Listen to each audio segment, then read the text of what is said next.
Inferno, Destroyers Book 2. By HollyHook. Chapter 1. Steam exploded up from the coast, where a thin trail of dark orange lava flowed into the ocean and formed the newest land in the world. If Kenna squinted, a reddish river came into view, cutting through the expanse of black rock. Miles away, vapor rose from the peak of Kilauea. At the same time, sweat broke out around Kenna's temples like she had never felt before. Body aches traveled up and down her limbs, and her heart raced. Unbelievable. Kenna was getting sick for the first time ever, and of course it was on her first field trip to Hawaii Volcanoes National Park. She'd been looking forward to it for 2 weeks, and hadn't forged her mom's signature on her permission slip for nothing. Old lava crunched under her feet as she paced along the rope fence with her class, weaving around tourists who snapped pictures. Many people were gathered here at this viewing area today, which the park rangers roped off years ago, when a slow-moving lava flow finally buried the coastal highway. Already, her mother's voice followed her. "Look at what happens when you disobey. Now you're catching your death. Come on, Mom. Whatever next? Do I need to wear a bicycle helmet to school too?" She had to be the only one in her class who wasn't chattering like they'd done this a million times, and as usual, the only one standing alone. Her parents never let her see the volcanoes, despite living just miles away. It was embarrassing. Kenna leaned over the rope fence to look closer, pulling her phone from her pocket. At least this was awesome. If her parents would ever get their noses out of work, they'd change their minds. She waited for another plume before snapping a series of photos. Finally, she had some pictures to show Carlos when she returned to school. "Oh look. She's daydreaming again." Kenna huffed and turned around, knowing what she'd see as she did. The kissies stood in their little group, clutching their purses tight to guard their cell phones and makeup. The head kissy, Natalie, sneered at her and huddled in with her minions as if Kenna had the Ebola virus. Or worse, that the utter doom of being a wallflower was somehow contagious. Kenna hoped that it was. "I was just taking a photo like normal people do," Kenna said with a shrug, hoping it would get the girls to back off. She didn't dare inject any much-deserved attitude into her tone.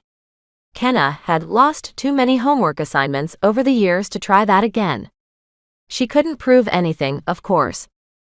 "No wonder she can't get a boyfriend," Natalie said to her cronies. "She's always staring at the clouds or something." Kenna sighed as Natalie waited for her to take the bait. Natalie couldn't keep the same boyfriend for over a week. She'd even dated and dumped Carlos. The heat on her brow intensified. She turned away from the kissies and watched the distant steam plume again, hating herself. Another plume of steam shot up from the ocean as lava poured into it. More camera clicks sounded around her. One of Natalie's friends, probably Lexi, her closest minion, spoke up. "She's probably daydreaming about that chess club guy. What's his name, Carlos?" Heat crept up Kenna's cheeks to join the fever already burning there. Natalie raised her voice to address her subjects. "Carlos is a good kisser. Trust me on that." Kenna whirled. "He said you." "That I what?" Natalie blinked as a threat filled her eyes. Then she fluttered her eyebrows, waiting. "That you tasted like beer and vomit." Kenna opened her mouth but nothing came out. Her courage deflated as her heart raced harder. Natalie smiled at her. And every insult she'd built up for Natalie and the kissies during her entire student career died in her throat. The kissies became a giggling mass and stalked off toward the school bus. Her stomach turned. Once again, she'd let them win. Kenna kicked at a piece of old lava, sailing past a limping woman with puffy brown hair that looked like a wig. The stranger had walked past the high school a few times this week. The woman stopped to stare at her for a long time, her dainty, wrinkled nose pointing at her like an accusing finger, so much so that Kenna's skin prickled. She sighed and walked as far from the kissies and the staring woman as possible. A breeze washed over her skin with the salty smell of the ocean. She lifted her thick bangs and let it pass over her boiling forehead. "Pretty cool, huh?" Kenna jumped. A boy with an angular face and a strange mole on his nose stood next to her. His black bangs blew in the wind as he leaned against the rope fence, taking in the lava river and the steaming ocean. He looked 16, maybe 17 at the very most. No, 16, the same as Kenna. Next to him stood a guy in his 20s in a tank top and baseball cap. Kenna hadn't seen them before, but tourists were common. The older guy looked native Hawaiian like her, but Kenna hadn't seen him around town. The older guy had a funny-looking gray spiral tattoo on his left arm. A girl at school, Anita Davis, had one just like it, but she kept it covered with long-sleeved shirts ever since Kenna asked her where she'd gotten it. Kenna gulped. She should answer this younger guy's question and get some social skills. Yeah, it's pretty cool, Kenna managed, staring at the lava. She couldn't stop staring at the older man's gray spiral. Maybe the tattoo had some secret meaning that Anita wouldn't tell her. I was taking some pictures of it. The lava, I mean. Why couldn't she make eye contact with strangers like an average person? You from around here? The boy asked. Kenna's heart raced. She forced herself to meet the boy's gaze. He had gentle hazel eyes, and something about them made it easier for her to speak. Yeah. I go to school in Hilo. I'm a sophomore. The older guy broke in. Hey, I live in Maui. I flew over here for a party tonight. He faced the boy and nudged him on the shoulder. Remember. You need to tell me what it's like later. I'm a little nervous as it's coming up next week, you know. The boy nodded, as if they were exchanging secrets they didn't want Kenna to know. Don't worry. Been through it 2 months ago. I will. See you later. The older guy tilted his hat and walked off towards a motorcycle parked at the edge of the viewing area. See ya, Randall. The boy gave him a wave and turned back to Kenna. Hey. My name's Gareth. What's yours? Before she could answer, a figure in pink barged in front of her and shoved her back. Kenna had to grab the rope to keep from falling onto the hot ground. What now? Then Kenna held back a curse. The vultures had seen Kenna talking to a boy, and wouldn't tolerate that disruption to the universe. Natalie stood with her back to her, practically breathing in Gareth's face. Hey. What's your name? What school are you from? Somewhere behind Kenna, the other kissies giggled. Kenna swore her fever shot up a few more degrees. It felt like some of that lava was flowing under her skin. Her forehead matched the inside of an oven. A quaking rage she'd never felt filled her, and she imagined grabbing Natalie and shoving her into the lava. The ground rumbled underfoot, and people muttered around the viewing area. Kenna stiffened as her heart leapt into her throat. That couldn't be good. Everywhere people stopped and silence fell. The kissies group fell apart a bit. Gareth pulled away from Natalie to breathe. His bangs flopped around on his forehead as he studied the black slope leading up to the volcano's central vent. As soon as the rumble came, it disappeared. People muttered amongst themselves, and a nearby park ranger, a man with a black bushy mustache, lifted a radio to his face and said something into it, studying the land beyond the fence. That wasn't ominous at all. What was that? Kenna blurted, unable to help herself. Who cares? Natalie's rat face scrunched up as she faced her. She turned back to continue her assault on Gareth. Blood sang in her ears. Kenna gritted her teeth and dodden. She turned away to stare at the expanse of black and the sea. Breathing, she focused on the cackling seagulls, the rising mist, and a woman stood way out on the hardened lava, about 300 feet out.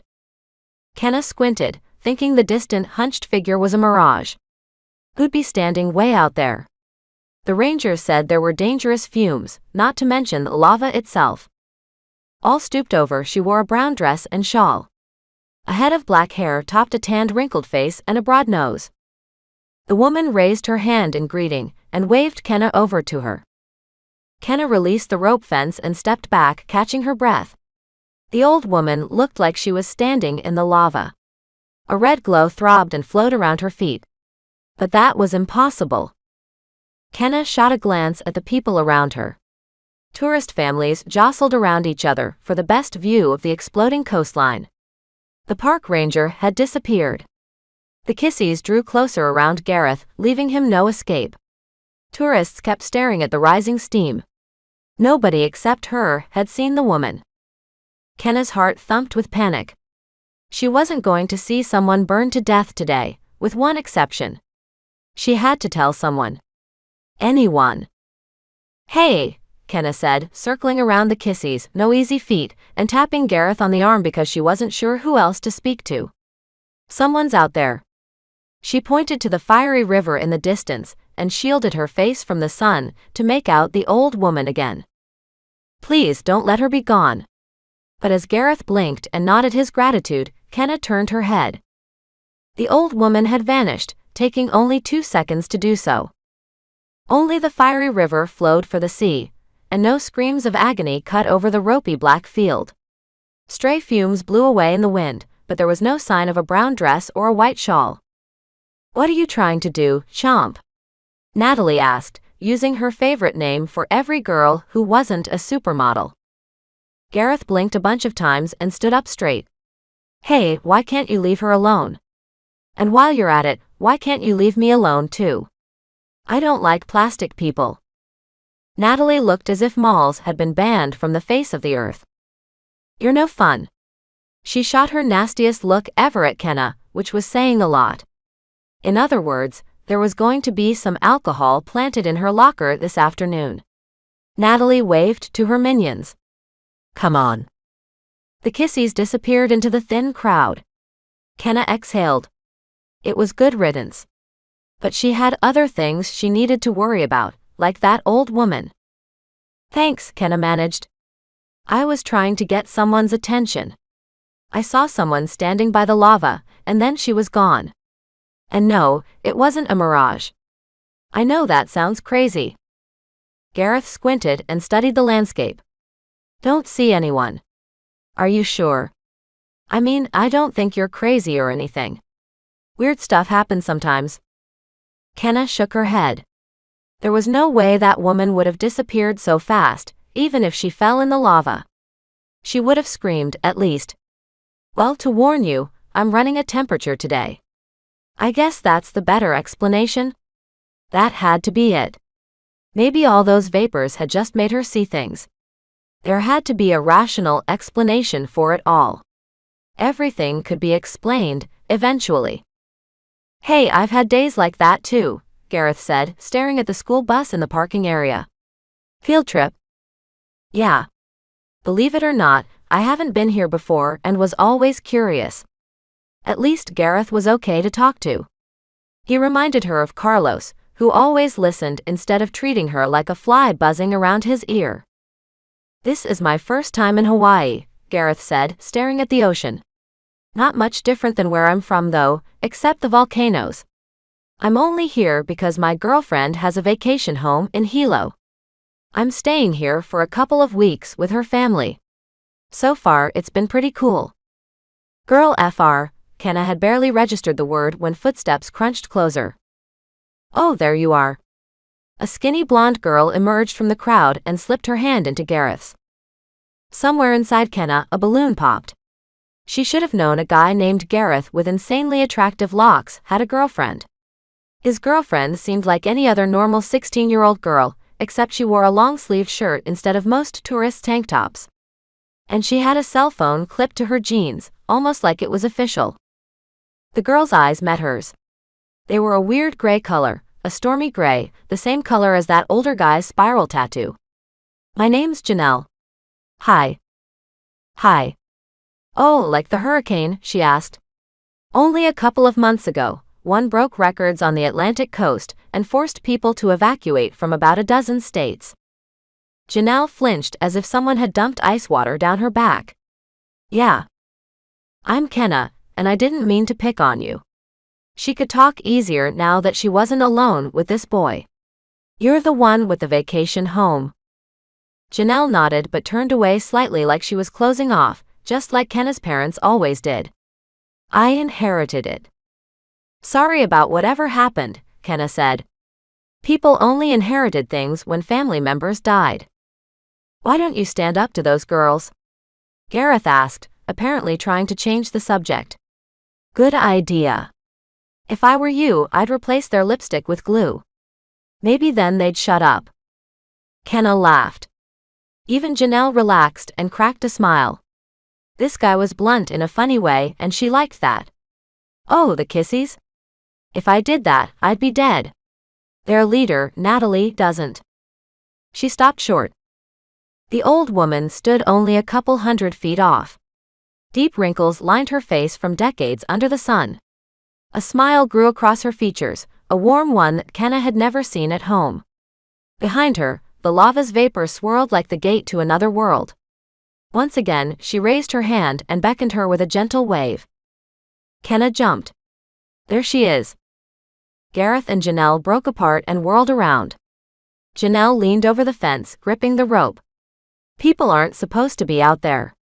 What's she doing? Gareth, we've got to get a ranger out there. She could get hurt. Gareth ran off through the crowd just as the old woman wrapped her shawl around herself and hurried off, disappearing around a crusty hill. You saw her? Not anymore, Janelle said, leaning against the ropes and squinting against the ocean's glare. Come on, Gareth, hurry. Kenna shook her head as her fever came back full force. The ranger had better get here soon. It looked like the old woman was headed right for the steam erupting at the shoreline. She fought the urge to jump over the fence and run out, screaming at the woman to return. But if she did that, her parents would never let her out of the house again. Footsteps approached from behind her. Janelle whirled around, and Kenna started to follow, but it was too late. A pair of hands rammed into her, and hard. Kenna cried out as she tumbled over the rope fence. One of her shoes popped off as her foot got caught on the rope. Pain erupted in her finger as she landed on the ropey, hardened lava, but it was the only thing that stopped her from landing headfirst. Kenna rolled over on the crunchy ground, stood, and brushed herself off. The person who'd pushed her over the fence stood 2 feet away, searching the crowd for something. Pink shirt. Bleached hair. Natalie stood with the other kissies, pointing at her and shouting at the top of her lungs. Janelle rushed over to break them up, but it was too late. Ranger. Over here. She jumped the fence. For a completely different reason, Gareth came running with a ranger behind him, the one with the bushy black mustache. Horror hollowed out Kenna's chest. It was the worst possible timing. Heart racing, Kenna rushed for the fence to jump back over, even as a new surge of anger sent hot tendrils from her core. The ground rumbled again, more this time. Kenna stopped just outside the rope fence. The most horrible sound split through the air, making even Natalie shut up. A loud cracking noise. Everyone froze again, mouths falling open. Gareth and the ranger stopped. The kissies broke apart, making squeaky noises. Janelle's eyes grew big as her gaze fell to the ground near Kenna's feet. She looked down and her heart stopped. The ground was splitting open right between her feet, just like something out of a movie. An inch. 2 inches. The black line grew longer and opened under the fence, going for the kissies as an earthy groan filled the air. The 4 screamed and backed away. But Kenna didn't have any time to laugh. Heat bellowed through the crack as it widened, wrapping around her skin and warping the air. Kenna's legs felt heavy, ready to sink into the ground. The gap kept growing, opening like a gigantic mouth and threatening to swallow her. And that wasn't all. Kenna's mouth dropped open. An orange glow lit the crack from below, growing brighter every second. A new eruption was rising right under her feet. Chapter 2. An eerie silence fell. The crowd on the other side of the fence watched, frozen. The ground seemed to reach up with monster hands, pulling Kenna's feet to the black earth. Her heart raced in terror. She couldn't move. The air warped around her. The orange glow between her feet became brighter, oozing to the surface. It would hit in seconds. Then she would burn. At last, Kenna's vocal cords unlocked. And no. The trance broke, and someone in the crowd finally acted. Janelle shook her head, took the rope fence with both hands and pulled it apart with a loud rip. The two halves fell around Janelle as she burst towards Kenna and grasped her sleeve, grimacing in the heat and the warping air. She shouted one word into her ear. "Move!" Janelle tugged on her sleeve so hard Kenna almost came off her feet. The earth seemed to let go as Kenna snapped out of her trance. Life sprang back into her legs and she leaped off the crack in the ground. Orange and red oozed out of the hole, grabbing for her shoes and missing by inches. The air rippled with heat, but she couldn't feel it in her terror. Kenna pulled her foot away, as lava spread over where she'd stood a second before. "I'm coming."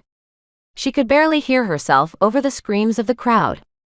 Flames leaped up the rope fence where the crack had crept under it. People broke their trance and ran for the parking area down the trail. Feet trampled the black ground. The ranger waved them on, running around and yelling into their radios. All the sounds blurred together in a nightmare Kenna wouldn't forget for the rest of her life. Kenna let Janelle pull her through the busted fence and towards the stampede of people. Only one person rushed through the bodies towards them. Gareth. His eyes widened as his hair flopped around his head. A massive pancake of orange and black oozed out of the crack where the kissies were a minute ago, expanding quickly and spitting flames at its edges. The air wavered around it. Janelle stopped as she released Kenna's sleeve, and Kenna nearly smacked into her. Kenna's legs turned to rubber. If they didn't get out of here, they'd die horribly. "What now?" Gareth waved them to the parking area. "We've gotta go before there's a jam." He was right. Kenna glanced over there as Janelle let go of her sleeve. Cars squealed away and doors slammed. A rumble sounded through the air as the school bus started. The kissies scrambled on, screaming and practically trampling each other. A purse fell to the ground and rolled away, spewing makeup everywhere. Then there was a horrible sound, a squeal as the bus door swung shut without her. They'd forget her again like they always did. "No!" Kenna yelled, pumping her legs. With another squeal, her bus roared onto the highway and grew smaller in the river of cars fleeing the park. Her legs turned to rubber as she stopped and let panic wash over her. "Come back," she yelled, waving her arms. Flames hissed and crackled behind her. Kenna dared a glance back. The lava still poured out of the crack and faster now. Orange and black covered almost half the viewing area in a pond of death. A fence post collapsed in the flames and disintegrated. They had little time. "We'll drive you out of here." Janelle waved her over to a corporate-looking black van near the end of the lot, which was almost empty now. "Gareth, bring her." "I can." Kenna got cut off when Gareth seized her arm. She started to move, but Gareth wrenched his hand back and cradled it with a grimace. "NRRRGH." That was weird, but she'd ask about that later. The lava was expanding towards them like a giant spilled drink. Janelle reached the black van and unlocked it with a remote. Click. Kenna's heart raced like a caged animal as she yanked the door open and hoisted herself in. Gareth took the front passenger seat, still cradling his hand. Janelle fished some keys out of her pocket and tried jabbing them into the ignition. "Come on, come on, come on." "You should have brought a driver," Gareth said, wrapping his hand in his shirt. "Not now, Gareth." Kenna seized the leather seat as tight as she could, breathing fast, urging Janelle to start the van. The smell of something burning filled the air. They had seconds, if that. An orange glow crept closer to the van, rolling into the rearview mirror. Kenna's heart stopped for the 5th time as she dug her nails into the leather seat. Even through the tinted windows, she could see the lava rolling towards them, maybe 20 feet behind. The tires would explode under them, and the van would burst into flames in seconds. She couldn't help it. Kenna squeezed her eyes shut and pleaded, "Go, go, go, go, go." The van started with a sound like distant thunder. There was another click as Janelle cranked down the gearshift. They raced forward so fast across the bumpy ground that Kenna's head slammed back into the seat. Yellow spots danced in her vision as she opened her eyes. She didn't dare let go of the seat under her hands. "Faster!" Gareth yelled. Janelle said nothing and lay on the gas. The growling got louder, and the van trembled under Kenna's butt. She breathed out a sigh of relief. The orange glow kept getting fainter behind them, and the road ahead had cleared. She was going to live. Thanks to this strange girl in the business suit, she would live. See what happens when you go off on your own. Her mother was already taunting her. Thanks, she managed, urging her limbs to stop trembling. Janelle pulled the van past the park gate and onto the road. The ocean sparkled to the right, and the land remained fireless to the left. Trees and greenery replaced the black landscape. The shaking subsided a bit. Janelle's blonde hair flew around in a mess as she glanced back at her. Are you okay? She had to admit that was a good question. Every muscle in Kenna's body had tightened like a spring. Her heart refused to slow. She twisted around on the seat and looked back at the parking area. A pair of jeeps were pulling behind them, park rangers who hadn't left until everyone else got out. Hopefully, no one was hurt. What about that old woman? A sick feeling filled her stomach. Of course, there was an old myth about that, but that couldn't be true. Instead, Kenna focused on the terror of facing her parents. This wouldn't have happened to her if she'd stayed at school and spent the day in the study hall with the other kids who couldn't go. Her parents would saddle her with 2 or 3 after-school activities she wasn't interested in for this. Yuck. She stared down at the shoes she still had on, which had miraculously escaped getting burned. I'm sorry. What do you have to be sorry about? Janelle hit the brakes as they came up behind the river of cars. Trees boxed them in on both sides as the ocean peeked at them through clearings. The yellow of the school bus disappeared around some trees ahead. The Kissies were probably on board, hoping Kenna had died so she couldn't rat them out. Nobody knew that was going to happen. The only person I'd like to talk to is that girl who pushed you over the fence. I can't believe the Rangers missed that, Janelle finished. Kenna looked up and let out a breath. The sickness inside her eased up a bit. Yes, Natalie had something to do with all of that. None of the Kissies had lifted a finger to help when that crack opened. Hopefully, they'd get expelled from school when they got back. Or better yet, they'd lose their phones. She had Janelle to back up her story. Kenna felt a smile creeping onto her face. At least something good would come from this. Gareth wrapped his left hand tighter in his shirt and seethed. Janelle, I think I need a doctor. You all right? Kenna leaned forward to stare at him. When he climbed in, he'd been like that, but she hadn't paid much attention to him with that lava coming. He didn't answer. Gareth leaned forward like he was doubling over in pain, or trying to hide something. Maybe both. I said, are you okay? Kenna pressed. Her upset stomach started to get worse again. If Gareth was hurt, it could be her fault. Gareth nodded without looking back. Yeah. It's nothing. I just banged my hand climbing into the van. Janelle glanced at him, narrowing her eyes and then at Kenna. You're not burned anywhere, are you? Kenna studied her jeans and t-shirt, keeping her death grip on the seat. Everything looked fine. Even Kenna's fever seemed to have gone down. No. I'm not. That was a miracle, considering she'd been standing right over that crack with heat belching out. I'm taking Gareth to the doctor. Can you give me some directions to the nearest hospital? Thanks. The yellow of the school bus peeked out from behind some trees, then vanished again. When the Kissies found out Kenna had lived, they'd start setting some revenge up. Kenna could wait to return to school, even though that would make things worse at home. She'd already rebelled today by coming on this field trip. Gareth seethed again right in front of her. Okay, Kenna said. Keep going up the highway until we get to Hilo. Rebel or not, she wanted to put as much distance between her and Hawaii Volcanoes National Park as possible. Gareth still cradled his hand as they all jumped out of the van sometime later, and he kept his back turned to Kenna. It sure didn't look like he'd heard it opening the door. Whatever his injury was, it was severe. Janelle clicked on a remote, and the corporate van chirped as all the doors locked. Kenna tried not to stare, but it was hard. Tinted windows. Leather interior.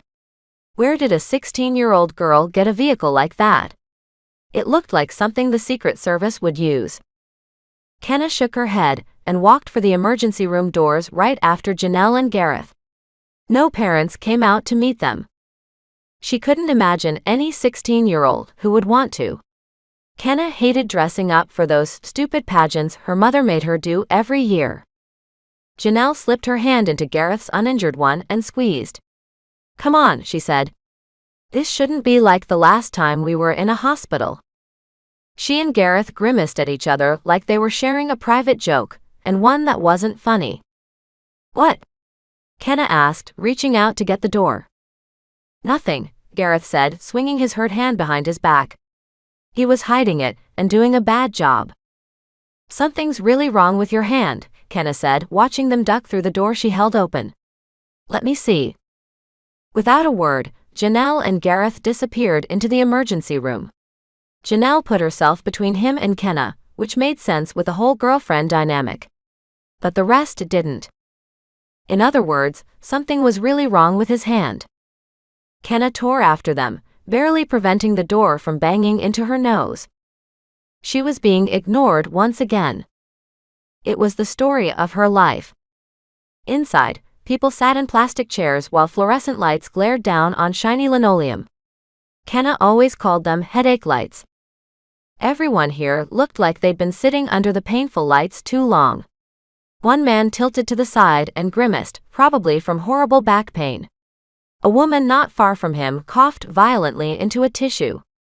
Kenna fought the urge to pull her shirt up over her nose. She'd be fine though. She never caught coughs, colds, or flu viruses for some reason. Even her fever had gone away. Gareth rushed through the room, Janelle at his side. He seemed to know Kenna was still looking at his hand because he yanked it back in front of him and seethed again. But not before she caught a glimpse. It wasn't just a trick of the light either. Gareth's palm was covered in red, angry blisters as if he just slammed it down on a Bunsen burner and held it there. He sure hadn't done that climbing into the van. Kenna opened her mouth to say something, but Janelle's gaze fell on her as she rushed Gareth past the coughing woman and up to the counter and the waiting nurse. "Kenna, thanks. We owe you one for getting us here. We didn't have time to set up the GPS," she said. Her voice gushed with gratitude. "I don't know this area at all." Gareth wrapped his hand back in his shirt. "Yeah. It was supposed to be a date. Some date." "I don't get left alone much," Janelle added. Somewhere on her, a phone buzzed. She scrambled to seize it. "Great. I told them not to call." The nurse waved Gareth up to the counter, and Kenna backed off a bit to let him get checked in. He must have been burned trying to pull her towards the van, but he hadn't gone anywhere near the lava. Could he have burned it, opening the van door? No. That hadn't been close to the lava then, so the handle wouldn't have been hot enough. In fact, he was grimacing before that. The sick feeling filled Kenna's stomach again. Gareth had only touched one thing before he'd grabbed his hand in pain. Her arm. Chapter 3. Janelle gripped the armrests of the plastic emergency room chair with sweaty palms, trying to will away the headache between her ears. Great. She always got them whenever she got stressed out. And lately, that was often. Being the Tempest High leader was challenging, even if it was part-time. She never asked for this, especially since she was the youngest in about 200 years. And the Elder Council always breathed down her back for that very same reason. Nearly getting roasted alive by lava, and watching her boyfriend get injured today didn't help either. Maybe she could ask the nurse for some aspirin while they were here. And they'd better give Gareth something for the pain too. If they didn't, she'd have a word with them. She didn't want Gareth to be hurting tonight for the party. Gareth deserved a fantastic vacation for everything he'd done for her during the worst time of her life, and she was determined not to let this ruin it. The Kenna girl sighed and sat down next to her. She stared at her shoes as she swung her feet back and forth. The poor girl had to feel even worse than she did, almost dying. How had she escaped that lava without getting injured anyway? That vent had opened right below her. Her skin was still tan instead of red, and none of her clothes looked singed. And Gareth had somehow got burned from about 50 feet from the lava. Something wasn't adding up here. At least one thing had gone right though. Kenna didn't seem to notice her superhuman strength when she tore the fence apart. Janelle couldn't come up with a cover story for that one. Well, nothing that sounded convincing. Time to break the silence. Hey. Want me to call your school and let them know you're safe? Kenna didn't look up. They probably won't notice I'm gone. Janelle let out a breath as her chest ached for Kenna. Clearly, she could have been more popular. Those mean girls shoving her over the fence spoke volumes. I'm sorry. At least call your parents, Janelle said as her phone buzzed again. Elise kept a leash around her neck. But she couldn't take her phone out now. Kenna did not need to see any Tempest business, like which typhoons were late this year. Heck, Janelle didn't want to see it either. I didn't ask for any of this. Janelle still couldn't wrap her head around who and what she was, even if most of the panic had died, and she was trying to make the best of it. Kenna shook her head and kept her gaze glued to the floor. My parents are always at work. They own a grill company. So they don't know yet. I'll be fine. Her voice faltered at the end. You can call the school, I suppose. It's probably a good idea. Otherwise, the cops might hunt for me, which'll be on the news. She swallowed as her eyes widened. Just don't call my parents. Please. I wasn't allowed to go on that field trip. You weren't allowed on a field trip? Hey. I get it. My dad's overprotective too. Kenna smiled out of relief. Poor girl. Her dad wasn't even that strict or distant with her growing up. Sure, he'd made her get straight A's or else and wouldn't let her stay out late with friends. And he'd kept her Tempest status secret from her until recently. Luckily, Janelle could step away and look up the local school's number. As she did, her mind wandered, landing in terrifying places. Nothing came even close to average about this day. Nothing. Something was up with that eruption and Gareth's hand. Then there was that old woman they'd seen disappearing behind that rock. None of it was believable. But anything can happen. It doesn't have to be sane. Janelle got through to the principal and let her know what had happened. Yes, Kenna was in one piece but a bit shaken. Yes, a teacher could pick her up. Problem 1 solved. Janelle tucked the phone back in her pocket and returned to where Kenna was sitting in nervous silence. Hey, she said. Look up. Everything worked out okay. Kenna did and leaned back against the wall. I'm just stressed, she said. There was something else in her words, though. Something that Janelle might recognize, confused terror. That's understandable. I'm a bit stressed myself. Yes, very much so. Janelle rubbed her temples. The hospital had better release Gareth soon. The elder council would throw a fit if she was gone too long.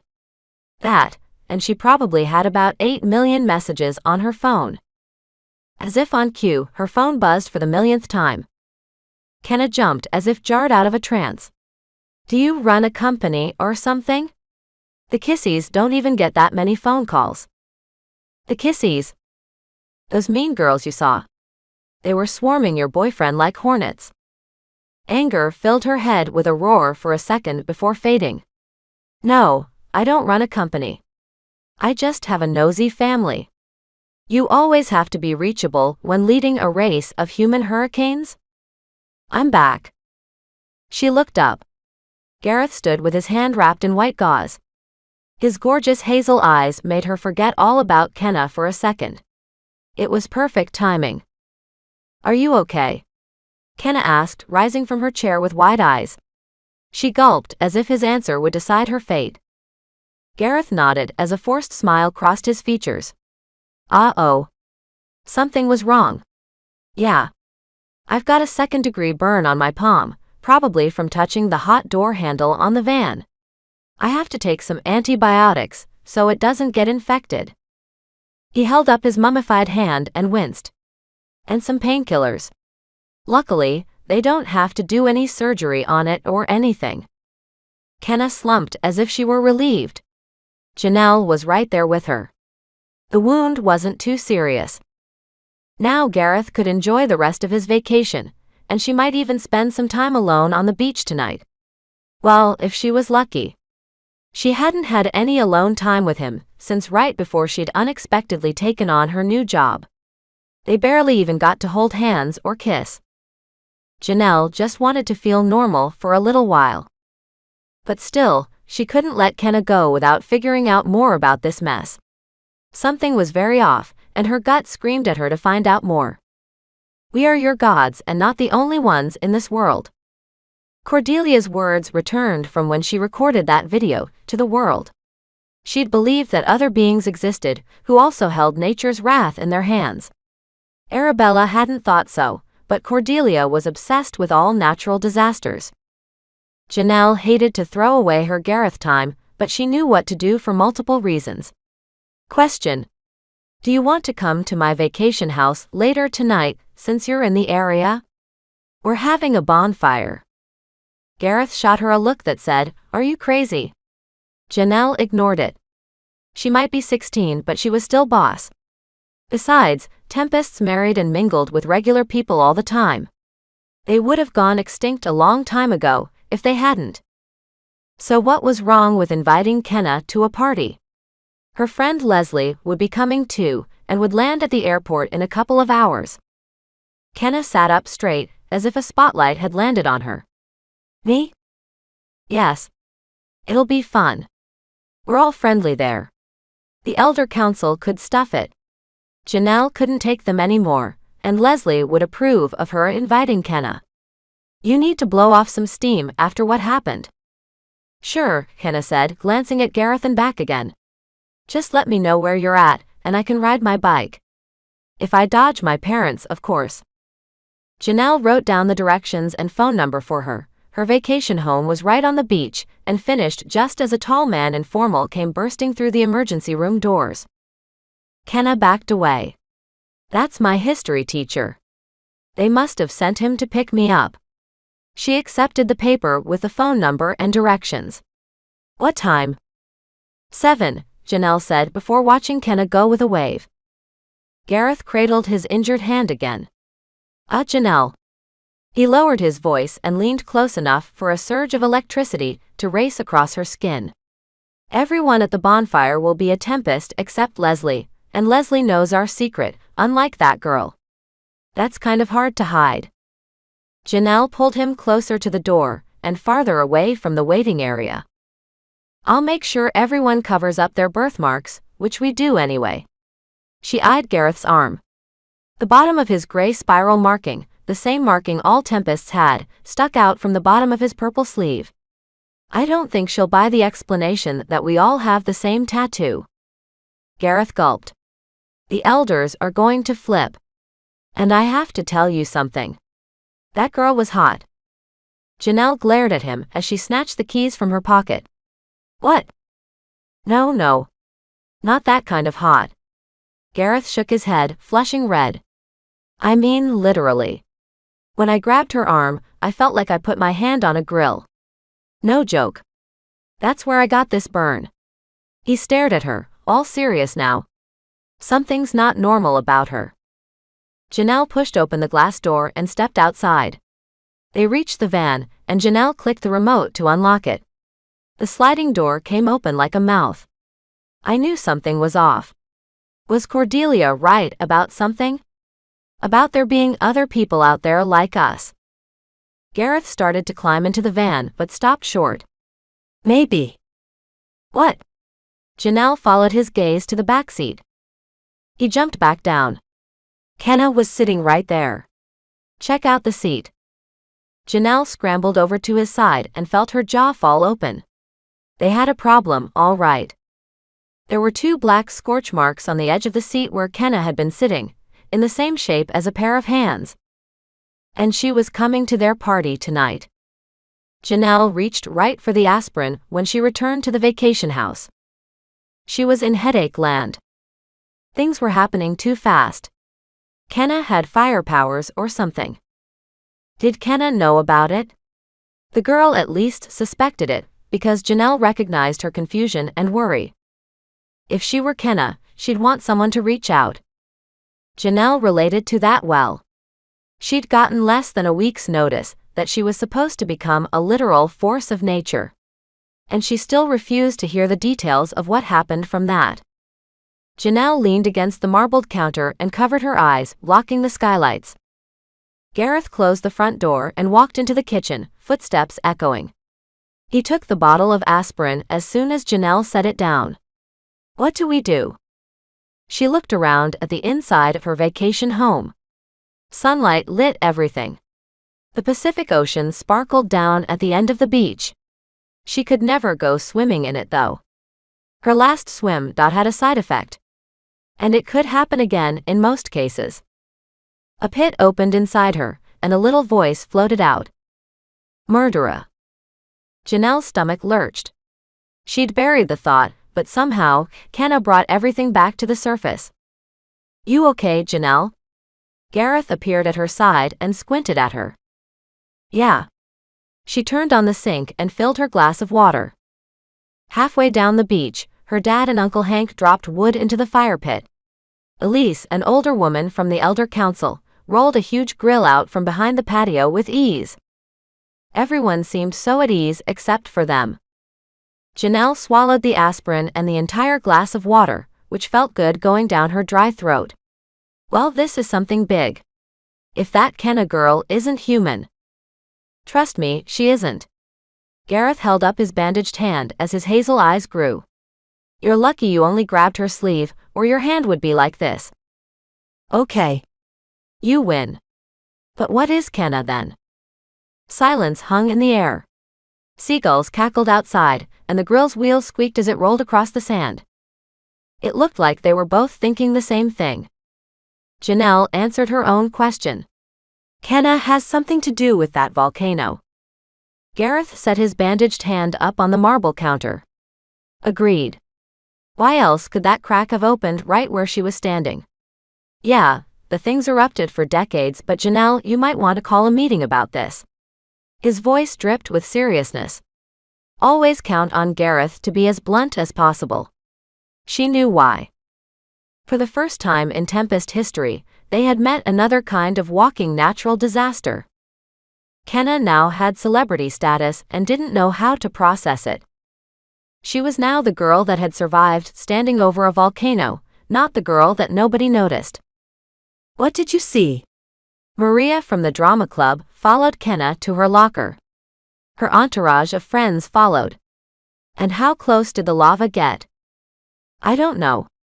Kenna wasn't sure how to answer because no one would believe her story. Hey. Kenna. A guy she didn't know waved from down the hall. She waved back. How did you move in time? Maria wouldn't stop asking. Kenna gulped. Well, someone pulled me out of the way. She didn't mention the party later. Wow, surviving disasters did give you 15 minutes of fame. Maria slapped her shoulder. You may get interviewed by the news later. She choked. If that happened, her parents would find out about everything. I don't want to do that. Hey. Want to get some ice cream after school? I'll buy, Carlos asked as he pushed through the drama club. As usual, he was cute behind his glasses. Then he pointed at her. But you have to tell me what happened. Kenna blushed as her heart started to race. Was Carlos really asking her out for the first time? It was about time. Yes, I'll go. The words flew out of her. The eruption may be a good thing after all. But then something else crept into her mind. Janelle's invitation to her party. The girl had saved her life, so she'd better attend the bonfire. Wait. I have other plans tonight, but I'm sure bringing you along will be okay. How about a bonfire? Janelle would be okay with another person coming along, right? Carlos offered a thumbs up. Sure thing. Kenna could float away as she went outside and to the bike rack. At least she could dodge people back here. Everything would turn out fine after all. Gareth's burn, it could have been from anything. She needed to decide what to wear for her date. Butterflies raced through her stomach. Her first date ever. Kenna unlocked her bike and rolled it into the crowd. One of the worst days of her life had turned into one of the best. Even the kissies had left her alone this afternoon. They stood way over on the sidewalk, their backs turned to her, huddled around a gray sedan. Natalie leaned into the passenger window, probably hounding some boy again. Houses, lawns, and palm trees flew by as she pedaled back home. She let the breeze whip across her face as tingles of excitement raced under her skin. Maybe she could wear her purple shirt with the sequins on it tonight. The old woman from the viewing area stood in the middle of the street, dead ahead. Kenna's heart stopped. She slammed on her brakes so hard that her bike screeched. The old woman was about 50 feet away, stooped and wearing that brown shawl over her shoulders. Deep wrinkles cut into her brown face, and black hair spilled down her shoulders. There was something else, too. An orange light flickered in her eyes. A fire. And they were alone on the street. The breath caught in Kenna's throat. No way. This woman couldn't have survived the eruption and walked here in 2 hours. That couldn't really be a fire in her eyes. It was an illusion, a reflection of the sunlight for sure. Kenna looked around the street. Dead. A swing tilted back and forth in the breeze. Water gurgled in a drain nearby. Trees gently waved. Nobody else was around that the old woman could be waving at. A cold pit formed in her stomach as her legs turned to mush. The old woman had survived walking through lava, which hadn't been her fever making her see things. Janelle had seen it too. Kenna slid her feet back onto the pedals. She turned, sucked in a breath, and pedaled faster than she ever had. Chapter 4. As of this evening, geologists are unsure what caused a new lava vent to open at the viewing area. Scientists have monitored Kilauea for decades with great interest because it has erupted almost constantly since the 80s. Janelle faced Gareth and shook her head as she sunk into the leather couch. The flat-screen TV went on as the yellowing sunlight bathed the walls.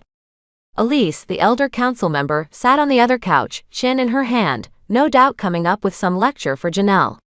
How dare she go off for 2 hours? How dare she save a life?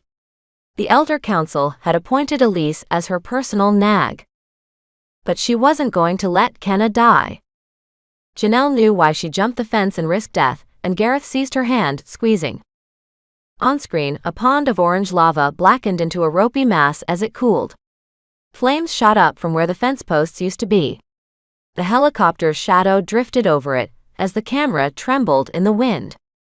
Whoever was filming it was doing it from the air.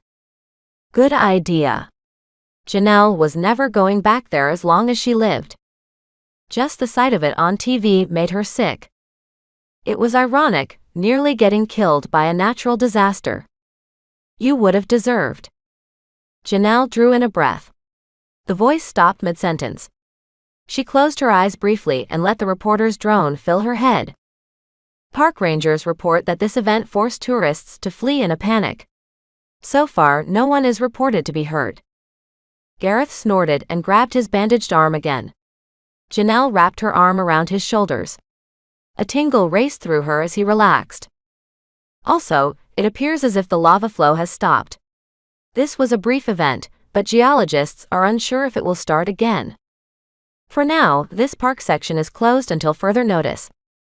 So it just quit right after we left?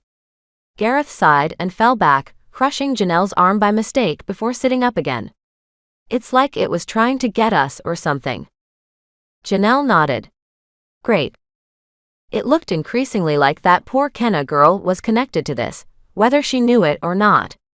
And that old woman she'd seen probably had something to do with it too. She opened her mouth to declare a telecom meeting with the Elder Council like they said she was supposed to do every time someone burped, but shut it. That would complicate things if the elders knew about this before Kenna came to the bonfire. Besides, the adults were only sometimes trustworthy. Janelle couldn't leave that painful lesson behind either. Janelle picked up the remote and shut off the TV. I don't want to see that anymore. Agreed, Gareth said. You need to be more careful, ma'am, Elise said, staring at her with all the warmth of a statue. She rose, hiking her shoulders. Her wrinkles deepened around her eyes, and she patted her faded blonde curly hair. You have no heir, and it's not often we have a leader so young. That's why we're so concerned about your security. You should not have gone off by yourselves this afternoon. Janelle rose. A breeze snapped through the room, sending many papers flying from the coffee table. Her nature was acting up, again. She wished it would stop. None of that was my fault. It was a roped-off viewing area that was supposed to be safe. She stopped before anything about Kenna or the old woman came out of her mouth. It's just that something happened that nobody could explain. Unless I can somehow make volcanoes erupt too. Elise didn't back down. She kept staring her down through the flying papers. I'm only giving you a friendly reminder. You have so much, and we want to ensure you don't follow your mother. The wind blasted through the room again, this time making the curtains flap, as every muscle in Janelle's body tightened and her stomach turned. I am not like her. Leave her alone, Gareth said, joining her. Janelle and her father and uncle don't talk about her. She gulped. Her dad had to kill his former wife, Cordelia, to protect Janelle from a plot to destroy New York City. At least her father was outside with her uncle. He'd also thrown her into this position far too soon. Any time would have been far too soon. And there were still nights she could hear her dad moaning in his sleep. Elise sighed as her gaze softened. I'm only trying to do my job. I sometimes forget your age. But what I say stands. She faced Janelle again. You need to be careful. I recommend you avoid going out on your own until we leave Hawaii. Something about this event seems strange to me. I cannot stop you, of course. Janelle sighed as the air settled. Sure, the Elder Council's purpose was to ensure nobody broke the natural law and screwed up the world's weather. But they wouldn't let her breathe. She opened her mouth to protest when Elise's phone rang. The older woman fished it out of her pocket and disappeared into the guest bedroom. The door clicked quietly behind her. Good. Janelle stooped over to pick up the papers she'd blown off the table. She fought to speak over the lump in her throat and keep her voice even. I really wish she'd stop talking about that monster. I want to forget about her. My dad doesn't believe me when I tell him how bad Elise is. Yeah. Your dad's been distant lately, Gareth added. You've both had a lot going on. In case her nature manifested again, Janelle set the papers in the kitchen beside the aspirin. Well, he had to do what he did. The guest room door burst open again before Gareth could respond. Elise came out, folding her phone and stuffing it back into her pocket. Makeup crusted around her lips as she frowned, and her eyes dulled. Something had happened. Something bad. Oh, Hank said, shuffling into the room from the back. He frowned at her as he lingered in the living room archway. Elise passed him without a glance and marched up to Janelle. There's been an accident, she said in a low voice. Accident? Janelle echoed. She nodded. Have you met a Tempest named Randall? He was invited to the bonfire tonight. What? Gareth rushed up with his eyes huge. Janelle's stomach dropped. Yes, she had. Randall had greeted them when they got off the plane and helped with the luggage. Then he followed them to the park, a few minutes before the volcano decided to spew lava at them. He left on his motorcycle right before the crap happened. Elise's eyes reddened and watered up. He went off the road outside of Hilo this afternoon and crashed. He didn't survive. At first, Janelle couldn't say anything. Randall had been standing there talking to them at the park. What? That was his grandmother who called me. They think someone drove him off the road in a hit and run, Elise continued. He was going very fast, from what the police say. Only the grandfather clock ticked in the living room. The police are investigating. Hopefully, we'll hear something soon. This also leaves another important matter you must know about and announce tonight. Janelle's stomach dropped again. Randall's name was next on the Pacific Ocean hurricane naming list. This year. The young guy had been nervous about unleashing his full power and was trying to ask Gareth what it felt like. He was due to transform at the end of this week. Supposed to be the last of the year. Hank shifted. Gareth winced. Everyone knew what it meant. Precisely, Elise said. That means that a Tempest in the area must take his place. Since there are only a few Tempest families in Hawaii, there's a good chance it may be one of us. Janelle gulped as a familiar pit of panic opened in her chest. No. Not again. She couldn't do it again. Janelle sucked in a breath and let it out slowly. Now was not the time to let her emotions get her carried away. If anyone notices any tingling when you go near the ocean, come to me or Elise immediately. That'll be easy, Gareth said, pointing out the sliding door. He grimaced and the same dread danced in his eyes. It's right there. Janelle sighed, hoping no one heard it. Kenna, Randall, and now this. She really wanted to slam her forehead into the fridge, but stood tall instead. She needed to act professionally and put on her mask. We don't need this right now, I know. I'll donate some money to Randall's family to help cover their expenses. Meanwhile, Elise will keep me updated on the police investigation. The words felt so dry, so sterile coming out of her mouth. She glanced outside at the orange sky, desperate to be normal again. We have an hour until the bonfire starts. She stared at Gareth. Before Kenna arrives. We'd better get everything ready. There's no possible way to call it off this late. People are already on their way, and Leslie should be landing soon. Kenna opened the fridge and pulled out one of the sandwiches she'd made earlier this week. She let the door swing shut, and the sound echoed through the empty house. Kenna. Vacuum the living room and finish the dishes. Remember to do your homework and study for your history test next week. No friends. Mom. She sighed. Her parents were working late again, so the infamous yellow notes on the fridge were their substitute as usual. But that would make it easier to sneak out tonight.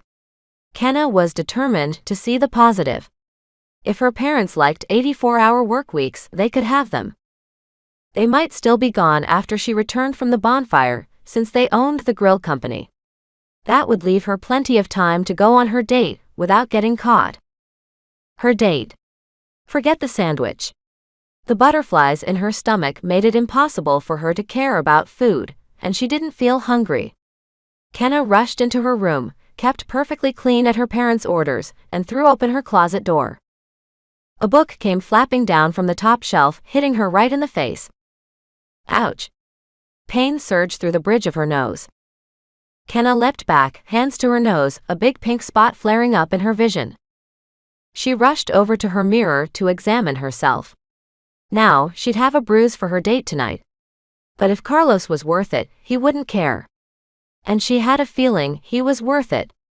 He never cared when she broke out or went to school wearing her shirt inside out like she'd done a few times. But still, it didn't take a girl as petty as the Kissies to realize a bruise wouldn't look good. Her nose looked a bit red, but that was all. Phew. Kenna turned away to retrieve the book that had attacked her. It was lying on the floor, face down and sprawled out like a dead bird gone splat on the ground.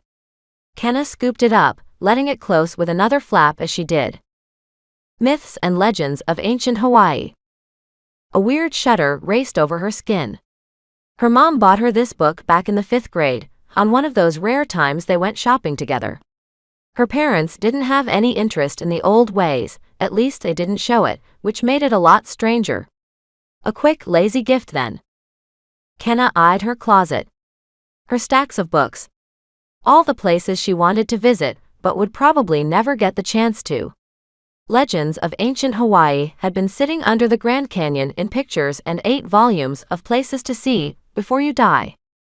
Kenna changed into her purple sequin shirt and paced around her room to get the thought out. It didn't work. The sky in the west had turned orange like the lava that had nearly killed her earlier today. Another shudder later, she decided to reach Janelle's as fast as possible. Once Carlos was with her, she'd feel better. She managed to unlock her bike in record time. Those flying books and old women with staring problems could stay well behind her. Luckily, the slip of paper with Janelle's address and phone number was still in her pocket. Good thing, because she wasn't going back for it. And she wouldn't wait for Carlos to pick her up either. Kenna pulled the paper out of her pocket, barely steadying the bike as she rode. She glanced behind her to see a guy walking a dog, but nothing else. No weird old woman. Still, she wasn't taking any chances. Carlos seemed surprised when she showed up at his door a few minutes later, out of breath. Kenna wanted to slap herself for appearing in front of him like this, and with her hair a mess. Luckily, he didn't seem to care. "Hey," he said, leaning against the doorframe. "I like that shirt. Don't think I've seen you wear it before." "Thanks." She ran her hand through the mess that was her hair. He was so unlike her parents. She loved him for it. Her mom would have fussed over her hair for sure. He squinted at her. "Something wrong?" No, I'm good." Kenna rechecked the street. A dark figure stood in the street. She jumped, but only the shadow from a palm tree moved in the breeze. "You sure?" Heat rose to her cheeks. "Yeah. I just had a long day, and I'm still on adrenaline. Let's go." She breathed a sigh of relief and hopped on her bike, hoping he hadn't heard it. They turned down to head to the ocean, tires singing. On the way, Carlos cracked jokes about the kissies, making her laugh so hard that her sides felt ready to explode. Air blew against her face, pushing her hair back. The old woman and the eruption flew away, taking her parents and the kissies with them. Once she graduated, she swore she'd go to the mainland with Carlos and find a university before her parents forced her into the family business. Anything but business. Janelle's vacation house was one of those big, rich ones on the beach, one of those ones her parents had wanted to buy a few years ago. Glass reflected orange sunlight into her face, both from the house's huge windows and from all the cars parked on the side of the street. It was definitely one of those modern homes. There had to be at least a dozen other people here, and she probably didn't know them. Then again, Janelle might not either. This was her first time in Hawaii. Maybe she needed to make new friends too, though the thought tingled her nerves. Carlos stopped his bike with a squeak and stared at the house, his jaw dropping. "Wow. Fancy. Who's your new friend?" "Bill Gates's daughter." "I'm not sure what to say, to tell you the truth," Kenna said. "Janelle told me she got an inheritance when her mom died. I wouldn't ask her about it though. She seemed uncomfortable when I did." He nodded and put down the kickstand. "Got it. Let's go crash this thing." Kenna left her bike near the humongous bamboo porch under a string of white lights. The first stars peeked out from the purple sky. Chatter floated out from inside the house. Yes, there were people here all right. She swallowed, walked up to the door and knocked. At the same time, Carlos swallowed next to her, stared straight ahead and slid his hand into hers. Heat swept through her body, but before Kenna could enjoy the moment, the door swung open, and Janelle stood there as if she'd been waiting by the door for her knock. Her gaze fell on them as the light and chatter leaked out of the house. She didn't smile. The heat died. Maybe Janelle didn't like that she'd brought her friend, no, her date. Kenna opened her mouth to say something, but Janelle swallowed and said, "Come on in. Sorry if I'm not in the best mood right now. Someone we know just died in an accident." "Sorry to hear that," Kenna said, stepping in. Little groups of people stood everywhere. A tall guy with wavy brown hair and glasses stood by the kitchen table, talking to an older woman with curly hair and makeup, and a chubby, balding guy. It was a mixed party. More people stood outside on the beach too, holding plastic cups. Was that Anita Davis out there, chatting with Gareth? At least someone from school was here. Carlos released her hand. She grasped for it, but it wasn't there. Carlos stood by the door, surveying the huge living room and the skylights. Another thought crashed into her mind like a raging bull. Your friend. The accident. It wasn't the volcano. Why was the eruption eating at her like that? No, Janelle said with a somber frown. Motorcycle accident.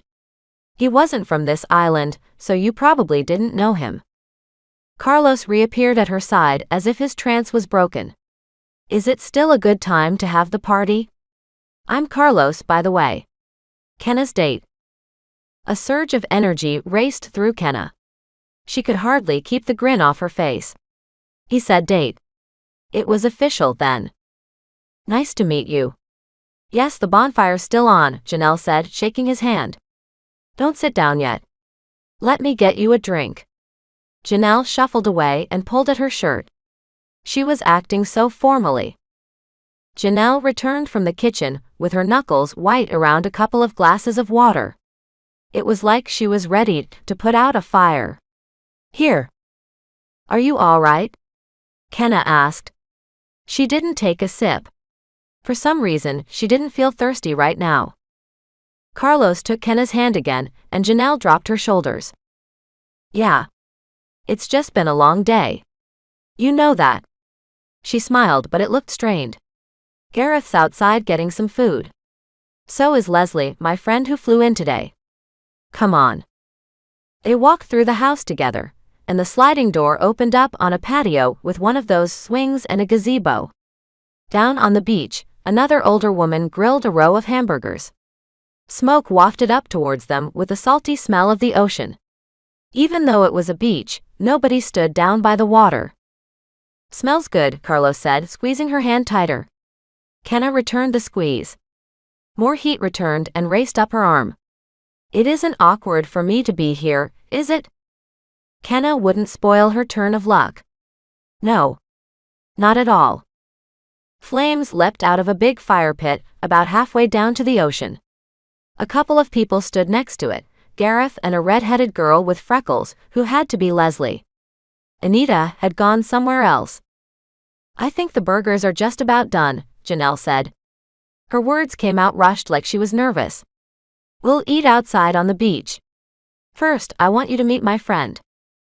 Gareth and Leslie faced them as they approached. Kenna's heart leapt. Gareth still had that bandage on his hand, which looked like a deformed white boxing glove. She couldn't have had anything to do with that. It didn't make sense. Something moved inside the fire. It took all Kenna had to hold in a gasp. She bit her lip instead and blinked. Nothing. Kenna? Carlos asked, squeezing her hand tighter. Sorry. I'm just jumpy, Kenna said, stopping before the fire. Sparks and embers shot up into the darkening sky. Hi, the red-headed girl said. I'm Leslie. I'm here on vacation with Janelle. We've known each other our whole lives, but this is my first time here. It's been pretty cool so far. We all get to go hiking up at the park tomorrow, and... hi. Unlike her, Leslie could talk a lot, but Kenna couldn't take her gaze off the fire to listen. But it didn't. Leslie kept talking non-stop, something about wanting to try surfing, and Kenna forced her gaze from the pit to listen to her. Her words swirled into the sky with the smoke, until Kenna couldn't make sense of them anymore. Carlos tried to say something when she paused, but Leslie started talking again before he even got a syllable out. Kenna tilted the plastic cup and let the water spill into the sand, and she wasn't sure why. So we checked out that too. Leslie faced Janelle and Gareth and sucked in a breath. I should have come with you to the viewing area. I would have loved to see that. No. You wouldn't have, Gareth said. We'll tell you about it later. Janelle swallowed and glanced down before speaking. So Kenna, what do you like to do? Any hobbies? Cool interests? Kenna spoke over the whooshing of the flames, forgetting all about their movement for a second. Most people thought living on an island was always great, but Kenna thought it cut her off from the world. Well, I'd like to travel and will as soon as I graduate. You have no concept of how restrictive my parents are. She froze. There was a face in the fire. An old woman's face. That old woman's face. Kenna turned her head to look, and the face melted back into the fire from where it came. Only a wall of orange towered and spit into the now purple sky. Are you sure that you're okay? Janelle asked, slipping her hand into Gareth's uninjured one. Yeah. I'm fine. Everything is fine. Her thoughts looked like a t-shirt she'd seen someone wearing once. Kenna stuffed her hands in her pockets, hoping to look casual. The face had to be a hallucination. There was a rational explanation for it all.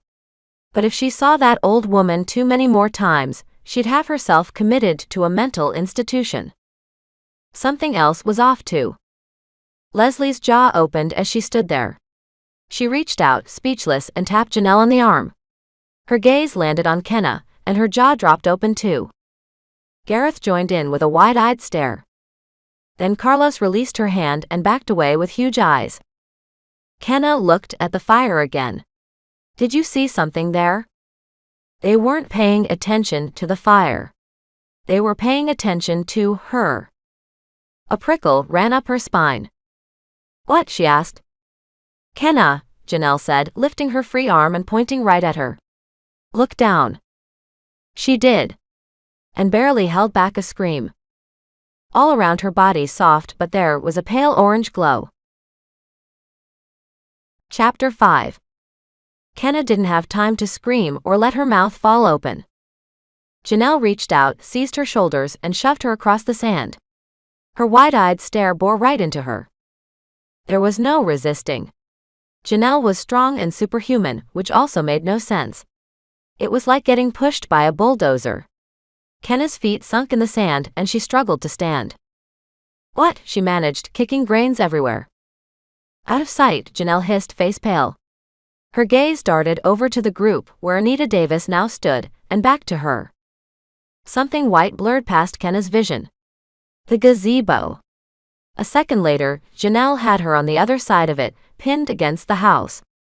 And her gray eyes were serious. Sorry, Janelle said. I couldn't let anyone see you like this. She let go, jaw falling open again. Kenna, what are you? Gareth and Leslie appeared behind Janelle with their eyes wide. Carlos joined them a second later, gaze running up and down her body. Kenna? What on earth did you eat for lunch? She stared down at her body and forced a laugh. It was something Carlos would say, all right. The orange glow hugged the outline of her form, rippling and shimmering. On the other side of the gazebo, meat sizzled on the grill. Chatter floated out of the sliding door. A ringing noise sounded in Kenna's ears, louder and louder, like an oncoming train. It's okay, Kenna, Janelle spoke in a low voice. You can tell us. We're pretty understanding. Yeah, Gareth added, holding his bandaged hand as if protecting it. He moved his lips like he wanted to say something else, but glanced at Carlos, who stared at Kenna in confusion. Gary's words sounded muffled, like they were all underwater. The world spun around Kenna. She lifted her arms and stared at them. Now that they were behind the gazebo, where it was even darker, the orange glow was easier to see. She looked like a character out of a swoony vampire book. Her throat unlocked and words came at last. I don't know. What's wrong with her? Panic tinged Carlos's voice as the seriousness hit, and he tried to push through Janelle and Gareth. He had a good question, because she felt as clueless as him. Maybe Kenna had run into radiation. And what was that urban legend? Spontaneous human combustion or something? The burgers are ready, the older woman called from the other side of the gazebo. Everyone ignored her. This hasn't happened to you before. Janelle's gray eyes stared into her own. Kenna's legs wobbled as she let her arms fall to her sides. Her breath came in gasps. No. Pour some water on me before I burn up. Take a deep breath. We'll help you figure this out. Janelle nodded. I understand how scary it is. Kenna barely heard her words. Nobody could understand. She waved her arms in the air to put out the glow. It stayed put. I can't make this stop. Janelle retook her shoulders, careful to bunch up only the fabric of her shirt. Kenna, just breathe. It doesn't look like it's hurting you. Let's get you inside. It won't be as visible in the bright light. The ocean lapped at the shore behind her. Carlos kept staring at her, lost for words. She couldn't let him or anyone else see her like this. Her date was ruined. Carlos would never want to kiss her. Kenna broke away from Janelle and ran across the sand, past the older woman coming around the gazebo with a plate of burgers. Sand grabbed at her feet, trying to slow her down. Kenna, no. Janelle shouted. Water splashed around her feet as her shoes sank into wet sand. This would put it out. The ocean rose around her shins, knees and thighs. And the orange glow went out like a campfire under a bucket of water. But at the same time, a horrible cramp seized her legs.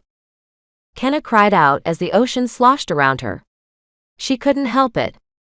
The water felt like a trash compactor closing in on her, freezing her legs and turning them to stone. Spots danced before her vision, and she had to shut her eyes to make them disappear. The cramping subsided, and a cold numbness fell below her knees. Kenna opened her eyes and dared to look down. Moonlight reflected off the water and into her eyes. She couldn't see her legs, but one thing was certain. She couldn't move them. Kenna, Janelle asked from behind her. It's gone. The thing is gone now. Are you okay? She shook her head and twisted around as much as she could, heart thudding in her chest. Kenna breathed. She was only 20 feet from shore. My legs. They're stuck. Janelle stood on the beach, well back from the water, crammed against Gareth. Carlos and Leslie stood behind them, watching in confusion. Slowly, the woman from the grill approached as the party continued in the house. But nobody came near. They were all acting as if the ocean water were acid. I'm serious. I can't move my legs. A hint of panic crept into Kenna's voice. Someone's going to have to pull me out. Gareth looked at Janelle and swallowed. Leslie and Carlos have to do it. Kenna tried moving her legs again, but no use. What if that glow had damaged her nerves or her brain? She had to go to the hospital, but didn't want to panic in front of Carlos. Hurry! Leslie cut in front of Janelle and Gareth and splashed her way towards her. Here. I'll get you out. Take my hand and I'll pull. Kenna did. The redhead's face scrunched up as she pulled. Carlos joined her, still open-mouthed, and took her other arm. Kenna stumbled after them, feeling stupid and struggling to regain control of her legs.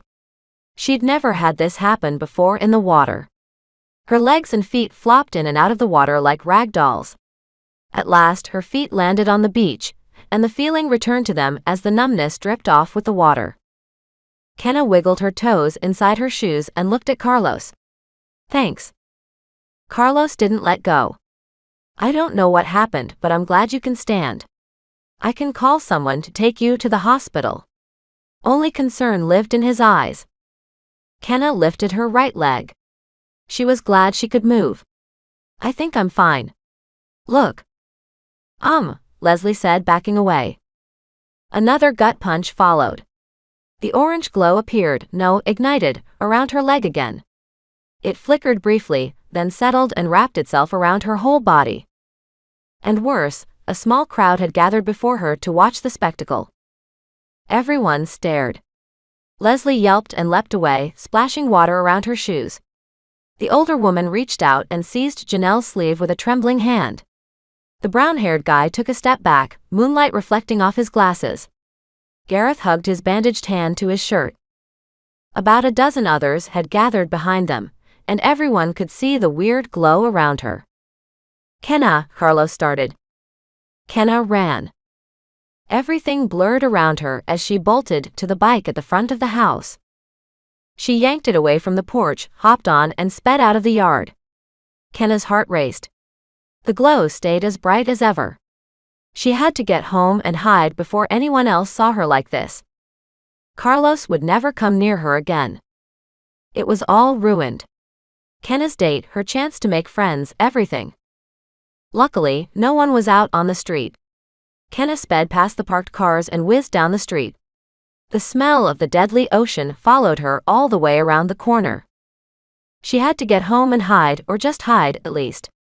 Her glow was bad enough for everyone except the blind to see. Kenna took a glance down, pulse roaring in her ears. It was showing through her clothes even. It was time to get out of sight. A cone of light illuminated the pavement ahead. Kenna rode under the streetlight and squeaked to a stop. Nobody was around. She could sit here and think for a minute. The orange glow around her had disappeared. Only the light of the street lamp reflected off her skin and clothes. Kenna breathed out the world's most enormous sigh of relief. That glow wasn't visible in the light, at least. It must only come out in the dark, and nobody would notice if she stayed out of it. Yes. She could ride home and stay as close to the streetlights as she could the whole way. Luckily, a bunch of them lined the street. But she'd better get moving. Kenna glanced back in the direction of Janelle's vacation house. That girl would probably come looking for her. And Carlos. It was all ruined. She put her feet on the pedals but stopped cold 3 more lights ahead. The Kissies turned the corner ahead of her, parting with that gray sedan they'd been around at the end of school today. They giggled about something as they passed a hedge, practically orbiting Natalie. They came closer, a mass of pink and yellow and purple on the sidewalk. Kenna's stomach dropped. That was the last thing she needed right now. One of the Kissies, Hannah, stopped and tugged on Natalie's sleeve. The head Kissie froze in place as her minions did the same behind her. Kenna almost rode back down the street. Almost. But Janelle and the others were that way. And if she moved, the Kissies would see the glow. "Hey," Natalie huffed, a cruel gleam in her eye. "You didn't tell anyone about earlier, did you?" Kenna shook her head. No. She just needed them to go away, but they didn't. The 4 girls stopped at the light's edge, forming a semicircle to keep her from escaping. "Yeah, right," Natalie said in her snottiest voice. She took a menacing step closer. "You listen. If you say one word about what happened at the park, I'm going to TikTok. I'm going to Instagram. And your date will see everything." Kenna glanced back up the street. The longer she stayed out here, the more likely Janelle would come looking for her. The time for timidness was over. Compared to everything else, the Kissies didn't seem that scary anymore. "You can't make my life miserable at school if you're expelled. And you will be if you don't take a hike." Silence fell over the Kissies. Even the crickets seemed to have stopped chirping. Natalie's eyes softened a little. Was that a hint of fear in them? "You won't, you little freak," she said in a dangerously quiet voice. A knowing voice. Had she seen the glow around her after all? "Oh no, you won't." Natalie turned and faced her minions. "Let's go." The Kissies stalked away without a giggle toward Janelle's house. Janelle had to call a meeting now. It would look stupid not to, when everyone at her bonfire had seen that weird glow around Kenna. And to make things worse, her headache was back. Great. Now she'd get to feel like crap too. The living room was silent and ominous as the meeting began. Her dad sat next to her Uncle Hank, unsmiling. The party guests sat back in the den, crowding the couches and sitting against furniture wherever they could. Nobody moved. Nobody wanted to miss what Janelle had to say about the glowing girl. Leslie had hidden herself near the back of the spectators, and Carlos had taken off after Kenna a minute after she'd left. Janelle had insisted on that. Even without Cordelia, some Tempests still hated the idea of a human knowing their secret, and she hadn't learned who they were yet. Outside, the bonfire slowly died away into embers. Elise stood by the window, lifting her phone so their meeting could be sent to Tempests around the world and, more importantly, the other members of the Elder Council back on the island of Alara. Normally, they'd sit in the big meeting room in the Alara complex, but no. This was the best they could do right now. Butterflies raced around in Janelle's stomach. She walked over to close the front curtains. Maybe Kenna had come back. But no, those annoying girls, the Kissies, stood down the street gathered around a gray car. They were likely pestering some other boy. The curtains squeaked as Janelle closed them and said, "Ready." Elise adjusted the phone and hobbled over to one of the armchairs. Just as Gareth wandered into the room and stood against the wall, Janelle sat in the armchair beside her. He rubbed his arms and shook them as if something were bothering him. The leather creaked under Janelle as she shifted. She took a drink of the water on the glass table and faced the camera. She hated this formal stuff. A lot. This is meeting 19, filmed from my vacation residence in Hilo, Hawaii, on October 26 at 7:45 in the evening, she said. Tonight, we are discussing the possible discovery of a new species walking among us, one that could be connected to volcanic eruptions.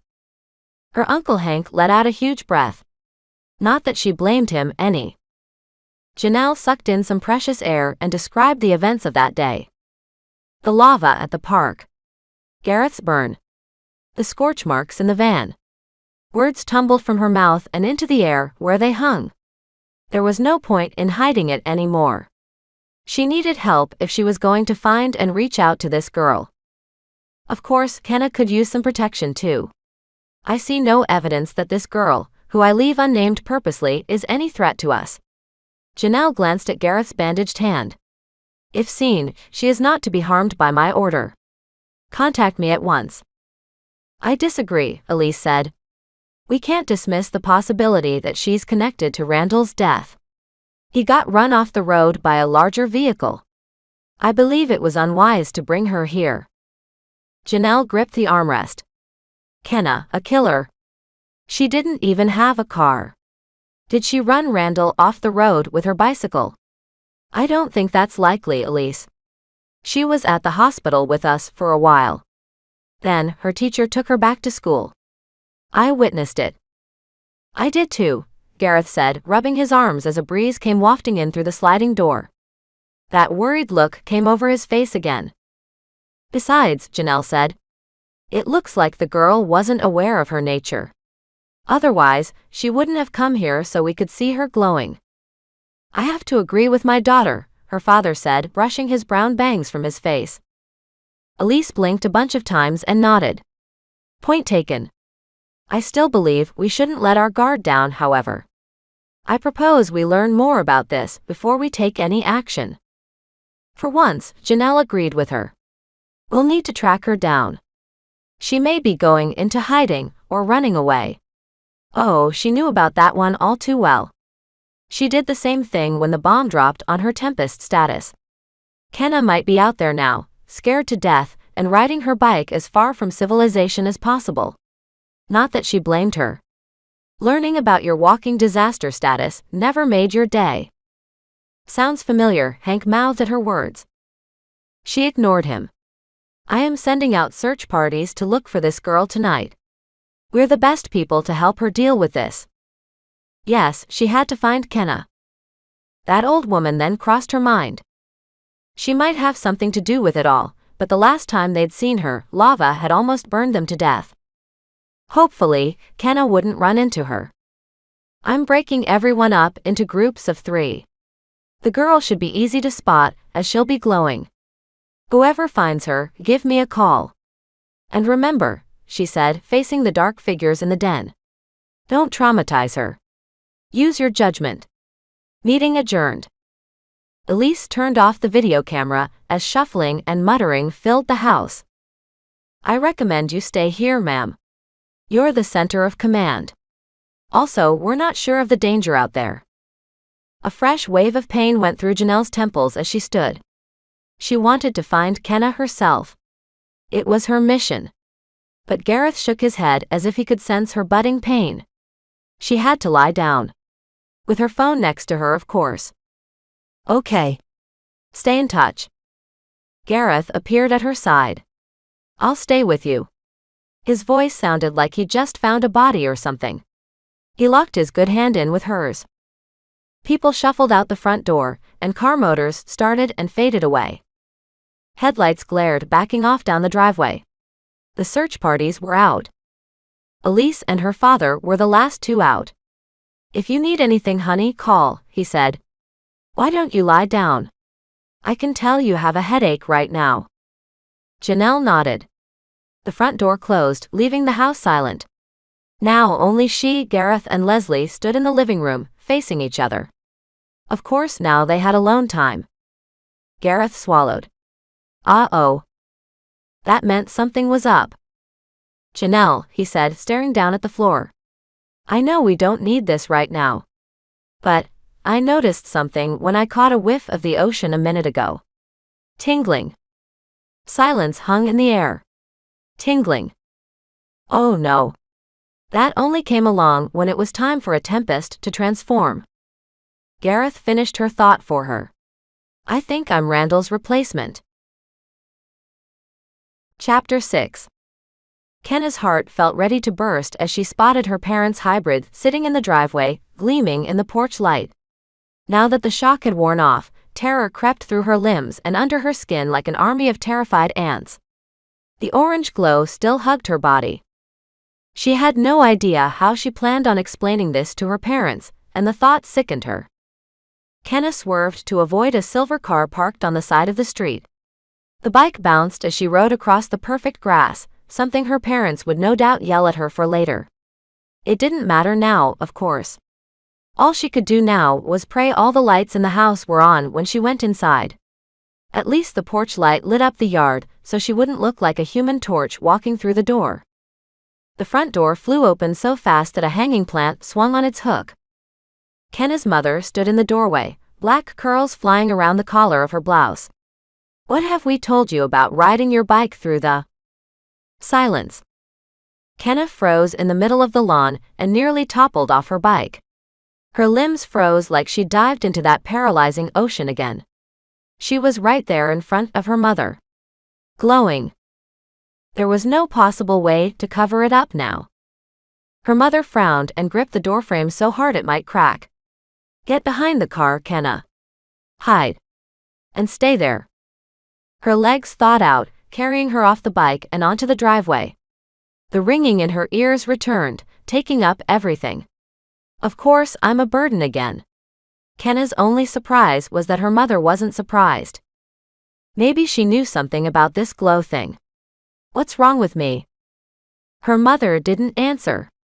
Instead, her mother ducked her head into the house. "Kai. It's time." "What's wrong with me?" Kenna repeated, crouching between the car and the garage as a truck passed. The footfalls grew louder, and her father appeared in the doorway, keys jingling in his hands. He stared at her, and his face went darker than usual, wrinkles deepening around his eyes. With a click and a chirp, the vehicle unlocked. "Get in the car." Kenna's voice rang in her ears. She was losing it, and she'd had it with her parents. "What's going on?" Her mother raced over and climbed in the passenger seat. "Get in, Kenna. You'll find out. There's nothing wrong with you." Finally, some answers would come. Kenna's body acted on its own again by carrying her over to the car's back door and climbing in. Kenna slid across the leather seat, holding back tears. Her parents knew what was happening. But how did they feel about it? Her father slammed the door without a word and started up the car. The motor purred, and the dashboard lit up blue. It was glowing almost as much as she was. "Where are we going?" He spoke at last in a flat, monotone voice that he probably used for meetings. "Lie down. Stay out of sight." Kenna acted as if she needed convincing. Wherever she was going, she didn't want any passing cars to see a glowing girl in the backseat. It was scary enough that Janelle and all her friends had seen it, and the Kissies had nearly seen it. Most likely, half the neighborhood had too on her wild ride home. The leather felt cool on her cheek as the car backed out of the driveway and started speeding down the road. The engine vibrated under her. Silence hung heavy in the car. "Stay down. There's a car coming behind us," her mother said without looking back. Her voice sounded as flat as her dad's. "What is this?" Kenna asked. "You should be panicking. That's what normal people do. I'm tired of you being so distant all the time. It's like you're not even my parents." No one answered, and her mother's curly black hair poured unmoving over the back of the car seat. The car's headlights behind them made moving lines on the leather in front of her face. Kenna's heart started pounding even harder. Her father's low voice floated back as he spoke to her mother. "I should have known when I saw the news." "News?" her mother echoed. About the park. More silence. A shudder passed through Kenna's body, and the orange glow around her rippled. They meant the incident earlier, and heaviness settled into her chest. What does that have to do with me? Now what? Her mother asked her father as if Kenna hadn't even asked the question. He turned, and a square of light lurched on the back of his seat. We'll let her answer the questions. I'm not doing it. We did our part. The light faded, which meant her parents were headed out of Hilo. Kenna almost sat up, but lines still danced around inside the car. Someone was still driving behind them. She couldn't even start to guess where they were headed. To a doctor. Somehow, she doubted that. Whatever it was, her parents had planned this for a long time. Please. Tell me what's wrong with me, Kenna said, kneeing the back of her mother's seat. Just have a regular conversation with me for once. Her mother jumped and sighed. The silence grew even heavier. Only the blue glow of the dashboard filled the car. Her mother shifted, removed her glasses and wiped them on her blouse. Whatever was wrong with her, her parents refused to talk about it right now. She'd just have to wait until she reached wherever they were taking her. It sounded like someone there would clear all of this up. Then, a horrifying thought struck. Who were they taking her to, exactly? She should have stayed with Janelle and Gareth. At least they seemed willing to help her work out whatever this was. And she didn't like not knowing where she was going. Why don't we turn around? If you don't open up, I at least want to get somebody to try. You're my parents. You're supposed to talk to me for once, instead of focusing all your attention on your precious grills. Her father swallowed audibly. No, we're not. Her mother gripped his arm. Kai? Not what? Supposed to talk to me. Kenna couldn't stop now. Her dad cleared his throat, which meant news. Bad news. No, Kenna. I meant to say we're not your biological parents. We were asked to keep and protect you. An invisible baseball bat hit her in the stomach. Spots danced before her eyes as if the blow had been physical. What?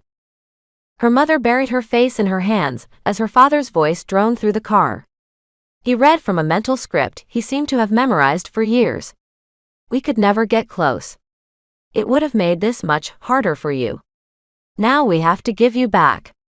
You can't stay in the human world any longer. 1,000 questions exploded inside her head. She didn't know where to start.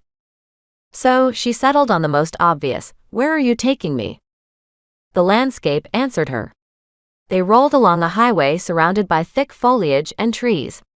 Even in the dark, Kenna recognized it. She'd seen this on the school bus this morning on the way to her field trip. They were headed back to Hawaii Volcanoes National Park, to her failed field trip. Kenna stiffened as her pulse raced under her skin. No. Please.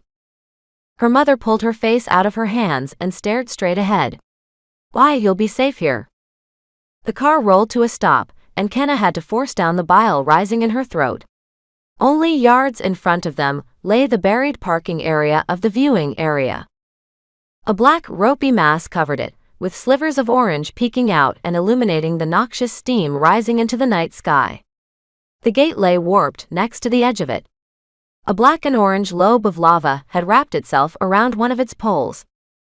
Little flames shot up from the ground where it made contact. Get out, Kenna, her father ordered. Every muscle in her body stiffened. The memory of that lava spewing from the ground raced through her mind. It was too much. No. Turn around. He gripped the steering wheel as if strangling it. His voice rose so much that the car almost shook. Out. You're putting us in danger. Kenna seized the seat. Her parents weren't around much and they ignored her half the time, but this. You're just dumping me here. Her father sighed.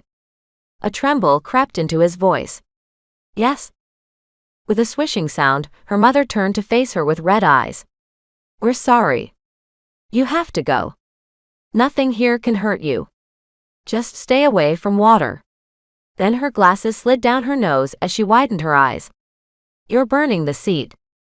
Kenna looked down. Tendrils of smoke rose from between her fingers. She jumped, unable to help it. A pair of brown burn marks sizzled where her hands had been. Had she done that? Kenna lifted her hands. They looked and felt fine except for the glow. What? The locks clicked as her dad unlocked all the doors. Go, Kenna. It's for your safety. Something about his voice made her move at last. She reached out and threw the door open. She had to escape the nightmare inside the car from the burn marks. Kenna's feet hit the ground, and she backed away from the car. The smell of smoke wafted out. Her mother promptly reached back and closed the door, shutting her out and leaving her standing only feet from the seething black and orange mass. Kenna couldn't move. All her emotions rose to her throat in one moment, and a cry tried to escape her. Her parents had driven onto a closed road and thrown her out next to a dangerous pool of lava. With a squeal, they drove off. The hybrid backed away in a cloud of dust, reflecting orange into her eyes. The motor whirred and whined as it turned around and sped back up the road and around a barricade she hadn't noticed before. Red taillights stared back like eyes, mocking her as they grew smaller and smaller. Kenna stood there in shock. A buzzing sound filled her head like a swarm of bees had crept through her ears. They dumped her. Dumped her like a bag of trash in the middle of nowhere. Though the lava had stopped erupting. I hope I never see you again. Kenna let her posture slump as something warm and thick wrapped around her feet from behind. But she didn't care. Her family didn't want her. The fading taillights of the car proved that. This glow around her hadn't gone away. She didn't even know why they'd dumped her here. Kenna choked, looked down and... Her swears died in her throat because the stuff around her feet wasn't mud. Orange peeked out from the black crust, expanding and swirling around her ankles. The buzzing in her head got louder as reality broke down, and she frantically pulled her feet out of the mass of lava. It made a sucking sound as she did. Kenna stumbled back onto the road, heart racing as the world tilted. Her feet. They had to be gone by now, burned away so fast she hadn't even felt it. But they weren't. Her heels slapped against the pavement and held her up. Her toes wiggled inside her shoes and didn't even hurt. She whirled around. The lava had expanded past the gate in silence as if greeting her. Two glowing orange spots stretched out on the black membrane. They were the spots where her legs had been seconds ago. An orange tongue peeked out from the edge of the mass, setting the grass on fire. Her mind raced around in circles as the buzzing in her ears intensified. She should have. Either she was having the weirdest and longest dream ever, or she was invulnerable to fire. Kenna. A woman's voice met her ears from the direction of the parking area. Kenna dropped her shoes and raised her head. The old woman she'd seen twice that day stood in the middle of the parking area, right in the lava.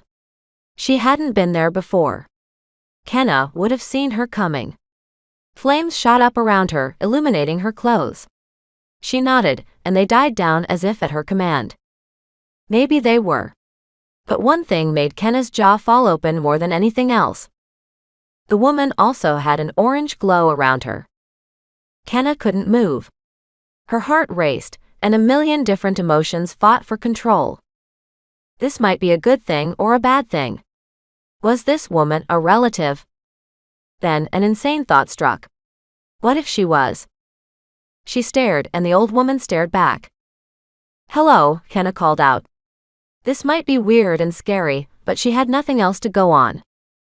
Nobody else was out there, and there weren't any houses for miles. At least this woman could tell her what this glow was. A pair of headlights appeared on the side of Kenna's vision. She turned her head. A lone car sped up the road towards her. Her parents. They were coming back for her. The panicked buzzing in her ears died. They'd changed their minds. This glow thing could go away soon, and she could return home and date Carlos tomorrow like planned. But what about the old woman?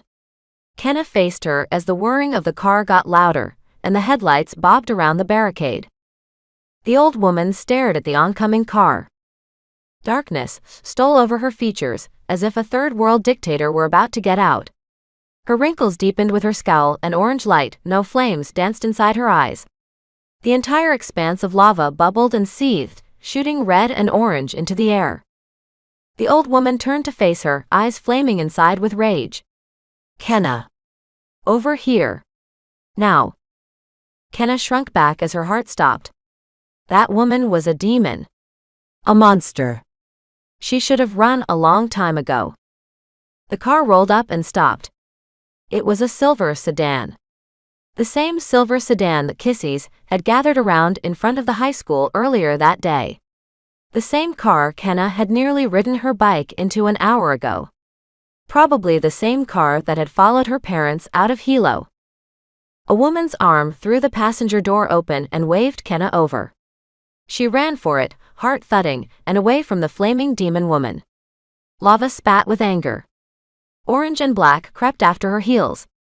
She had to get to the car before it exploded the tires. Who was in there? Someone brave. Janelle?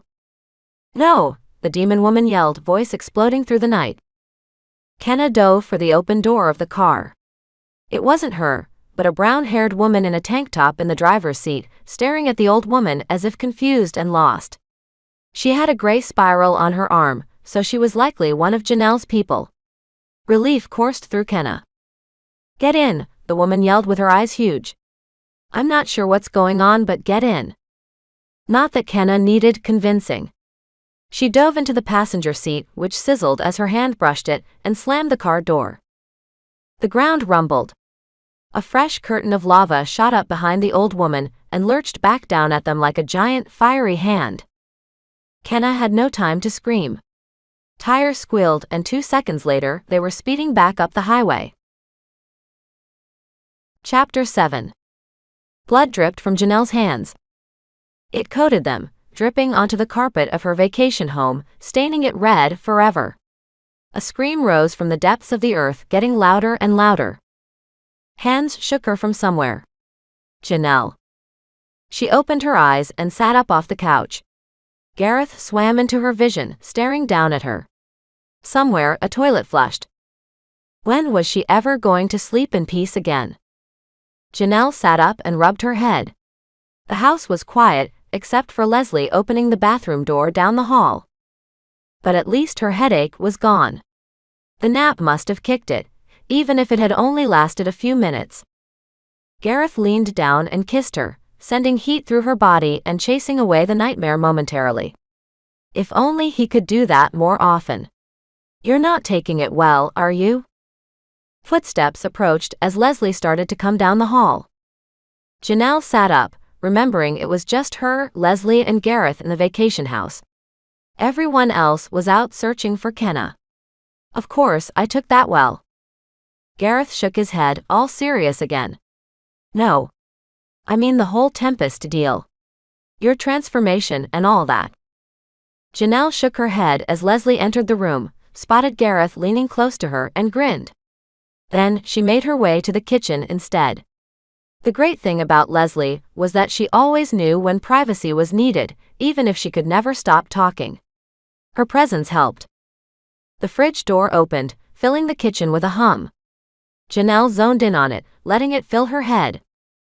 Not taking this well? Yeah, the whole Tempest thing was stressful. And she must have. Gareth sat down, his leg touching hers. You were mumbling in your sleep, like you said your dad does all the time now. I think you're feeling guilty. She stiffened and shot off the couch. Leave it to Gareth to always just come straight out and say something. Yes, I guess I am, she said, staring out the window at the dark street. Words flew out of her mouth before she could stop them, like they were trying to escape. I know I killed people when I transformed. Silence. Gareth shifted on the couch. He sure didn't say, no, Janelle, you're wrong. He had good reason not to say anything too. It was almost impossible not to kill people when you turned into a giant storm. Everyone always said that. It was just a fact of a Tempest life. Gareth had killed 5 in Florida and hated thinking about it.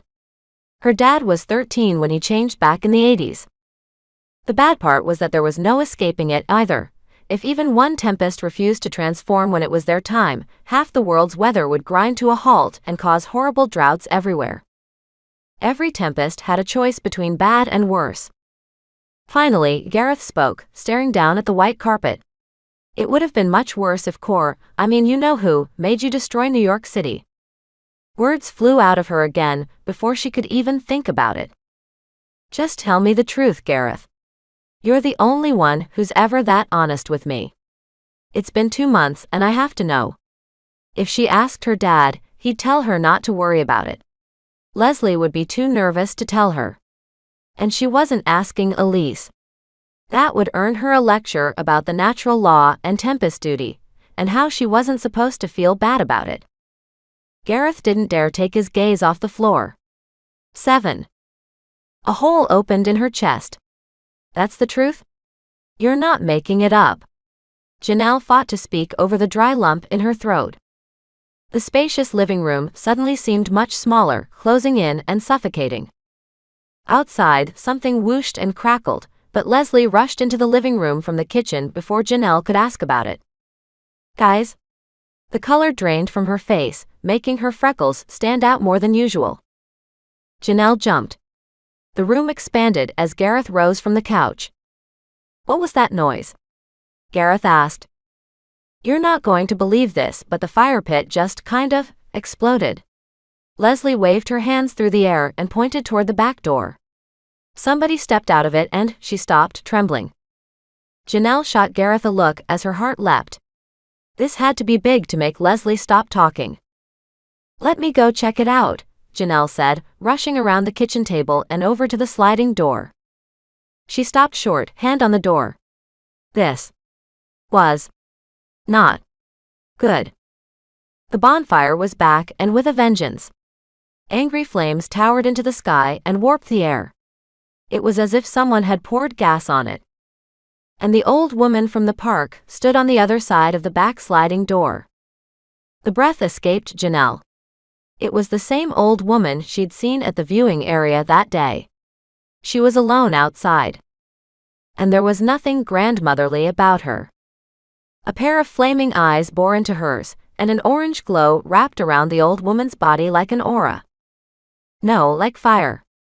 This old woman looked like a demon that crawled right out of the flames, come to drag her into some hell. She held a wooden cane in her hand, keeping it planted on the ground as if she needed it to stand. Janelle gulped. The woman looked like Kenna. The puffy black hair, even the oval face and the squashed-down nose, she was a relative, all right. What the? Gareth started, stopping next to Janelle with his mouth hanging open. Words struggled to escape her throat as her knees turned to rubber. Hello. She would keep the sliding door closed. They needed a barrier between them and the stranger. The woman glared right into her eyes, as the flames around them twisted around each other. Behind her, the bonfire towered above the beach and roared into the sky. Wow, her dad couldn't get home soon enough. Even Elise would be a help. But they weren't the leaders. She was. It was her job to handle this. Leslie, go out front and call everyone back, Janelle said without taking her gaze off the woman. My dad's number is in your phone. Now. Leslie said nothing. Footfalls thudded across the house. The front door slammed. The woman continued to glare. At last, she raised a gnarled finger and pointed right at her. Can I help you? The words tumbled from her mouth. What was this woman? Cordelia was right about other beings like them. She meant to bring them into her war the entire time. What if this woman was here for that purpose? Janelle stiffened. Wait. I don't think she's going to answer, Gareth said. Turn her away, Leslie said. Hello. Janelle stood taller like she was supposed to do when talking to pretty much anybody. And she felt this woman wouldn't rattle her out on her secret. If there was a good time to throw her weight around, it was now. I'm Janelle Duvall, Tempest High Leader, most powerful. I know what you are. The old woman's heavily accented voice filled the house, making her eardrums ring. I've met your kind before. Unpleasant creatures. She paused and took a step back, leaning on her staff. I am Pele, goddess of fire and volcanoes. The woman's voice hung in the air. She spoke her name as a threat, and not as a greeting. Janelle shot Gareth another glance as his eyes widened. Diplomacy would work better here if this woman was right, and the raging bonfire told Janelle she wasn't kidding. But she didn't have time to think about how weird this was. Janelle couldn't help but eye the ocean. She needed the water. If she could get it to hit this woman or Pele, or shove her in with a blast of wind, she might freeze like Kenna had. Clearly, the two were connected. But that would be a last resort. Unfortunately, Janelle knew nothing about any goddesses. Did this mean that Huracan was real too, and he really gave Tempest his power before dropping into a slumber? Nice to meet you. Janelle wouldn't throw Kenna under the bus. She knew what that felt like. But it was evident that she should try to placate first. The goddess's eyes blazed as she tapped the walking stick into the sand, and the ground trembled underfoot. Return my daughter. Janelle opened her mouth, but Leslie beat her to the question. You mean Kenna? Thunk. The old woman nodded, and tapped the stick on the ground again. Another rumble, louder this time, rose from the ground. That wasn't a threat at all. Janelle's heart started to race. Okay. She really was Pele, the volcano goddess. Janelle's nerve broke. The water was still 50 feet away, on the other side of that bonfire. I don't know where she is. She was over here and we were trying to make friends with her, but then she ran away when this glow appeared around her, and I promise we're going to find. One of your people took her. Thunk. This time she drove the staff deep into the sand, spraying it at Janelle's feet. A third rumble crept up from the depths of the earth, making the glass chandelier clink in the kitchen. A tempest convinced her to run from me. A tempest is taking her away from me. Kenna probably hadn't needed convincing to run from her, but Janelle wouldn't say that. She was literally playing with fire. I understand why you're upset, and I'm sorry this happened. Most likely, it was a misunderstanding. I have searchers out who are worried about her safety. I can call around to see who has her, and we'll have her returned in no time. Let me get my phone. She couldn't do this to Kenna. Janelle knew what it was like to have a monster for a mother. But she needed to stall at all costs. Janelle didn't need knowledge about Hawaiian mythology to know what was coming next. The ocean was so far away. Gareth could do something while she had Pele distracted. She'd seen him control the sea before. The volcano goddess pointed again. Liar. Janelle tapped her phone, but it was too late. The old woman jabbed her staff into the sand for a fourth time, and this time, the ground cracked under the goddess's feet. The sound cut through the closed door. Janelle? Gareth asked, seizing her hand and pulling her back into Leslie. She stuffed the phone back in her pocket. They had already lost. A black line snaked towards the door as sand toppled into it. Gareth! Janelle's voice came out in a hysterical half-scream. Run for the ocean. Now. If he transformed, he'd escape. He had to do it anyway. Gareth nodded with eyes full of resignation. I'll hold her off. Gareth leapt forward but stopped in the doorway as the crack widened. Can't. And I'm not leaving you. Smoke and fumes rose from the opening, warping the air and blurring the old woman's face. A pair of burning embers, her eyes glared through it. Slowly, her face morphed. Her wrinkles smoothed out as she stood taller, leaving a young woman in her place, a young woman who almost matched Kenna. Only Kenna would never try to kill her. Janelle raised her hands to summon a blast of wind, anything, to shove Pele back into the water. She grabbed onto her fear and anger. This time, her power worked. Air screamed through the house and out the sliding door. Glass shattered and flew towards the volcano goddess, shimmering orange in the firelight. Shards dug into her skin. It could have been Janelle's imagination, but instead of blood, flames sputtered up and died where they hit, leaving her skin untouched. The old woman didn't flinch, as the fumes from the crack in the ground whipped away into the night. Gareth, help! Janelle let her arm slap down as she shook him, but he seemed in a daze. He gripped his bandaged arm and stared, unable to believe the sight before him. Don't freeze up. Move. The ground rumbled again, louder this time. The eruption was coming fast. We have to get out of here, Leslie shouted. Gareth blinked, whirled around, and seized a kitchen chair. The color in his eyes started to spin with raging storm clouds. He raised it over his head as a roar crept into his voice. You touch my girlfriend, you die.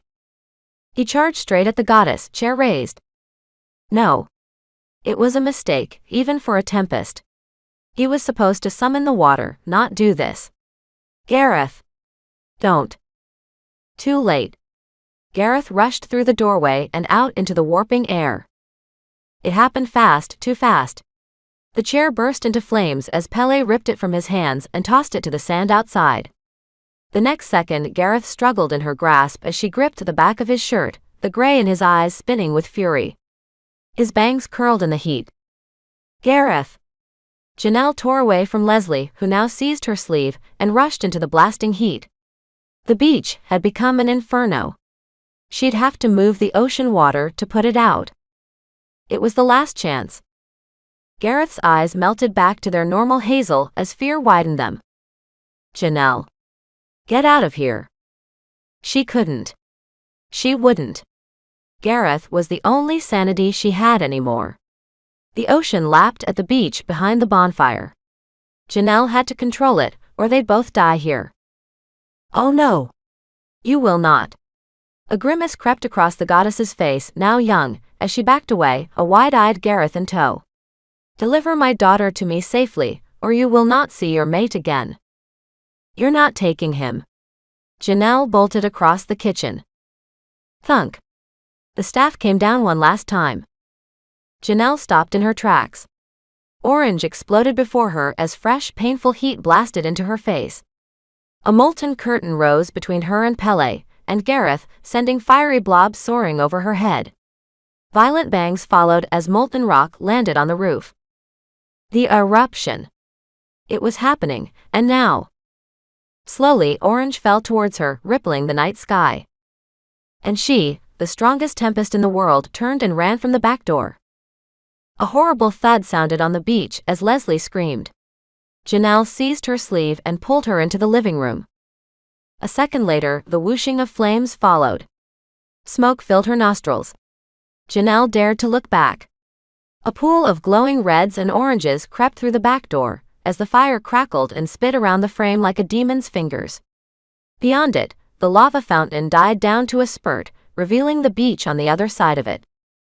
The bonfire had gone out, and nobody stood there now. The goddess had left a parting gift. Gareth was gone. A pang tore through her stomach, making Janelle cry out. It couldn't be. The front door flew open, framing Leslie. Her mouth fell open. Janelle. The lava continued its march into the house. Flames towered up towards the chandelier, curling over the ceiling. Janelle ran backward, nearly smacking into the couch of the living room. Leslie. Go. Her friend didn't need convincing. Janelle crashed into her, sending them both onto the front balcony. Pain surged up Janelle's elbow as she crashed into the railing. Behind her, the lights went out, taking the cheery string of porch lights. Instead, an orange glow lit the deck. Call 911, Janelle breathed as they raced down the driveway. Her mind raced at the speed of light as the row of houses met her eye. Some had lights on inside. How far would the lava go? I have to warn people. Leslie stopped in the street, pale. I'll call your dad. But where's Gareth? Another pang seized her as she struggled to stay on her feet. Janelle blinked away tears as the windows of her vacation home exploded behind her with a deafening boom. He's gone, she said, choking back a sob. I think I killed him. Chapter 8. Kenna didn't dare let go of the passenger seat of the gray sedan until the orange glow of the viewing area and the demon woman were about 10 miles behind. Now, only darkness and the yellow lines of the highway took up the side mirror. Dark blobs that were trees and bushes sped by, occasionally opening to give a view of the sparkling ocean. But she didn't care about the fantastic scenery. The orange glow still hugged her body, and a fresh burn mark smoldered on the back of the car seat where her hand had first touched it. The whole car stank like burning leather. It was all her fault. But the woman in the driver's seat didn't seem to care about either. Her brown hair hung down to her shoulders in a choppy mess as she stared straight ahead and drove. Was she the limping woman Kenna had seen before chaos broke out at the park? She'd been hanging around the school a lot.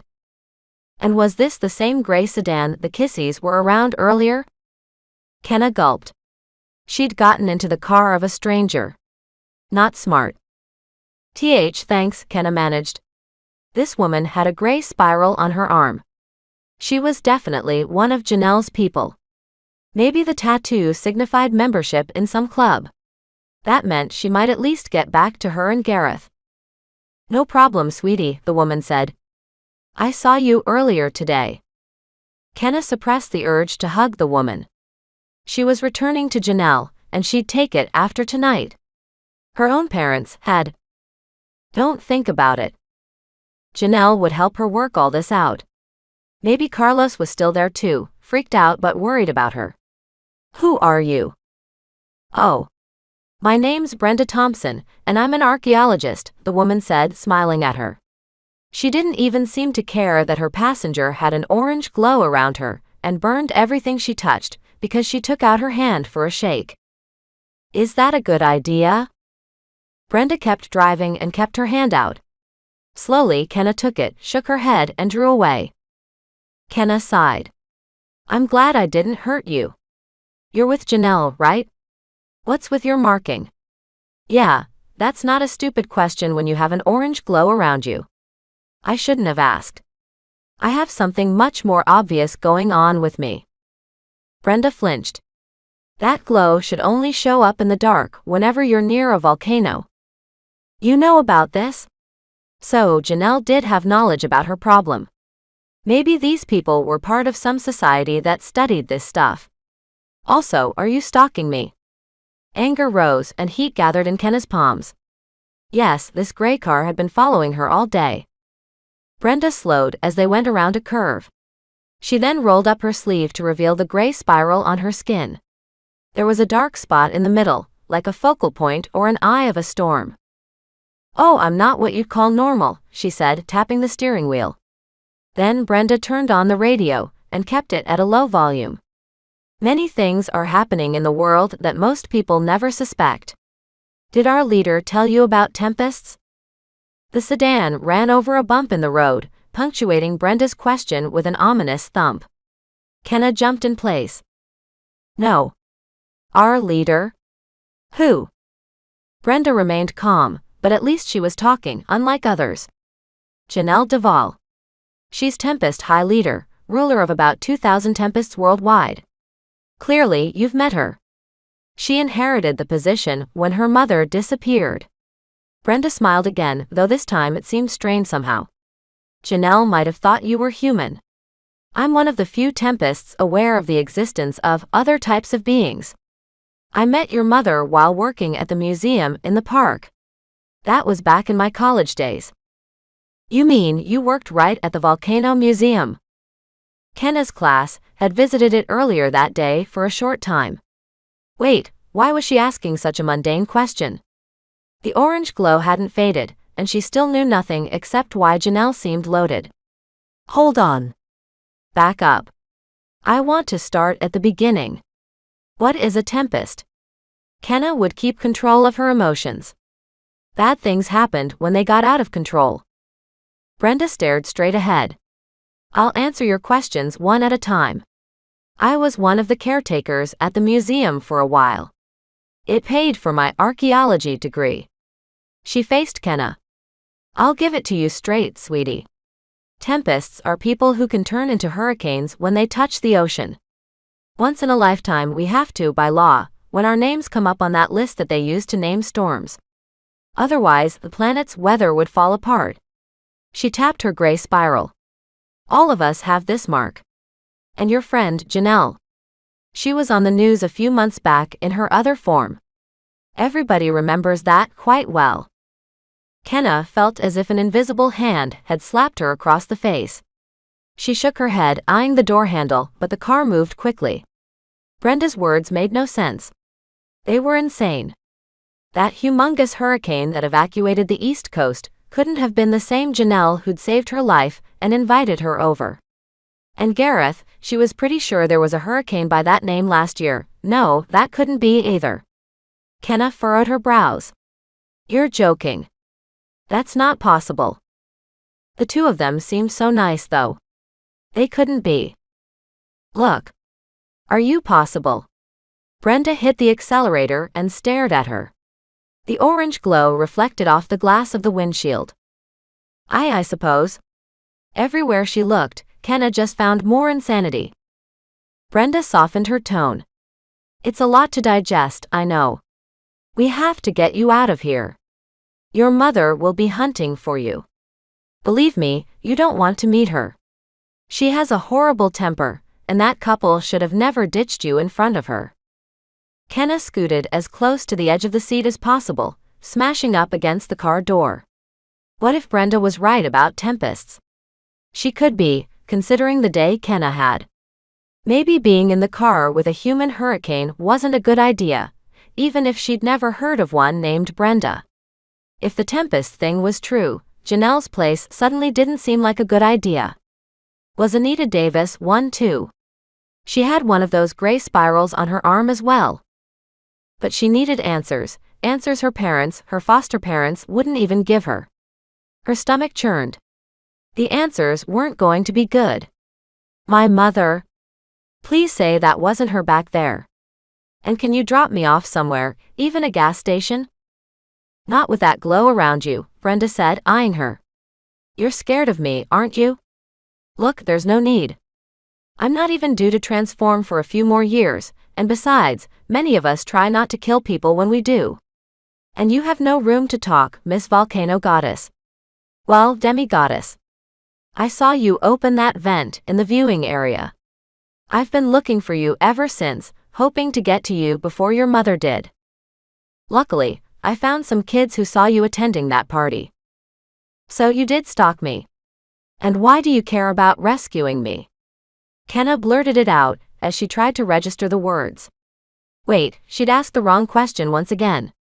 Volcano Goddess? Brenda braked, slowing the car to a crawl as the words hung in the air, surreal. Gravel crunched as they stopped next to towering trees blocking the moonlight. The road was empty except for them. Far ahead, a pair of red taillights faded around a curve. She knew who it was. Kenna choked back with another sob. Never again would she talk to them. It seemed that the entire world had betrayed her within hours. Brenda sighed. I'm sorry. It's hard. Some Tempests have one human parent, and it's not uncommon for them to abandon us once they learn the truth. It happened to me. She stared out at the front of the windshield for a long time, watching some bugs swirl around the headlights. Clearly, Brenda didn't want to talk again. That's terrible, Kenna said. Her hands tingled with nerves. Was this what the rest of her life was going to be like? Nobody would want anything to do with her ever again, not even Carlos. She pulled out her phone. No new calls.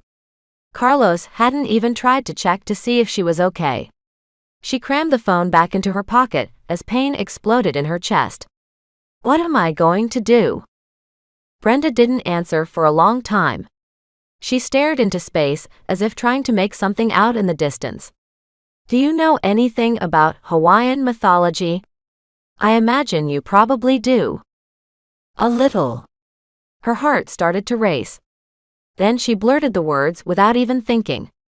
Are you saying my mom's Pele, the volcano goddess?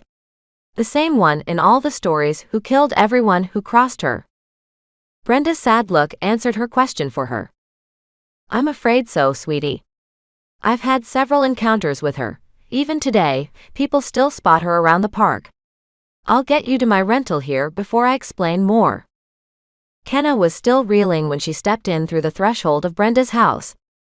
Brenda clicked the light on, revealing a messy living room filled with books. Books on the couch, books on every possible table, books even stacked on the floor.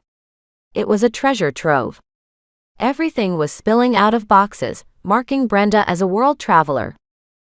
The orange glow disappeared from Kenna's body as she entered the light, leaving it normal again. Kenna breathed a sigh of relief and collapsed between a couple of hardcover volumes. She wanted to collapse into it, close her eyes, and wake up in bed, realizing it was all just a dream. There were no such things as tempests or volcano goddesses. The myths were just that, myths. "I'd offer you a drink, but I'm sure water's no longer good for your health." Brenda clicked on the kitchen light and opened the fridge. "I'm sure you have questions for me, sweetie. I can answer them, having met your mother." "Fire away." No pun intended. Brenda's footsteps grew louder behind her. Kenna's vision blurred as the woman took the recliner in the corner of the room. At least Brenda seemed cool and relaxed. "I have one," she said. "Why do you care?" "What do you mean?" "You're a total stranger and you got me out of there." "Thanks for that. But why?" "Nobody else wants anything to do with me anymore." "I'm sorry if I sound rude, but I just want to make sure you're not taking me to some archaeology lab to study." This woman probably worked for a university and wanted to nab her at the perfect opportunity. She'd been staking out the area for a little while now. Brenda grinned and shrugged. "Look at me. I'm a Tempest. Do you think I don't understand what you're going through?" Brenda's eyebrows rose. "People like us need to stick together. It's not an easy existence and it's lonely sometimes. I've been searching for years for others like us." She waved to all her books. "Been around the world too. Sweetie, I've had some leads, but your mother was the first contact." "Others like us. What do you mean?" "Walking disasters." Kenna felt like one all her life, and scaring the kissies wasn't worth this. She stared at the carpet and kicked her legs, watching the patterns spin. Then she wanted to throw up. She made that crack open and nearly killed Gareth and Janelle. But if they were human hurricanes? Well, yes. My interest started when I met your mother. It was on a hike through the park after work.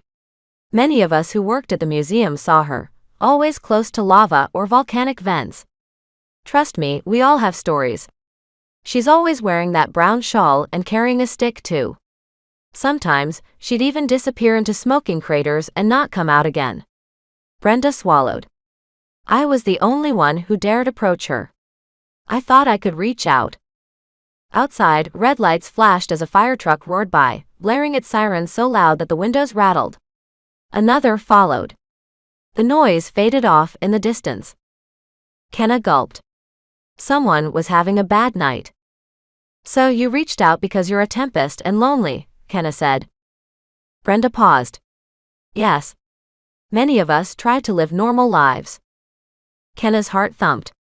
If Brenda was right, she was in the home of a literal force of nature. "You probably have powers, right?" Janelle had ripped that fence apart with her bare hands in the viewing area. "Yes," Brenda said, as if she didn't want to speak of them. "Anyway, your mother. Back in college, I invited her to lunch." "To lunch?" Kenna exploded. She couldn't imagine conversing with that fire-eyed woman, let alone having a meal. Look, she seemed way too old to be my mom. She must have been at least 70 or 80. It was a long shot, but she had to try something to escape. "Oh, she cycles between young and old all the time. Turns young again when she causes a new eruption or something like that. At least, that's what she told me." Brenda got up and walked over to the window, limping a bit on her right leg. She parted the blinds a bit and peered in the direction the fire trucks had gone, as if trying to see the house that might be on fire. She must not have, because she closed the blinds and sat back down in her recliner. "I invited her to lunch because legend had it that she spares those who treat her kindly and destroys those who cross her. And we became friends." "You were friends with her," Kenna said. That explained the lack of terror. "We spent a lot of time telling each other about our abilities, with the promise that we'd keep them a secret. Then things got complicated. You were born, and Pele chose me to be your foster parent until you matured." Kenna felt as if another slap had just hit her face, and she was getting quite a few of them. This Brenda woman was supposed to be her foster parent? You? Yes, and I would have done it in a heartbeat. I understand that children of gods and goddesses are mortal until they mature.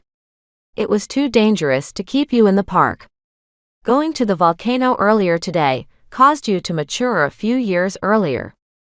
So that's why my parents said no to the field trip, Kenna said. The whole room seemed to spin, and the stacks of books towered over her. Everything was starting to make sense, a terrible sense. She pinched herself in the arm again and again. When she failed to wake up for the 20th time in a row, her eyes blurred again. Kenna held it back. She wouldn't be that crybaby the Kissies had always accused her of being back in junior high. So what went wrong? It couldn't be anything good, given her luck. Brenda swallowed. I graduated with my degree and accepted a job in Western states, studying ancient Native American cultures. I told your mother I'd have to take you with me. I would return you here once you matured, and I could have helped you adjust when you did. Brenda finished with a frown. And she got mad, Kenna finished for her. The words felt dry in her throat. Brenda seized the armrests of her chair. I saw the other side of her nature. She changed, became jealous, and broke off our friendship. Then she demanded that you couldn't leave the island. The next day, the ground started to shake under my house, and I knew I had no choice but to leave. To this day, I have no idea why she turned on me so quickly. Kenna hugged her knees and leaned back, trying to disappear into the chair. Now she had another possessive parent like the ones who had just dumped her, and one with a horrible temper too. No way was she going back to Pele. Even if she wasn't possessive, she killed people and destroyed towns. One or two had been buried in lava years ago. Maybe someone there had angered her. Kenna whipped out her phone again, which nearly fell out of her trembling hand. I'm calling Carlos. My date. I need someone to stay with tonight. Understandable. Brenda leaned back in her chair and waited. Let me know his decision, and I'll drive you there if I need to. It took 3 or 4 tries to dial his number right. Finally, the ringtone sounded from the phone, and Kenna smashed it against her ear. She'd need an explanation ready for him once she got to his house, or at least warn him to have all the lights on by the time she arrived. If that wouldn't work, she'd crawl in through his window. She could use his jokes and humor right now, even to bring her back to some sense of reality. He was the last place for her to turn. A click sounded in her ear and a voice filtered through. But it wasn't Carlos's. What are you calling here for, chump? Natalie sounded like a beast from a nightmare. Did you really think Carlos was into you? An invisible fist slugged her right in the stomach. Kenna ended the call and let her phone fall from her trembling hand to the floor. What Natalie had said earlier today was true. Why else would she have Carlos's phone? What's wrong? Brenda leaned forward in her chair. Her eyes grew big with concern. Kenna paid her no attention as the walls closed in, and the rest of her world collapsed. She had nothing left, nothing at all. She slid off the couch onto the floor and let the tears come. Chapter 9. Janelle collapsed into her dad's arms in the middle of the street. The roar of fire hoses sounded through the air, and red lights flashed off all the houses around her. She'd turned back into the total baby, but she didn't care. It's okay, honey. It's okay, Janelle's father kept repeating. His words flowed away into the crackling of flames as her vacation home burned. Maybe she deserved to have her house destroyed. And she'd taken someone's loved ones out just like Pele had, so perhaps she deserved to lose Gareth too. Any kind of optimistic thought was impossible and alien. The whole world was falling apart. Janelle, I don't think it's spreading. Leslie appeared at her side as car doors slammed down the street. People were leaving the area, and she couldn't blame them. She and Leslie had knocked on all the street doors, screaming at people to leave. Looks like the lava just hit this house and stopped. But I can't find Gareth anywhere. You won't find him, Janelle said, breaking from her father's hug just in time to see her Uncle Hank running towards them. He was just another blur in the group of onlookers, almost all Tempests gathered there in the street. She took him away. Said if I can't find Kenna, she didn't finish. She didn't need to. How would she ever find that girl again? Wait. Janelle had to get it together. Someone in her search party must have spotted her if Pele said one of her kind had taken her. Relief flooded her body, relaxing her muscles and coursing through her limbs like a gentle wave. She just had to go through and ask everyone where Kenna was. Luckily, it seemed almost all of the Tempests from the party were here, including the girl with black hair who looked about her age. She could have gone to school with Kenna and could help her out. But she still didn't want to throw Kenna to that goddess. Janelle could find Kenna's whereabouts, warn Kenna, and then tell the scary goddess where she was. Then they could get Gareth back and flee the island. Dad, ask everyone if they've seen Kenna, she said before she could even think about it. Long story. I'll tell you later. But we can't get Gareth back if we don't find her. Confusion crawled over his features as he brushed his brown bangs out of his face. Get Gareth back? Was he kidnapped? His gaze darted around the disaster scene as firefighters shouted at each other and ran around the side of the house. A black and orange mass hugged the building from behind, spitting flames, but at least it had stopped moving and spreading. None of the neighbors were affected. At least the volcano goddess was fair. Sort of. She hadn't hurt any of the neighbors, at least.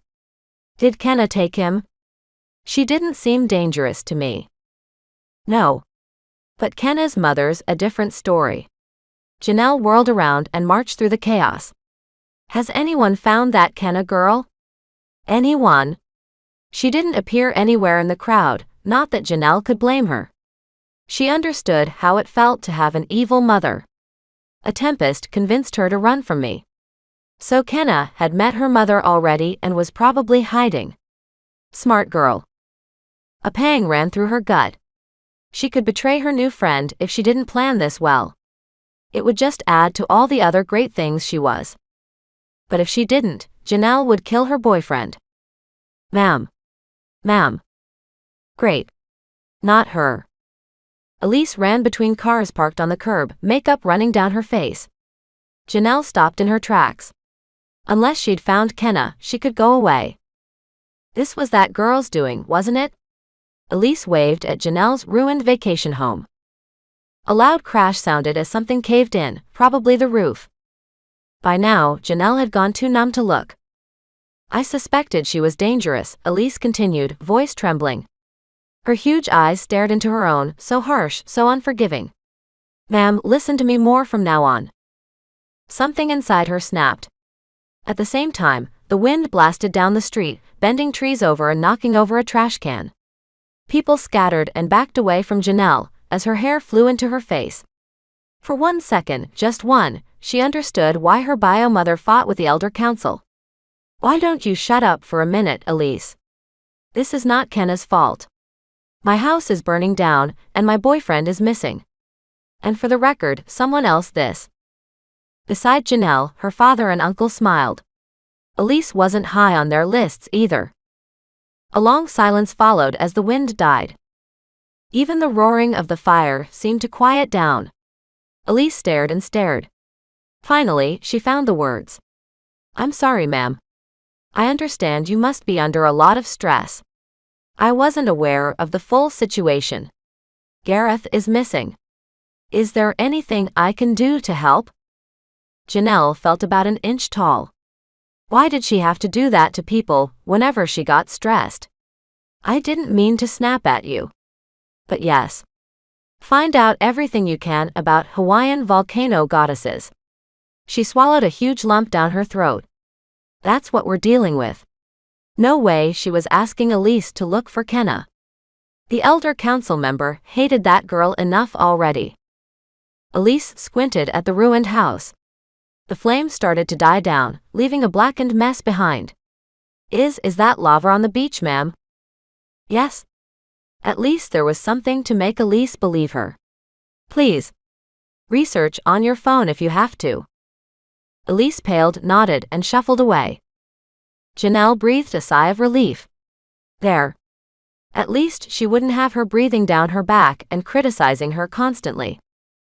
Janelle. Another voice shot through the chaos as a boy with black hair and glasses ran through the cars, huffing. Kenna's date, Carlos.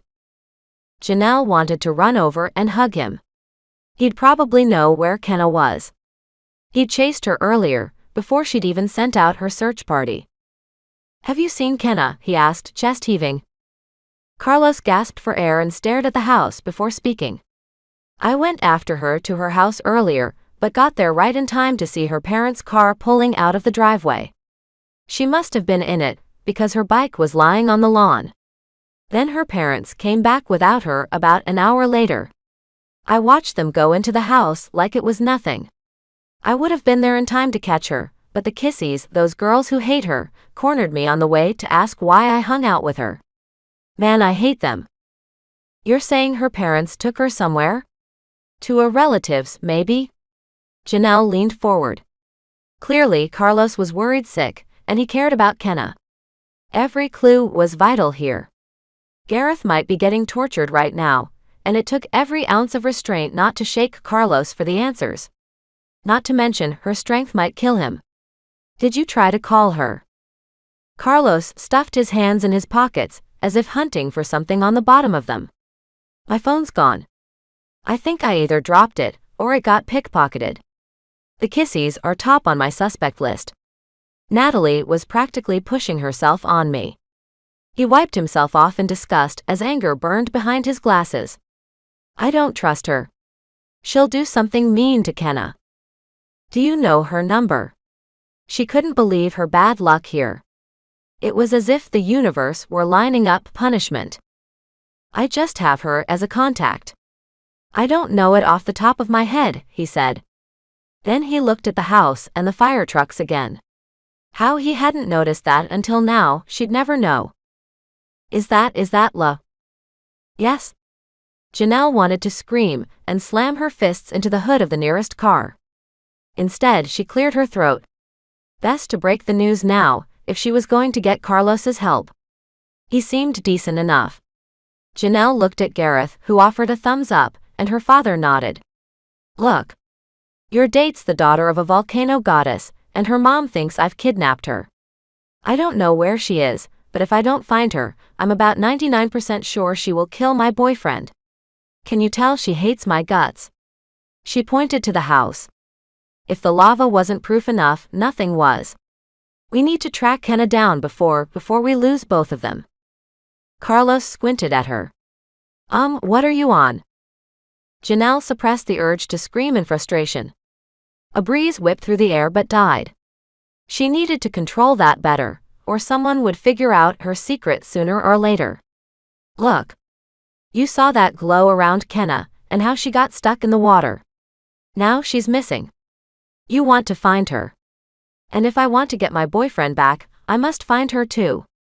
And betray her, that cruel little voice in her head chimed in.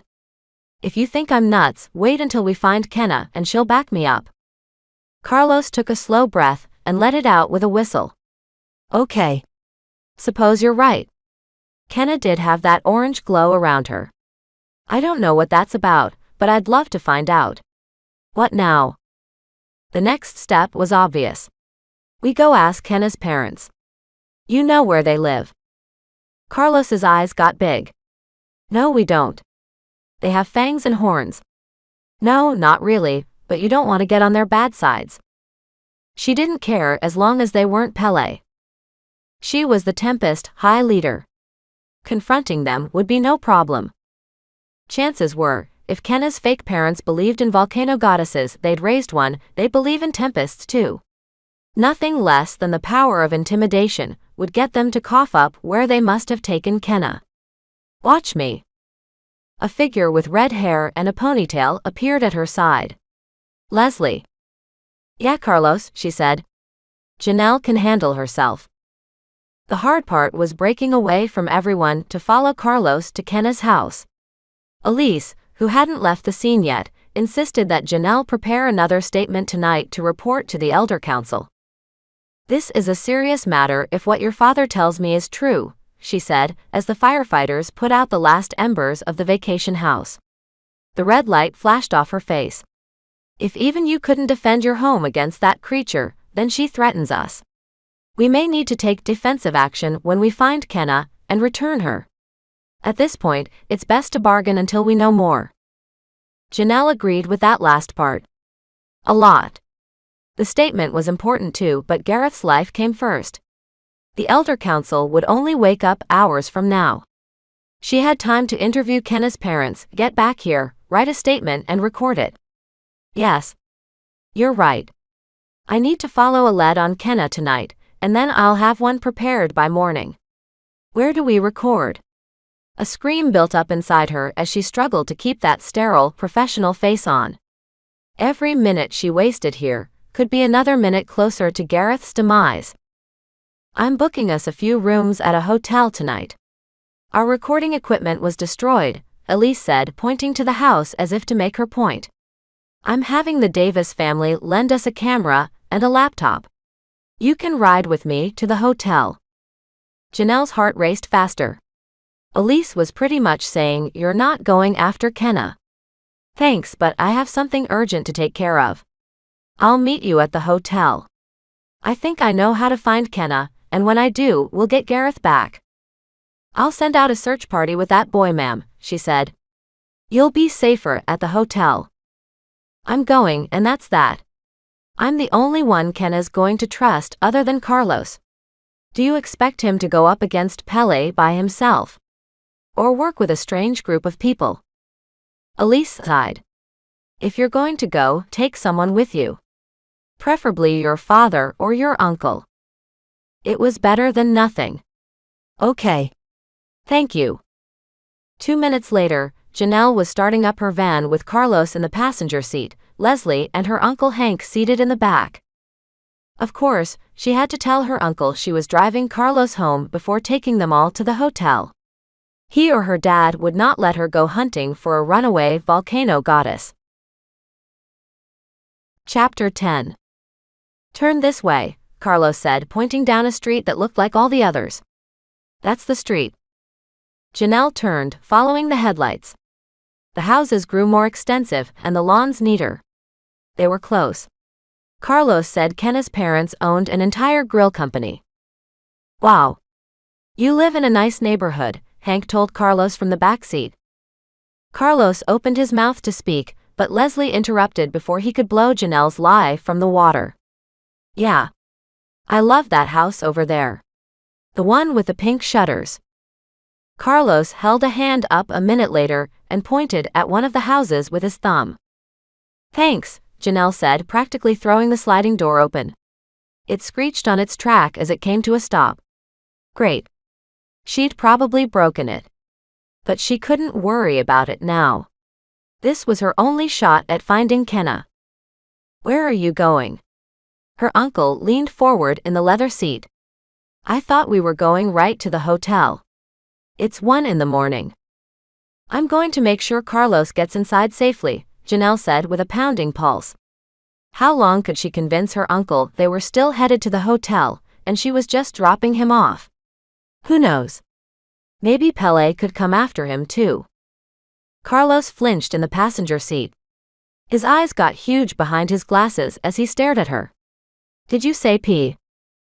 Okay, Hank said, cutting him off. Good idea. I'll be right out here. I'm coming too, Leslie said. Her seatbelt clicked and leather groaned as she slid out of her seat. No. Stay here, Janelle said. She didn't need to endanger her best friend. Who knew what Kenna's fake parents were like? Kenna didn't get along with them too well. Janelle was a Tempest and could handle this, but Leslie wasn't. It was bad enough this Carlos guy had to be involved. Leslie sighed and fell back into the leather seat. Okay. I'll stay out here.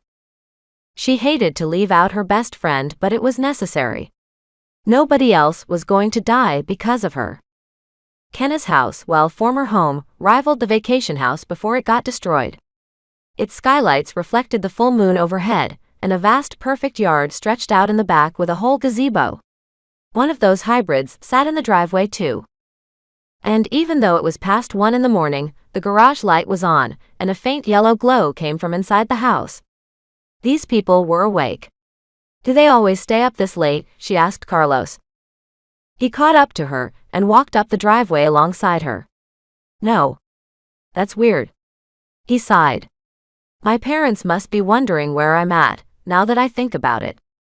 They've got to think I've been abducted by aliens by now." Janelle stopped in front of the garage door. A light line came out from under it, along with footsteps and scraping noises. Someone was doing something in there. Behind her, the van's engine kept growling. Her uncle had to be watching every move she made by now. She didn't have the time to make an entrance politely. Period. Plus, the side door to the garage had to be locked. "We're going in there. Carlos, I'll need your help. You know these people."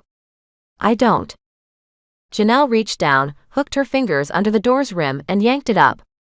It didn't matter if Carlos saw her strength now. He was about to learn her secret, anyway. The garage door flew open like light cardboard, disappearing into its track somewhere above. Light spilled out onto the pavement, making Janelle squint. "Whoa. How did you do that?" Carlos asked next to her. A figure froze inside, box in his hands. Kenna's dad. Janelle's eyes adjusted to the light. The guy stared back at her, bags under his eyes, black hair going everywhere except for down on his head. Sweat made his business shirt stick to his back. He'd had a long night. A long night tossing out Kenna's stuff because the box he was holding held a bunch of girls' clothes that sure weren't his. Packages of girls' clothes, boxes of old kids' books and floral bedsheets lay against the side of the garage next to a pair of trash cans, ready for the trash. Carlos spoke first. "What? You're getting rid of Kenna?" The guy opened his mouth but no sound came out. Janelle balled her fists. What had he done? Thrown Kenna in front of Pele, and then decided to erase the evidence? It sure looked like it. Kenna had met her already if she'd run away from the goddess.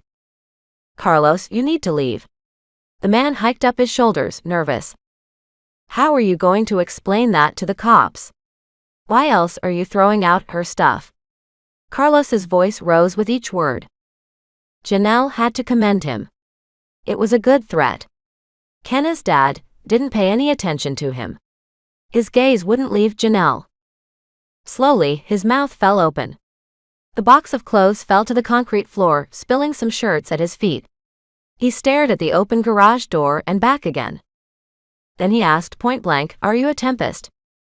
Janelle flinched as the floor seemed to go out. The fear on the man's face told her he believed in the supernatural. She wanted to hide and hated that she was in a tank top. But the more scared he was, the more likely he'd cough up where Kenna was. She reverted to her professional voice, which she was sure these people would understand. "Yes. I am." Wow, she hated admitting the truth. It made an uncomfortable feeling bloom in her stomach. "I'm here for information." The guy backed away until he hit a stack of 3 boxes behind him, probably also full of Kenna's stuff. Then, the man got his bearings. "We won't tell your kind anything."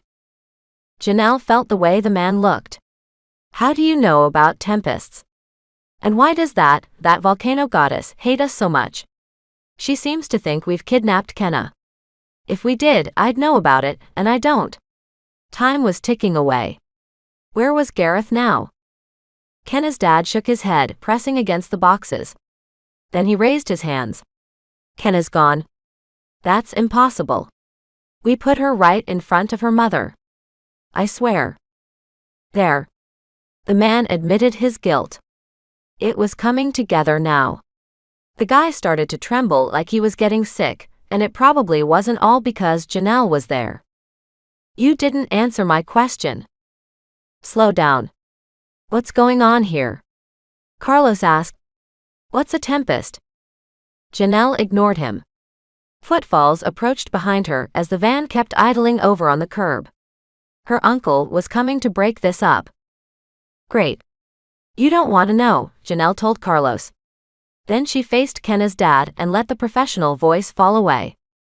"Well, I just want to make sure Kenna gets back to her mom, okay, so I can I'm not talking. What's going on here? Her uncle asked from behind. Wait. If this guy wouldn't talk, maybe his wife would.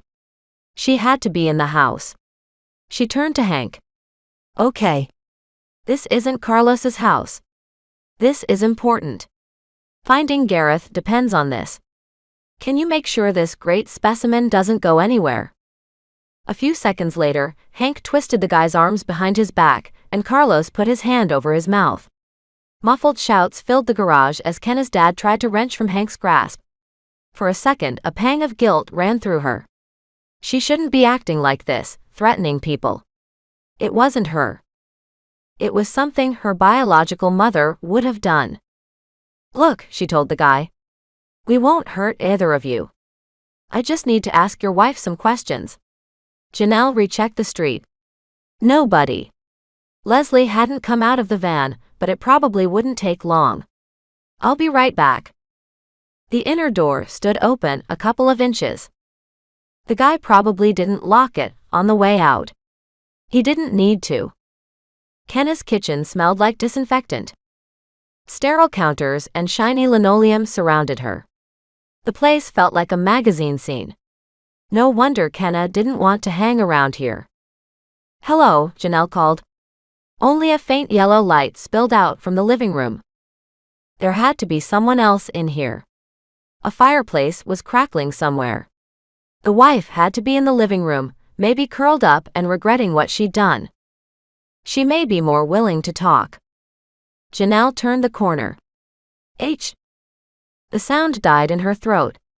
Who needed to light a fireplace here in Hawaii? It was only chilly if you went to higher elevations. But the thought came too late. Flames blazed inside the marble fireplace, shooting over the rim and towering toward the ceiling. A lone figure, a middle-aged woman with black hair, stood in front of it as if waiting for something. She hadn't heard Janelle calling for her over the roar of the flames. Janelle opened her mouth to yell at the woman to move or at least back up, but she didn't. Because a figure started to take shape inside the flames. A shawl took shape inside the fireplace while flames curled into burning hair, and a burning hand, grasped the marble rim from inside. A second later, a figure stepped out, a young woman who could have been the mirror image of Kenna. Instead of an earthy brown shawl, she wore one the color of a sunset. It contrasted with the boring white walls of this place. It was Pele. Here. Now. Janelle held her breath.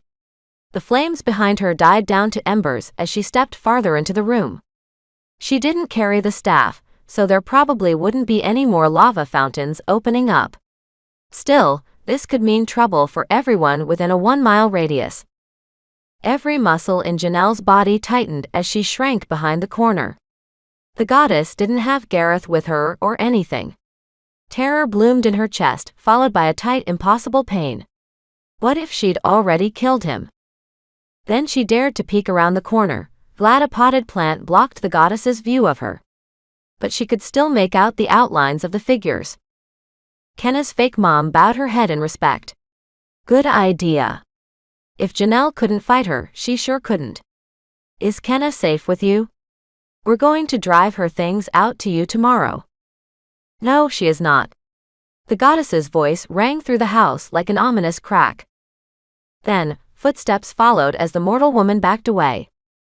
Janelle held her breath and prepared to jump into action. The man's terrified face shot back into her mind. These people might not be the greatest, but she couldn't let them get destroyed. But it is not your fault, Amari. Nor Kai's. Pele's voice lowered a bit. You fulfilled my request. What happened? Kenna's fake mom, Amari, asked. Her voice cracked like she was ready to cry. Is she all right? Do you know where she is? Kenna must be going through a lot. I'm sure she thinks that we hate her. I will be fair and not harm you. I want information. Was anyone following Kenna around this afternoon? Janelle took a breath as the pain dissipated. She and the goddess were here for the same purpose. Maybe Amari could clear up the misunderstanding. And if this goddess claimed to be fair, Gareth might have a chance. Janelle cupped her ear and leaned closer to the corner, heart pounding.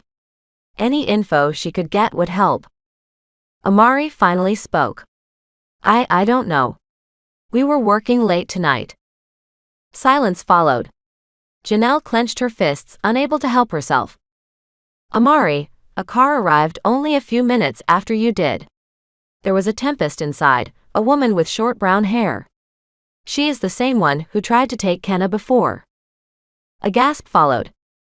Janelle had to restrain herself from looking around the corner again. She hadn't known about that part. The only Tempest she could think of who would want to kidnap a volcano goddess was dead. She'd watched it happen. That didn't leave her any leads. Pele continued. Kenna ran to the Tempest after I called to her. She might have thought I was angry at her. I frightened my own child. That was my fault. She sighed as the leather couch creaked, betraying that the goddess was sitting down. My temper is terrible. Janelle relaxed a bit and stared back at the garage door. How long before someone came in here looking for her? There was no fire to drown out the sound anymore. If the door opened, Pele would investigate, and Janelle wasn't sure she'd survive another fight with her. The last one had gone poorly. Amari spoke. Her voice sounded high-pitched like she was about to cry. Do you think she's been taken there yet? I do not know. There. Please, she mouthed. Gareth's life depended on this. And if Kenna could cause eruptions. Yikes. Amari had started pacing around the room, breathing like she was about to be executed. This couldn't be good. At all. Please. You have to find Kenna. I am trying. I am holding one of the Tempest's prisoner now, and will release him when I receive her. It may make them think about letting her go. It's not your life that will be in danger if it happens. If it erupts, Amari choked instead of finishing. I know, Pele said, cutting her off. I do not want to see that any more than you do. My volcanoes give life to these islands. That other is a deathbringer. She paused, letting her words hang in the air. You must find her. I have faith in you, Amari. It is far from the ocean. Any Tempest you meet will be powerless. I would go with you, but my presence will only worsen things. Merely the presence of Kenna or myself will cause a dormant volcano to erupt. A chill washed over Janelle. That explained the episode at the viewing area. But why couldn't they just say where Kenna was going and who had her? It would make things so much easier. The chill turned to anger as Janelle struggled to listen. A breeze blasted through the kitchen, knocking papers off the table and into the living room. She froze. Amari cleared her throat. How do I find her? The place is huge. Use your gold, Amari. Hurry. Kenna does not know of her ability. Then a paper blew into the living room, and a pause dragged out as Janelle's ears rang. Uh-oh. Amari, go. They're here. Janelle peeled away from the wall and back towards the garage door. Too late. A figure in an orange toga appeared around that same corner, eyes blazing. You. Somewhere behind Pele, the front door opened and slammed. Amari was getting away with the information she needed, the information that would save Gareth's life. No way Janelle could let her. Wait. Wait. Janelle held her hands up. Where's Kenna going? I can. Do not pretend you don't know anything. Where's Gareth? And who took Kenna? The breeze turned into a stiff wind. A vase went sliding off the counter and onto the floor. There was no way she could control it now. Not that it mattered. Pele took a step closer, moving against the wind. Her eyes blazed brighter as she squinted. I do not trust you. You look like her. The smell of smoke filled the air. I have no doubt that you are her daughter. Janelle leapt back at her words as the wind died. The smoke smell grew stronger. Something was burning. It was. Her clothes. Tendrils of smoke rose from her lavender business suit. In seconds, they would catch fire. At the same time, a car's tires screeched out in the garage and crashing noises broke out. Carlos cried out as her uncle grunted. "Go," the goddess ordered. "Time is running out for your mate. He will be buried under lava forever in only a few days." No. She wouldn't let her. "No way. You won't." She looked around for something to throw at her, preferably something heavy. Still, heat enveloped her, and the smoke rising off her clothes grew thicker. The air warped. The rest happened in a blur. Janelle rushed into the garage, slapping her clothes. Light stabbed her eyes as the heat cleared away and cool oxygen entered her lungs. The hybrid now sat in the garage, nose up against the boxes, while Kai climbed into the passenger seat. Amari was now inside. She tried to ram Hank. Carlos and Hank had pressed against opposite sides of the garage to avoid the vehicle, and poor Carlos had turned a paste color. The passenger door hadn't even closed when the hybrid squealed backward down the driveway and into the night. The hum of its motor grew faint as the red glow of its taillights disappeared around the corner. Amari and Kai had vanished. Janelle glanced over her shoulder. Pele had disappeared, probably back through that fireplace. "Everybody okay?" Janelle asked, catching her breath. We need to go after them. "Oh," Hank said, holding up a meaty hand. "What's going on here? I thought we were dropping off Carlos. Why did I just hold a guy prisoner, and why did his wife almost kill us?" "I lied. Sorry." Janelle dug in her pockets for her keys as a hollow terror filled her head. "Those people know where Kenna's headed. We follow them.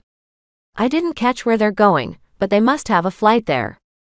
She whirled, but Hank's hand came down on her shoulder. "Wait. This is dangerous. They just tried to run us down, Janelle." "I don't care. Gareth depended on this. Don't rush into things again. Let's talk about this first, whatever it is." She pulled away from him, jogged for the SUV, and stopped short. Ice spread through her body. It was something Pele had said. "She is the same one who tried to take Kenna before. You look like her." "No," she muttered as her hand closed on her phone. "What's wrong? And what's going on?" Carlos asked from behind. He sounded across the universe. Janelle wasn't sure what made her do it. She pulled the phone from her pocket. She'd forgotten to turn it on during everything that had happened that day. She turned it on as Hank joined her in the driveway. The phone's blue light reflected off her hair as her heart raced. "Janelle? Are you okay?" her uncle asked. She didn't answer. The phone chimed, and an envelope appeared on the screen. A message. An invisible hand socked her right in the stomach. "I think I know how Randall died." Huh. The phone felt cold against her ear as she dialed her voicemail. A few seconds of silence followed, and the phone filled with rushing wind and a motorcycle engine. "Janelle. Gareth. Anyone." Randall's voice screamed into her ear. "She knows I saw her. She's trying to kill me." He breathed heavily into the phone, making it crackle. Cordelia's alive. A crash and a loud screech filled the speaker, and the phone died. Chapter 11. Janelle had to let her Uncle Hank drive. Her limbs had turned to rubber. Her brain had become a blender's contents. She couldn't speak. She couldn't even cry. All she could do was sit in the back seat next to Leslie, knees to her chest. All thoughts of chasing after Kenna's fake parents fell out of her mind. Thanks to her freaking out, they were gone and probably getting on a plane by now. And it wasn't like she could run to the airport and look for them. These people were rich enough to dodge commercial flights. They wouldn't tell her anything if she caught them by some miracle. In their minds, all Tempests were terrible. Janelle gulped. In a way, Kenna's fake parents were right. She was alone, trying to figure out what Cordelia was up to. In front of her, Carlos gave Hank the actual directions to his house in a shaky voice. He'd had enough for tonight. He could go home, sleep it off, and wake up like it was a weird dream. But not her. She'd have to call a meeting. Figure out where Cordelia was taking Kenna, and what volcano she would make her blow up. Janelle should have seen it sooner. But how had she lived? She'd drowned trapped in that cage. Janelle had watched her go underwater. That cruel little voice crept up in her mind again. But did you actually see her die? No, you didn't. What if Cordelia had broken out once underwater? Once she'd gone under, the ocean would have given her its power and reversed the ice's effect. But how had she done that, without anyone noticing her returning to the surface? Something was very wrong here. Had she somehow climbed back onto that boat and hidden? Janelle listened to her breathing, and stared out the tinted windows at all the dark houses. Only one had a glowing computer monitor behind a window. If Randall was right about her being alive, she couldn't face her grandmother's killer again. Nope. Never. She wouldn't. She couldn't. But if she didn't, Gareth would die. The fact settled in her gut like a corpse dumped into a lake. Janelle brought her knees up to her chest and hugged them. She wanted to close her eyes, wake up, and not have her boyfriend in danger, or be tracking down a dangerous killer, or be a killer herself. What happened, Janelle? You only get like this when something happens, Leslie said next to her. Her ponytail hung down her face as she leaned over and peered at her. Janelle handed Leslie the phone. Her friend would figure it out for herself.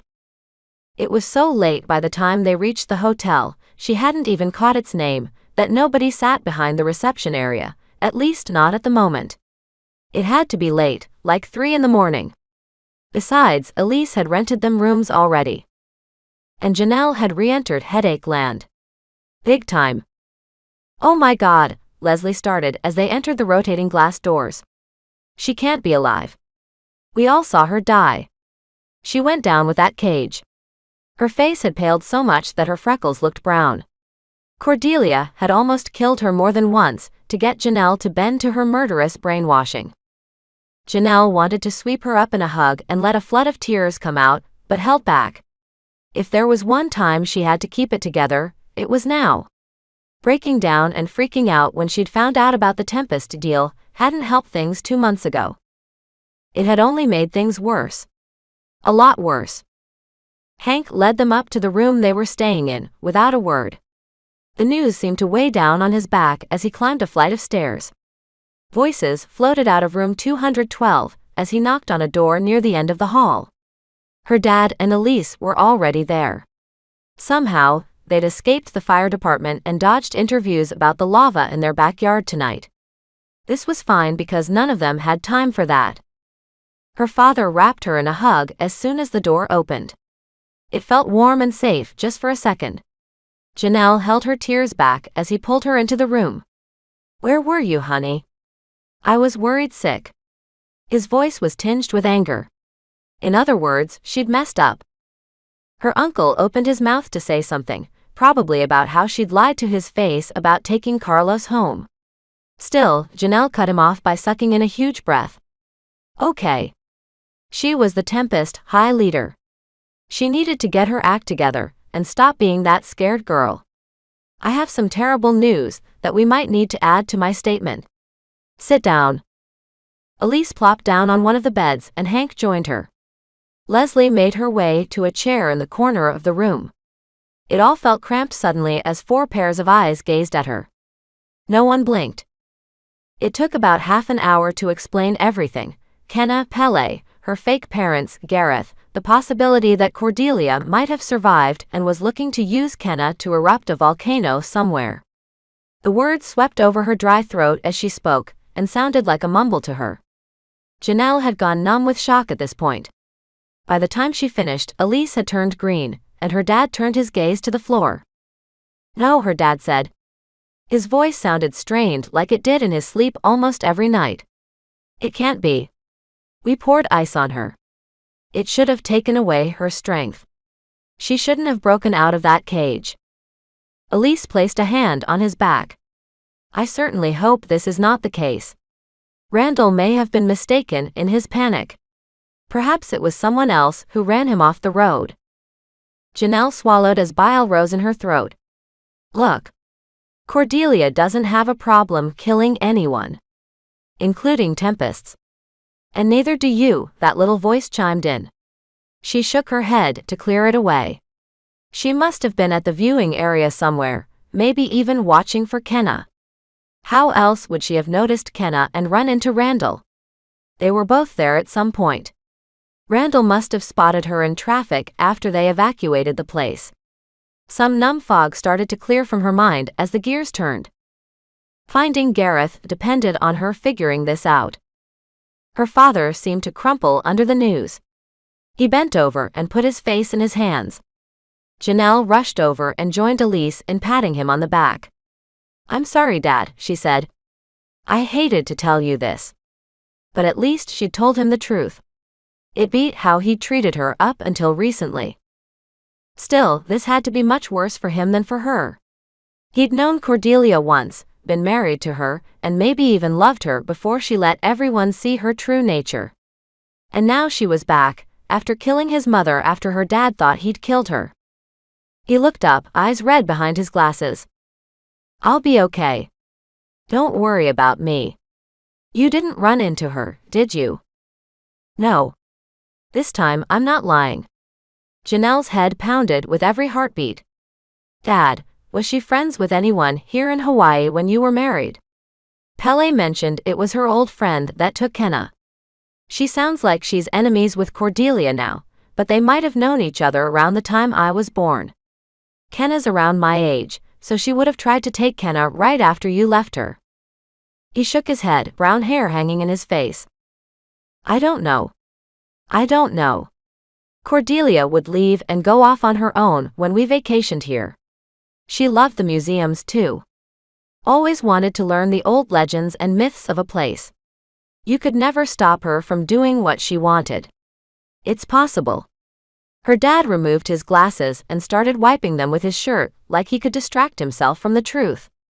"Then you were born, and I took you to Michigan to hide you." Anything could have happened after that. Elise shook her head.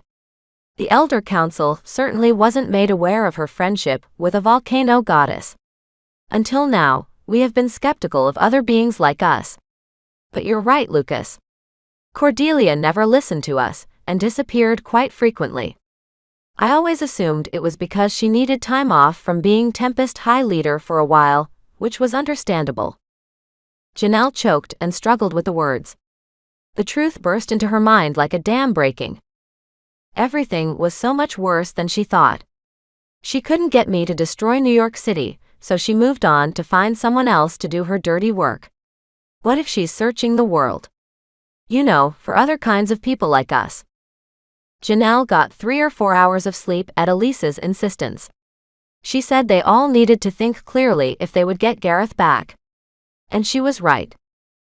The alarm blasted into the hotel room, and Janelle opened her eyes to orange light pouring in through the windows. She leapt up and instinctively raised her arms to shoot a blast of wind. No.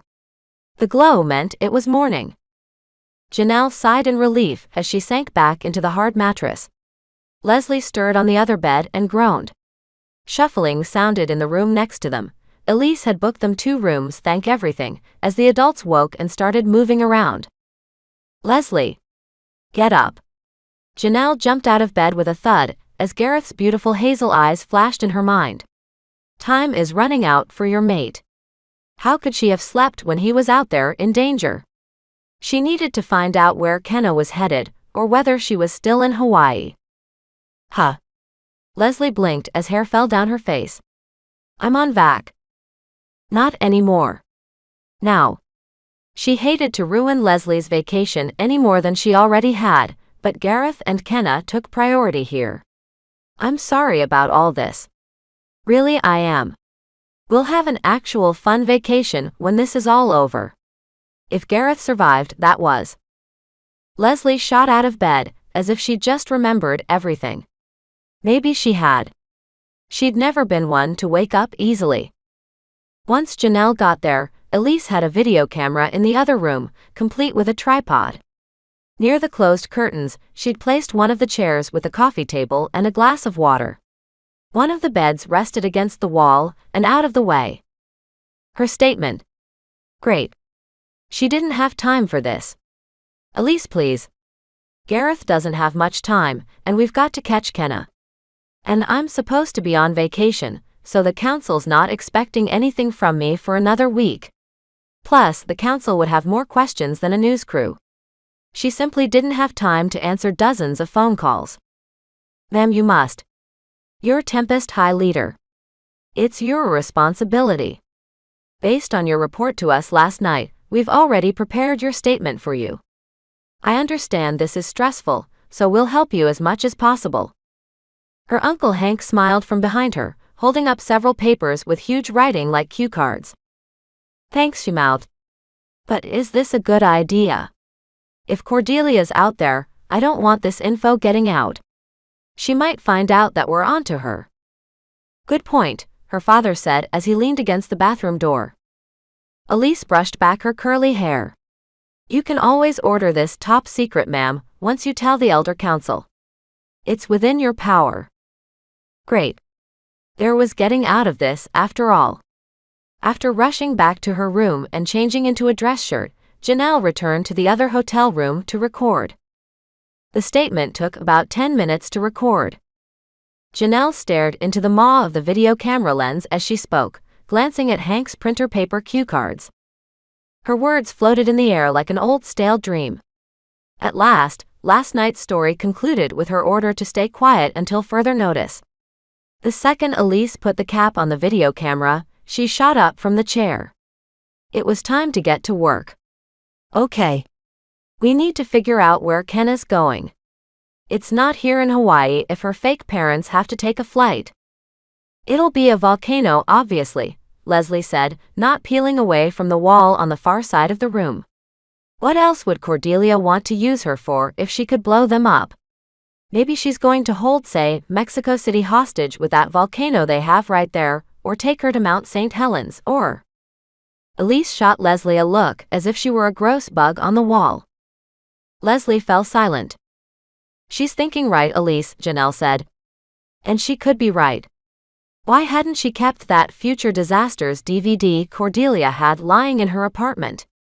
She'd inherited it, along with the apartment on Alara and everything else.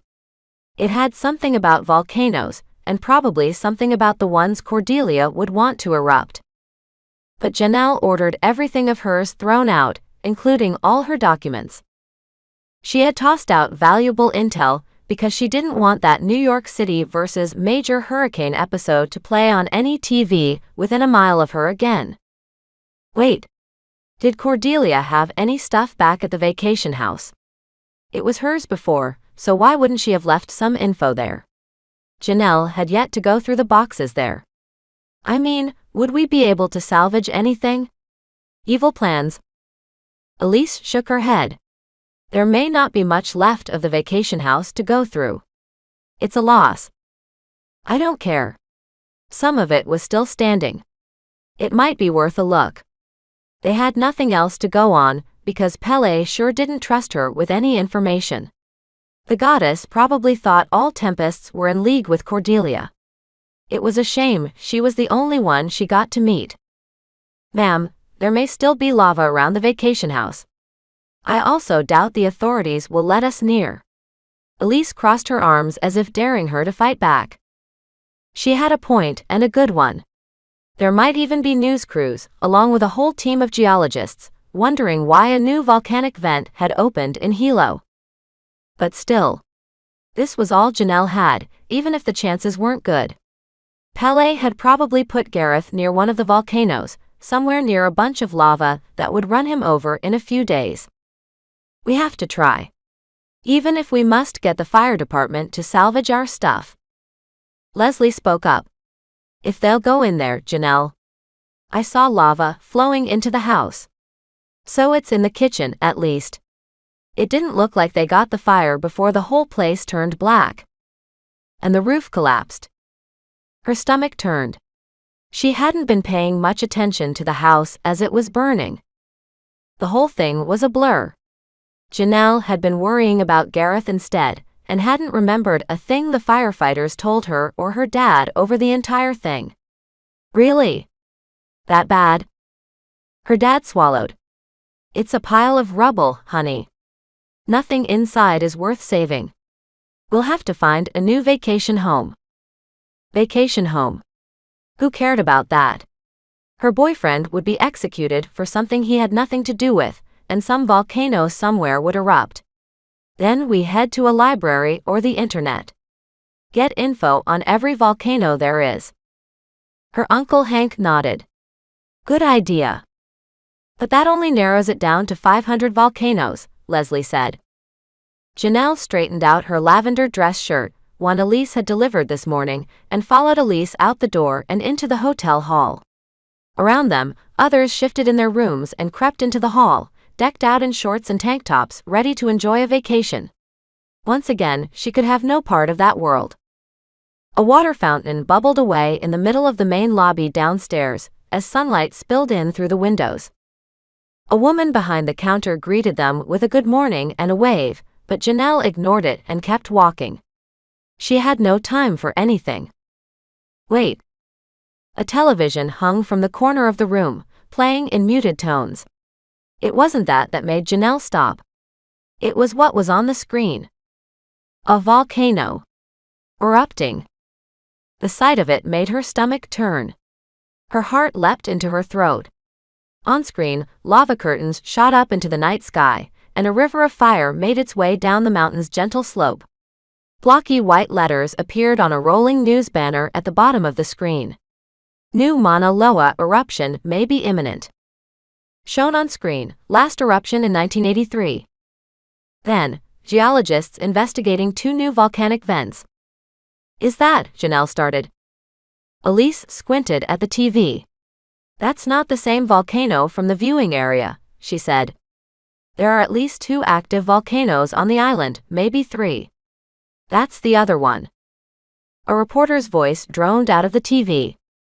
And an entire Hilo neighborhood has been evacuated after a home caught fire, and officials discovered lava on the property. That would make the second evacuation, due to a new volcanic vent opening in 24 hours. However, geologists believe the vents were from the 2 separate volcanoes. The camera changed to a view of Mauna Loa, now quiet but no doubt ready to blow again. Quakes increasing in area. Janelle shuddered. It was obvious who was responsible. Kenna's mommy was angry, and she was going to let the whole world know. It wasn't enough that Kilauea had been erupting for almost 3 decades now. Now, the other volcano had to start spewing too. In only a few days, he will be buried under lava forever. No. Honey, her dad asked. Janelle backed away from the TV, mouth falling open, unable to speak. Her knees nearly went out from under her. This imminent eruption wasn't just a display of anger. It was a warning to her. Gareth was near that volcano, and soon a lava river would march for him. Janelle? Leslie asked. Without a word, she turned away from the TV and bolted out the door as fast as she could. Chapter 12. Though geologists believe the vents were from the 2 separate volcanoes, the current leading theory is that the vent that opened on the beach of Hilo may have resulted from a lava tube running under the city that most likely originated from Mauna Loa, though only a small area was affected. Turn it off. Kenna groaned and snuggled under the blanket as the morning sun crept into her eyes. She felt stiff from sleeping on the couch all night, trying not to look at the glow around her body, but it sure beat spending the night on the streets and letting Pele find her. It looked like the goddess was on the hunt, mainly because there were about to be 2 volcanoes erupting simultaneously. What if she'd come out on that beach where Janelle's bonfire had been, bringing that lava with her? Pele probably took it wherever she went, another reason Kenna couldn't stay here long. People could die if she did. If she looked here, would lava spew out of the ground and destroy Brenda's house too? Or worse, kill Brenda? The television went off with a click as Brenda tossed her remote on the couch. I'm sorry. I just needed to know what was going on. Kenna snuggled under the blanket. She didn't want to see what a monster her mom was. Or what monsters everyone else was, for that matter. Kenna's parents had dumped her in front of Pele. Janelle was really a human hurricane who had, like Pele, destroyed people. Carlos had only pretended to like her, and not just as a friend, all this time, probably just so Natalie could have a laugh. But how could he? It wasn't like him, hanging out with people like that. And he'd been her friend for so long. It didn't make any sense. Of course, that could have changed as soon as he'd seen the orange glow around her. Would have changed. Kenna peered down into the blanket. The glow was still there in the darkness it made, hugging her body and not letting go. She wanted to rip it off and throw it to the floor. "Do you have anyone you can stay with?" Brenda asked, leaning forward in her chair. "I must leave for the continent tonight, and I could be gone for a week or two. The university's calling me back to examine a find over in Montana. A team dug up what they say are bronze tools dating back 5,000 years. I'm very sorry about this." Kenna clutched the blanket and stared down at the carpet. I can't stay here. I don't have any other relatives, and I don't even know who my biological dad is." "As far as I know, you don't have a biological father," Brenda said. Then she added, after no doubt seeing Kenna's look, "Your mother just had you. I understand that gods and goddesses are different from us mere mortals." She paused and sat back in her chair. "Where else will you go if you're not staying here for the next few weeks?" Kenna let the news sink in. She had no father. She'd just spontaneously been born. The whole thing felt alien, unreal. But in that case, there was nothing left for her here. What would she do here? Wander the streets, trying to dodge Pele and everyone else too. She couldn't go back to school with this glow around her either. Even if she did, she'd just have the kissies there to greet her. Natalie, smiling at her and locking lips with Carlos. "Take me with you," Kenna demanded. The knot in her stomach untied a bit as she spoke. "I want to leave, at least for a little while. Travel. See stuff. Start a new life." It would at least give her time to think and calm down, then approach her new life as what, a newly matured volcano goddess? Maybe there were some possibilities in that, away from here. "You were supposed to be my adoptive mom. And you don't seem too bad." Sure, Brenda might be a Tempest, but at least she hadn't transformed into a hurricane, yet. And who else but a Tempest would understand what she was going through? Brenda limped over to the window and opened the curtains wider, letting the sunlight stream into the room. Dust swirled through the air, blowing off her scattered collection of books. "I'd love to take you along, but I don't know. Look at my house. I'm never here. I travel worldwide, and it would be hard to explain your presence now." Brenda practically dangled Kenna's escape in front of her like fish bait. And any second, she could pull that chance away. Pressure built in her chest as Kenna's heart raced. "Then I'm your adopted daughter. I'll just stay away from water. And you said this glow around me will disappear if I'm not near any volcanoes, so it should be easy to hide my secret. It's not like we're going to Mount St. Helens." As far as she knew, Montana was a pretty volcano-free place. No, I'd never take you there." Brenda turned and faced her, biting her lip. "For one thing, you'd make it erupt. And that's not a volcano you'd want to erupt." Kenna felt as if someone had punched her in the gut. "I'd what?" Brenda frowned at her. "You wouldn't be able to help it either.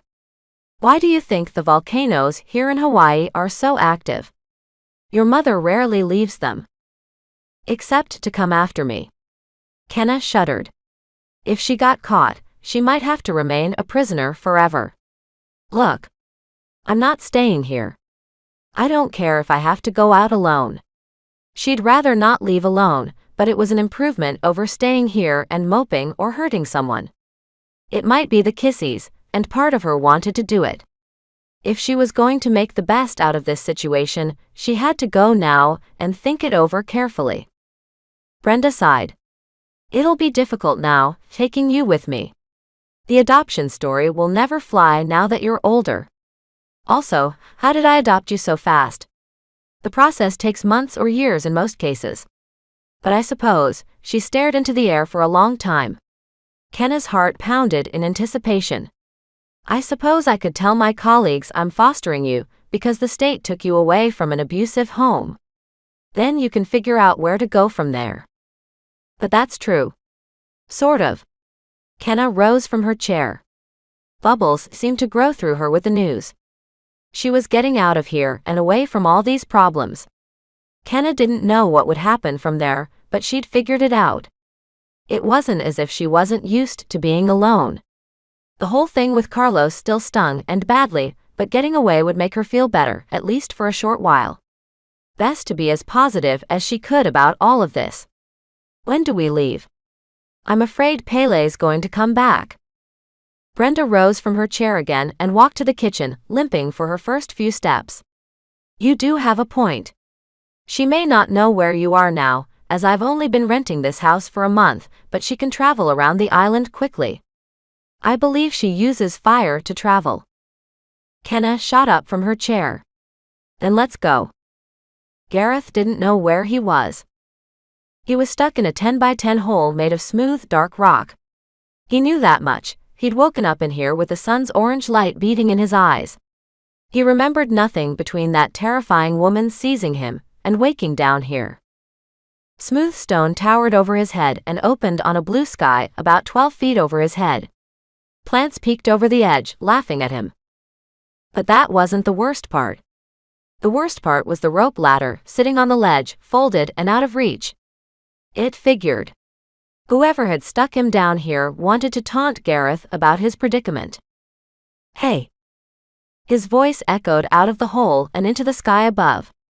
A couple of birds took off in flight. He waited. A minute. 2. No answer. Hey! Up there. His jailer wasn't within shouting distance, and he couldn't blame them. He was a Tempest. Who wanted to mess with that? Oh. Gareth paced around the bottom of the hole, shoes slapping on the smooth stone under his feet. Last night crashed down on him like an avalanche. That woman. Her fiery eyes. The bonfire. Yes, she dragged him, a Tempest, to that bonfire, and then he'd blacked out because he couldn't remember anything. Even next to the ocean, he couldn't fight back against her. What was that woman? A goddess. Oh yeah. She was. Janelle. His heart started to pound. Where was she? A breeze wafted down into the pit, bringing the scent of the ocean with it. Tingling filled his limbs and spread through his body. Gareth sighed. He'd forgotten that nature had elected him Randall's replacement, and the thought made his heart thump. He didn't want to face that horror again. Now his body was preparing for the transformation, wanting to jump into the ocean. The urge would get unbearable in a couple of days, especially with the ocean breeze wafting in here. That was if he survived for that long. He paced underneath a rocky overhang to avoid the scent. The tingling calmed down.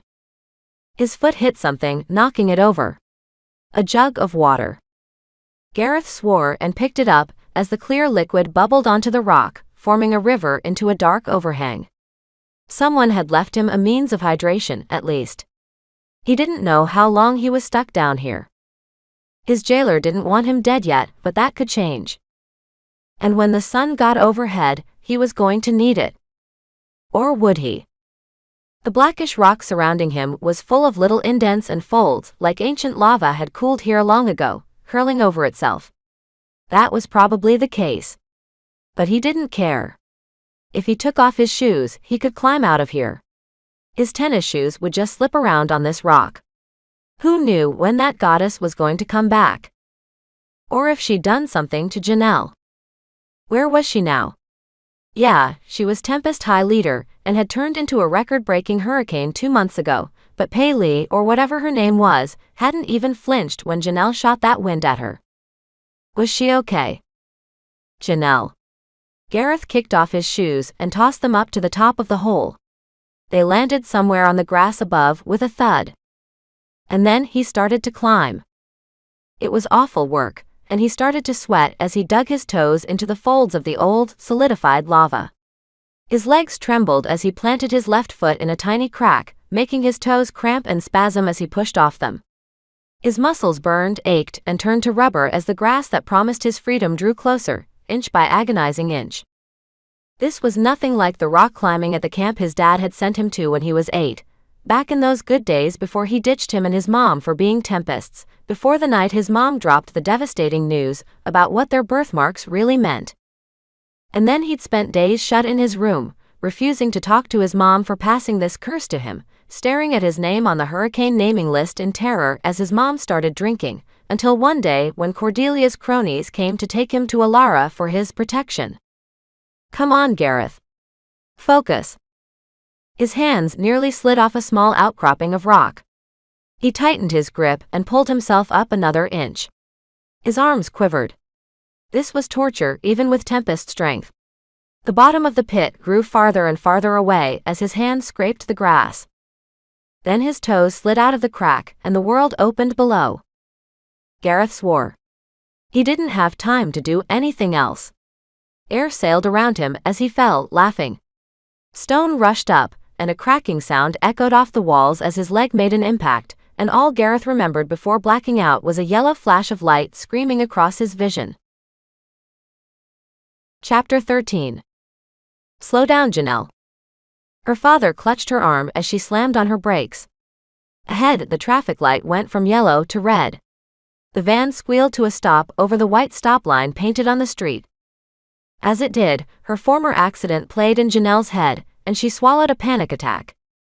Ahead, the airport building stretched out and shined in the mid-morning sun, as trees swayed back and forth in the breeze.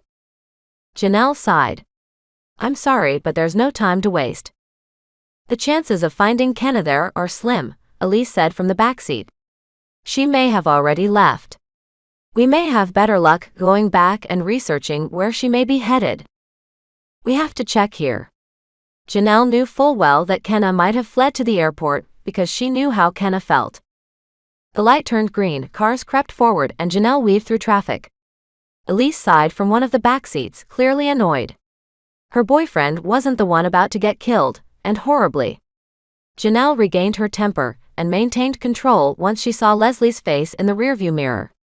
She must stay in this country if her fake parents didn't need passports. If she's not there, we'll find a plan B. We don't have time to chase her halfway across the country and over an ocean. You said Gareth has a few days, though. That leaves us a little bit of time, Leslie said. Janelle thought of that lava on TV, spilling out the top of Mauna Loa. It was old footage, but it could and would happen again. Gareth was a prisoner somewhere around that volcano, some miles away. She imagined him tied up in a shed somewhere, far away from civilization, unable to get out, and in a few days, an orange glow would appear. We still have to hurry. Lava will reach where he is in a couple of days. Honey, I believe the lava flows from these volcanoes move pretty slowly. Her dad's soothing voice washed over her. Why did he always want to make it sound like everything was all right? It wasn't. Remember. We need to be careful.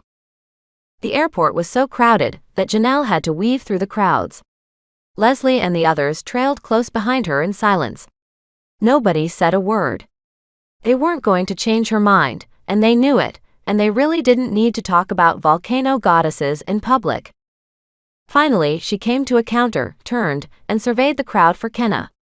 Heads swam before her, even a few with curly black hair, but none were hers.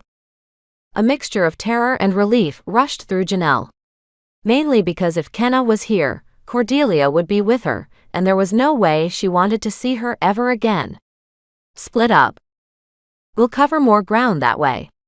I can buy a plane ticket, just so someone can get through security. Janelle still wasn't used to having a card with a huge amount of money behind it. Her dad said something, probably no, it's too dangerous, but Janelle wouldn't have it. She wasn't the one Cordelia wanted this time around. Her transformation had already passed, so her chance to have a hurricane destroy New York City was blown. It was time for the next best thing. Come on, Leslie. Janelle bolted through the crowd, Leslie on her heels, scanning everywhere she could. Bodies slammed into her left and right as her dad called behind her, his voice getting lost in the crowd.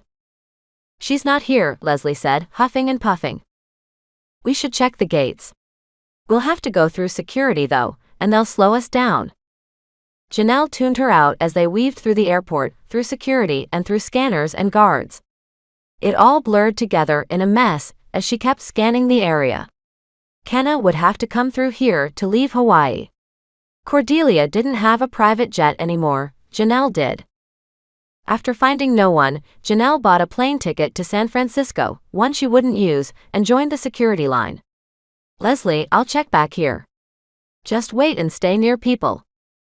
This time, her friend didn't complain. She waved. Good luck. Janelle went through the security checkpoint, full of obnoxious agents, and finally got through. The gates then spread out along with shops, and seemingly dozens of them lined the walls. People milled around everywhere. And one gate stood open farther down the busy, sunlit corridor. People were lined up boarding, and the scanner beeped with each ticket. The screen above the door read, Houston, Texas. People filed inside, and two figures at the end of the line handed their tickets to the attendant at the gate. One of them was a 15-year-old girl with curly black hair, handing her ticket to the attendant. She started to disappear inside the walkway. Janelle's heart about stopped. Here she was. Kenna. Kenna whirled around and faced her. Something grew across her features, and it wasn't relief. Horror widened Kenna's eyes as her mouth fell open. Kenna knew what she was. Then she turned away, scanned her ticket, and fled onto the jet bridge. Janelle broke into a run but stopped short. Ken. The breath escaped her as she caught sight of the second person, the one boarding right behind Kenna. Tall. Short brown hair that must have been dyed. But the limp gave Janelle no doubt, it was from when she'd stepped on Cordelia's foot, breaking it. Cordelia vanished into the tunnel, and the attendant slammed the door behind her. Houston. Why Houston? Janelle asked, drumming her fingers on a table. Around them, people bought meals from counters under neon banners and signs. She had refunded the ticket she didn't need, and rejoined her father, Leslie, and Elise outside of security. She had to speak over the chatter surrounding them. There aren't any volcanoes in Texas. Her father folded his hands and set them on the table, covering a coffee ring. I don't know, honey. She could be trying to confuse us. Cordelia was always manipulative and good at hiding her intentions at first. Janelle could barely sit still. She had to call her pilot and say, hey, get us to Texas right now, and they'd be on their way. But her dad was probably right. Maybe Cordelia had taken the first flight out of here she could get, and would take Kenna to whatever place she had in mind later. Wherever she's going, she's won Kenna's trust. Kenna got on that plane out of her own free will. And ran from you, that voice in her head chimed in. I bet she thinks I'm the evil one. No doubt Kenna had been fed lies. Cordelia probably hadn't told Kenna her real identity or anything. Well, Kenna may have chosen to go along with whatever she's planning, Elise said. She could be angry after her foster parents abandoned her. You indicate that her peers didn't treat her well. Cordelia suffered similarly as a child, and may know how to be sympathetic to her. Janelle studied the patterns in the table. Kenna. A killer. No, that didn't make sense. But my predecessor, she couldn't say mother, it was too gross. Her mom tried to kill her when she was a little kid. You know, when she discovered her husband and daughter were Tempests. Kenna's case is different. Sort of. I think she just doesn't know what's really going on. Well, she hoped. If Kenna decided to start blowing up volcanoes right and left, there wasn't much Janelle could do to stop her, especially if she took after her mother exactly. Still, they had to try. Okay. Let's figure out where Kenna must be headed. Silence fell over the table, even Leslie. Elise studied her manicured fingernails. Her dad patted her on the back again, like he had 1,000,000 times already, but Janelle was secretly thankful for it. At least he wouldn't criticize her all the time like Elise did. Kenna's fake mom didn't need a passport, so they're not leaving the country, Janelle said without thinking. Last night came back in little bits and pieces. Now that she wasn't super sleep deprived, she could think better now. And she said whatever tempests she met would be powerless there. That means it's far from the ocean. Good thinking, her dad said next to her. That narrows it down. I still say she might be headed for Mount St. Helens, Leslie said. She'll want to go for a volcano that's really destructive when it erupts, and that's the only one I can think of that can do that. It's not that far from the ocean, Leslie, Janelle said. It's part of that mountain range right along the Pacific coast. From what I remember from geography class, there's a bunch of volcanoes in it. It was a good thing her dad had pushed her to pay attention to all her subjects in school. But that doesn't help us any. There aren't any volcanoes in the middle of the country, or anything. Even as she spoke, a trickle of dread ran down her throat and into her stomach. At the same time, Elise looked up from the table as if someone had slapped her from behind. The noises of the airport sounded muted, far away, as the full horror of the situation crashed down on their little table. Elise's lips trembled as she spoke. Ma'am, you are incorrect. She swallowed. There is one. Chapter 14. Kenna couldn't help but look over her shoulder as she climbed onto the plane. Only Brenda and a small group of attendants stood behind her. They were the last ones on, thank goodness. No Janelle. She could never look at that girl again without seeing a massive, spinning hurricane ready to rip up the entire East Coast. No matter how nice Janelle initially seemed, Kenna couldn't hang around to kill her. A tiny voice inside her spoke. But she saved your life. Or thought she did. Wait. Maybe Kenna was making a mistake, running from Janelle. Maybe Janelle didn't want to hurt her after all. She could just be curious, wanting to reach out like Brenda had with Pele. Kenna whirled around. She'd apologize before she left or at least thank Janelle for saving her life. I have to go back. Judging from all the attendants standing at the door, the plane wouldn't take off for another couple of minutes. Brenda stopped in the aisle and bit her lip. Behind her, the jet bridge door was shut. Brenda offered a sympathetic frown. Sorry. You can't. They just closed the doors. If we go back, they won't let us on. And it's too dangerous to stay. Kenna's heart sank. Now, she'd have to wait a couple of weeks to apologize to Janelle if she was still here when they ever returned to Hawaii. She probably thinks I hate her, but she helped me out. Brenda squinted, but somehow she didn't look surprised. She was here. Yeah. Out there in the waiting area. Janelle looked out of breath like she was running around looking for me. Kenna couldn't imagine what would make Janelle so desperate like that, but it couldn't be good. I really need to get off. Brenda shook her head. We can't go back now. I'll see if you can call her when we get to Houston. And I need to sit. My foot's starting to kill me. Injured it at a dig site. Kenna sighed. She had no choice. Even if Brenda said yes, you can talk to Janelle, she'd miss the flight. She walked ahead of Brenda to the plane and boarded. Already, the pilot's voice droned over the intercom, something about the temperature in Houston. It was too late. She went over to her seat and scooted in, letting her head rest against the round window. It would have to wait. Brenda was right, she had to ensure she was first safe from Pele. Diplomacy could come later. Brenda squashed in next to her and seethed. Her foot had to hurt. Butterflies started to race around in her stomach. She'd never been on an airplane before, but something about the closed-in space of the plane and the fact that she was going to be very high in the air soon did something to her nerves. Near the front of the plane, an attendant demonstrated how to use an oxygen mask. I think I'm nervous about flying. Brenda smiled and spoke in a low voice. Come on. You're immortal. You're the only person on this flight with no reason to be. Unless we crashed into the ocean, of course. Then you'd have to worry about the water. And me if I survived the crash. Even if you were injured really bad? Kenna asked. She couldn't believe she was having this conversation. Yes, even then. Even if I had a broken neck and lost both legs, I'd still transform and be fully healed. You okay?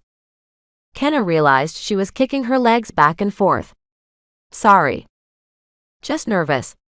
She still couldn't quite wrap her mind around the idea that a person could turn into a hurricane just by jumping into the ocean. Then again, she couldn't wrap her mind around being immortal and making volcanoes erupt. They made such a weird pair. Kenna didn't stop holding her breath until the plane touched down a few hours later. She hadn't enjoyed the flight in the slightest. She'd spent the entire time flinching every time the plane hit some turbulence. On the other hand, Brenda merely leaned back in her seat and relaxed the whole time. Flying was easier for her as a Tempest.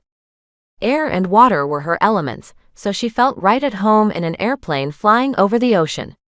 She was used to air travel, from going around the world to archaeological sites. I'm not getting on any more planes, Kenna said as they disembarked a few minutes later, brushing their elbows with the other passengers. I'm the opposite of what you are. I think I'm meant to keep my feet on the ground. I'm sorry about the flight, sweetie, Brenda said, patting her shoulder. It was the only way to leave quickly. Now we need to find a way to Montana from here. I'll look for a connection. Kenna had known they couldn't fly directly to Montana from Hawaii. There hadn't been any flights available back in Hilo, and they couldn't afford to sit and wait for one. But she hadn't known at the time that airplanes were going to scare the crap out of her either. No, she said as they entered another huge room with rows of chairs. You don't understand how that was for me. Can we drive? I know it's a long way, and I'm sorry I'm being a pain. The thought of getting back on a plane made her stomach coil. The car trip might take forever, but at least she'd be on the ground. Brenda stopped as passengers filed out around them. She screwed up her face and thought. I need to be up by Billings tomorrow night. We'll have to go non-stop if we drive, and I'll need to rent a car. You'll have to sleep on the way too. Kenna let her muscles relax, though the guilt ate at her insides. Look, I'm sorry. Brenda was kinder than any adult she ever met. She didn't have to get back on a plane after all. I don't mind. And thanks. I'm sorry I'm like this. Brenda smiled. It's okay. I'll make it work out. It's called a gallon of coffee. Why don't you wait here in one of these chairs? I'll need to secure a car and then we're off. Kenna sat not far from a magazine rack as Brenda disappeared into the crowd. The late afternoon sun poured in through the windows as a lone airplane approached another gate. She relaxed in the chair, glad to be on the ground again. It was a huge relief that Texas was volcano-free, and Montana was too. There was no eerie glow around her, or burning car seats by touching them. No fake parents, fake boyfriends, and evil moms. Brenda didn't come back after about 20 minutes. Renting a car must take forever. Kenna went over to the magazine rack to look for some travel magazines. An airport had to carry at least one, and spotted one at the bottom that made her stomach lurch again. A Geographic Review special edition titled Hurricanes. One on the cover spun over an ocean. Which one? She couldn't tell. Hopefully, it wasn't anyone she'd met at Janelle's bonfire. The thought was so weird it sent a nervous laugh out of her throat before she could stop it. Interested in anything? A guy asked from behind the counter. Yeah. I'll take this one, Kenna said, pulling the Geographic Review off the shelf. If she traveled with a Tempest, she wanted to learn as much about them as possible. She wasn't sure why, but buying the magazine seemed like a good idea. Kenna had just paid and started to head back when someone said from behind her, I've got us a car. Let's head out. She jumped. Brenda stood behind her, twirling some keys in her hand. Her gaze shot down to the magazine she held, but she just nodded instead of the grimace Kenna expected. Reading material. Good idea. Come on. Brenda turned and led the way through the crowd. Kenna followed, squinting at her. Had it just been her imagination, but when she'd seen the magazine, had Brenda smiled? Chapter 15.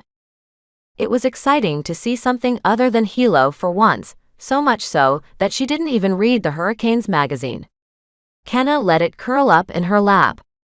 The sparkling skyscrapers of Houston towered into the sky as they left the airport.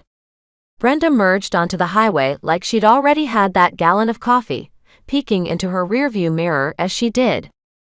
"Hey, slow down." Kenna gripped her armrest, tensing up. "Didn't mean to yell. I couldn't help it." "We need to make good time, sweetie," Brenda said, laying on the gas as she passed a car and blew around it. "Billings is about a 24-hour drive. I told my team I'd meet them at about 5 tomorrow." Kenna stared down at the clock of the little car. She hadn't even caught what model it was. Brenda had gotten them out of the garage so fast, and it read 4:30. She couldn't say anything about that.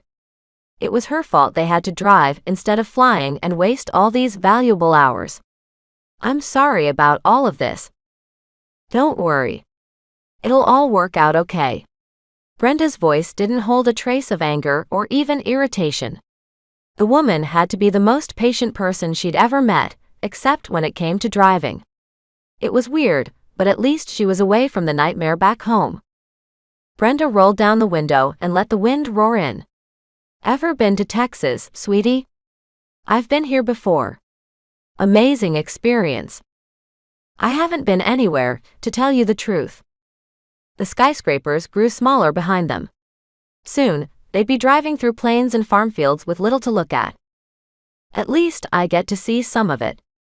"Where are we going after Montana?" Brenda tapped the steering wheel like listening to music Kenna couldn't hear. "Not sure. Unless something else comes up, we may have to return to Hawaii for a bit once we're done here. My job demands that I travel a lot." The thought of getting back on an airplane and heading home sank through her like a rock and settled somewhere in her stomach. But Kenna held in the complaint. She'd complained enough about the flight, and asked instead, "How long have you been an archaeologist?" Hours flew by with the pavement under the car. Brenda answered all her questions, so many that Kenna couldn't keep track anymore. Brenda went by Dr. Thompson in her professional circle. She studied ancient cultures in North and South America for 14 years as an archaeologist. She'd visited the old Mayan pyramids, climbed to the top of one, and helped excavate some ancient burial sites in New Mexico last year. However, she only elaborated a little on what she'd found. Still, it was an exciting conversation and a much better one than she would have ever had with those fake parents of hers. If only Pele hadn't been so possessive all those years ago, things could have been different. Her childhood wouldn't have been filled with boring after-school activities and endless studying. She wouldn't have sat quietly at her parents' boring meetings with only a travel book to read. "Wow, I wish I could have traveled with you," Kenna said sometime as the sun set and they crossed the state line into Oklahoma. Plains stretched as far as she could see as massive puffy fall clouds rolled across the orange sky. Goosebumps rose on her skin. "It's chilly here though." Brenda cranked on the heat. "You're right. I forgot that you're not used to colder climates. It's going to get colder, I'm afraid. We may need to stop somewhere in the morning and buy you a jacket. And a pillow so you can get some sleep. You'll probably be dead tired by the time the stores open. I'd stop now, but there isn't anything around." "That's fine." She could stay awake until then, even if she had to watch the fields roll by in the dark. She could not put her head on the window and sleep. She'd tried it numerous times, riding with her parents to a bunch of their boring meetings when she was too little to stay home by herself. It wasn't comfortable. Wait. If I'm a goddess, why do I get cold? And why do I still need to sleep? It didn't seem fair. "Oh, everyone needs sleep," Brenda said, staring at the never-ending highway ahead. Hours dragged by as they crossed from Oklahoma into Colorado. More plains stretched out around them, and gradually the land got hillier. The chill invaded the car, making Kenna rub her arms to chase it away. Her breath made a big blurry spot on the window every time she breathed out. It was impossible to relax completely in this. Why hadn't she thought to bring something warm? It got cold in these states in late October. She'd read enough travel books to know that. Brenda turned the heat up, and the soothing warmth raced over her skin. "Thanks," Kenna said, relaxing into it. The clock read 1 in the morning, and Kenna's eyelids drooped. She opened her Hurricanes magazine to start reading, but it was too dark in the car, and she didn't want to blind Brenda by turning on the light. She'd been too busy talking to Brenda to read while the sun was up. When the woman got talking about ancient cultures, she never stopped. The sun started to come up as they neared the Wyoming state line. Kenna's eyelids burned as she blinked the light out of her eyes. One more state to go through, and they'd be in Billings. If she didn't have enough sleep by the time they got to the excavation site, she'd stretch out in the back seat and take the longest nap of her life.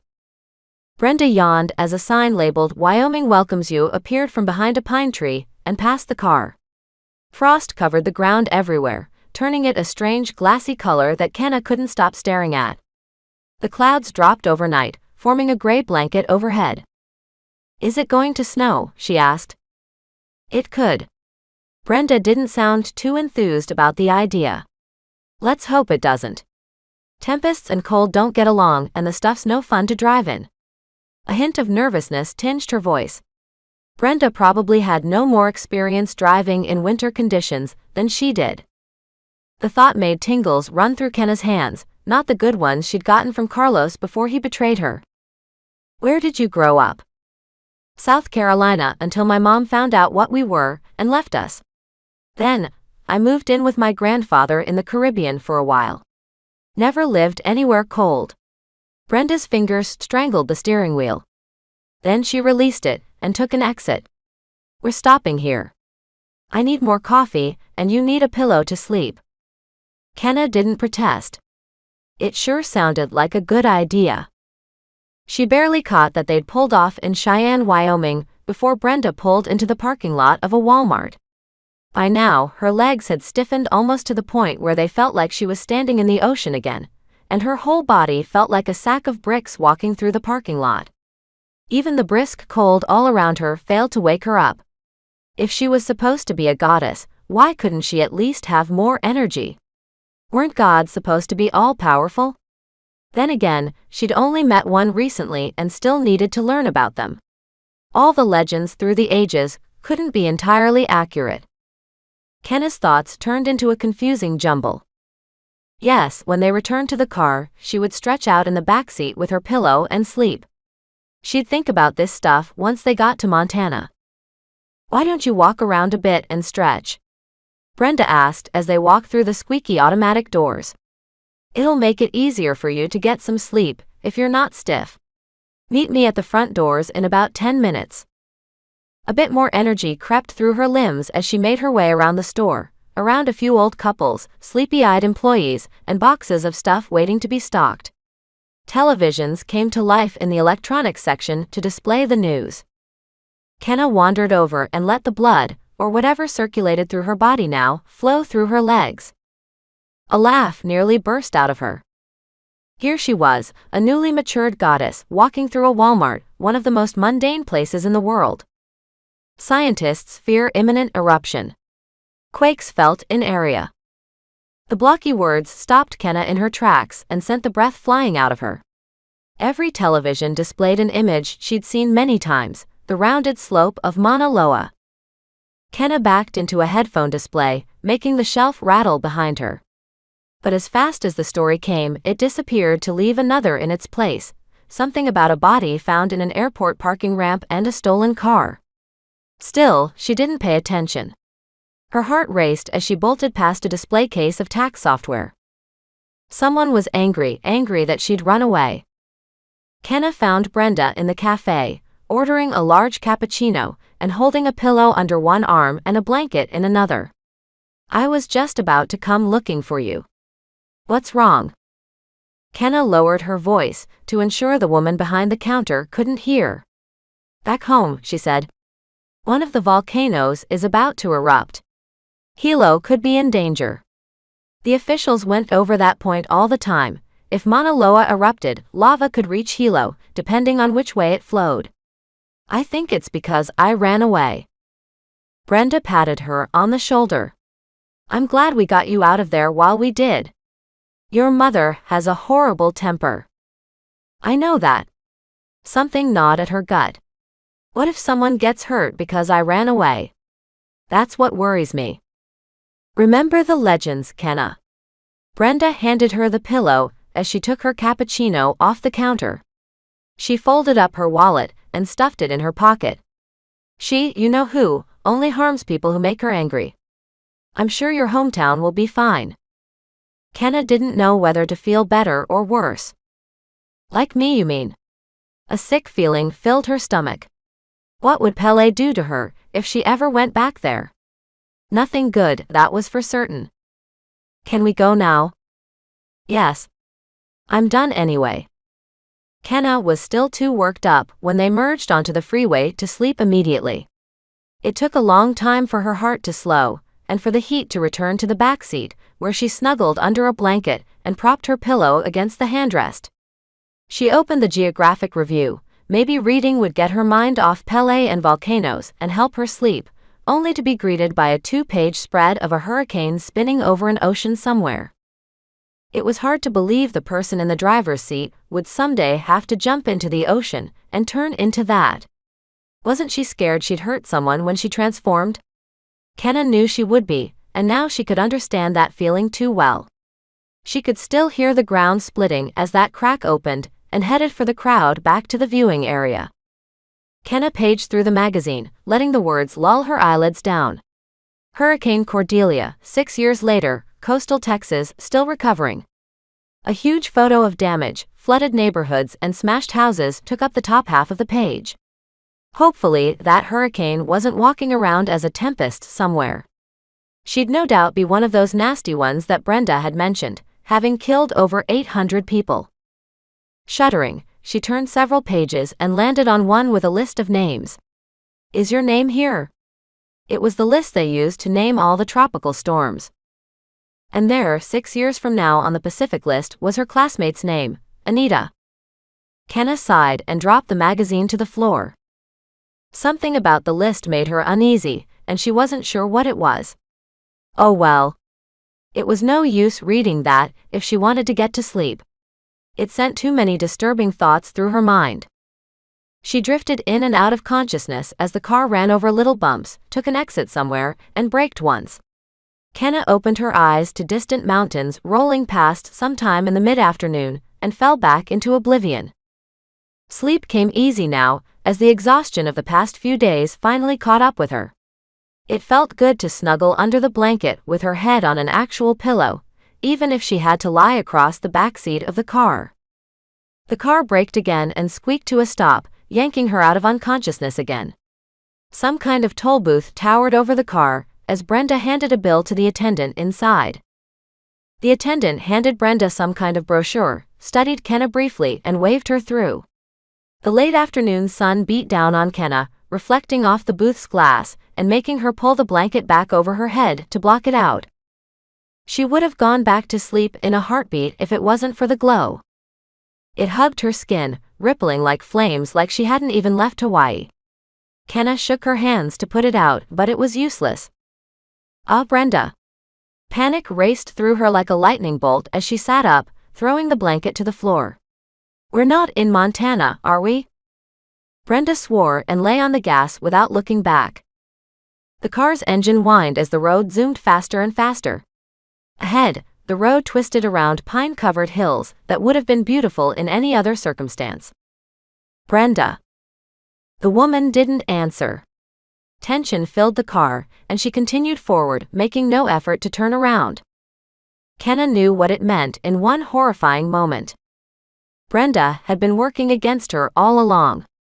She'd manipulated her into coming here, and probably lied about everything. With the long drive, she'd intentionally worn Kenna out so she wouldn't wake in time to see where they were going. But even that wasn't as terrifying as the sign getting bigger and bigger ahead of them. Kenna didn't have to read it to know what it said, and Brenda drove faster, probably hoping that Kenna would miss it. But she couldn't look away. Yellowstone National Park. Home of the world's most dangerous volcano. Chapter 16. Honey, you are absolutely not going. Her father's words rang through her head for the 40th time since Janelle left Hawaii hours ago. Clouds raced past the windows of her private jet as it descended towards Cody, Wyoming, the closest airport her pilot could get to Yellowstone National Park.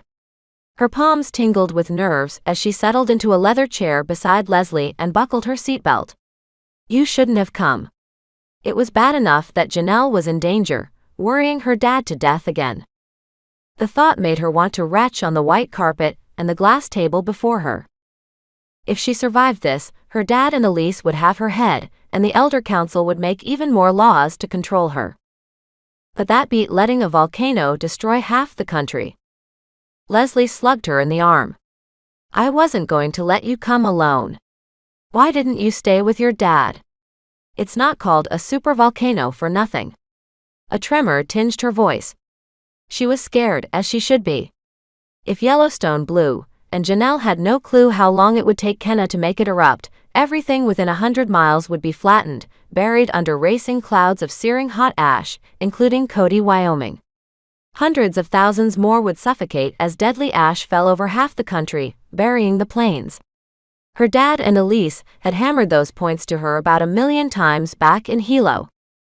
And let Gareth die. Janelle brushed off her suit and swallowed a dry lump down her throat. And let a ton of other people die too.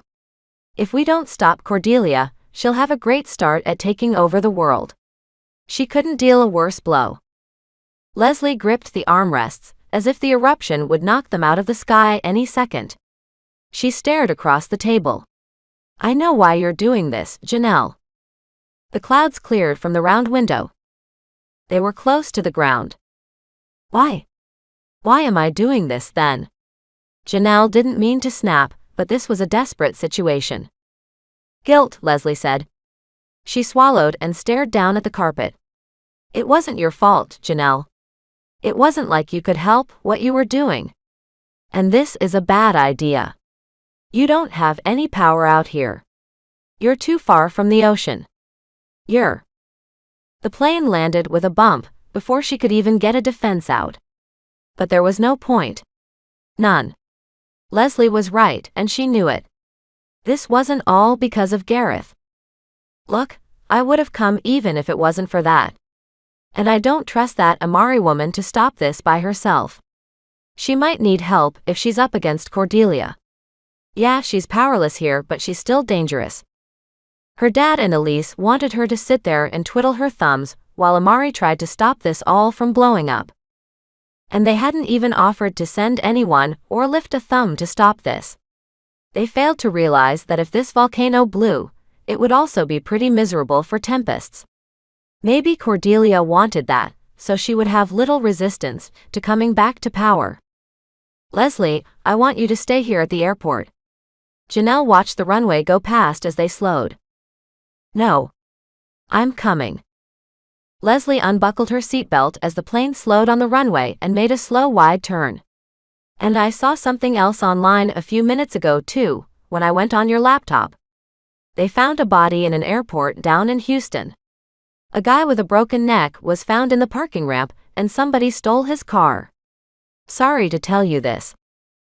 Janelle gripped the armrests as a neck-snapping sound rang through her head. She'd heard it before. Heard it while Cordelia murdered her newfound grandmother in front of her. It was just like something Cordelia would do. Houston was close enough to the ocean for a Tempest to have some power, and Cordelia had flown to Houston from Hawaii.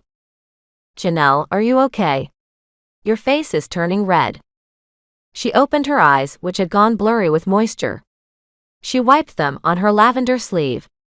It was time to get it together. Outside, mountains capped in white towered in the distance. A chill rushed over Janelle. It was cold here. And the cold took a Tempest's power away. Even without it, she was too far from the ocean to have an extra burst of strength. Out here in Wyoming, she was as helpless as Leslie. Despite that, Janelle was secretly glad her friend had accompanied her, even if it was just for the flight. Just the fact that Leslie stuck with her said something. Besides, there was no stopping her. The tone of Leslie's voice made that clear. Welcome to Wyoming, ma'am. Mel's voice chirped over the intercom as the plane came to a stop. Underneath his usual cheer was something else, doubt. Maybe even fear. Tempests never came out this way. Her cell phone rang for the millionth time. Janelle leaped out of her seat and answered it. She had better talk to her dad or Elise before searching for Kenna. A sick feeling filled her.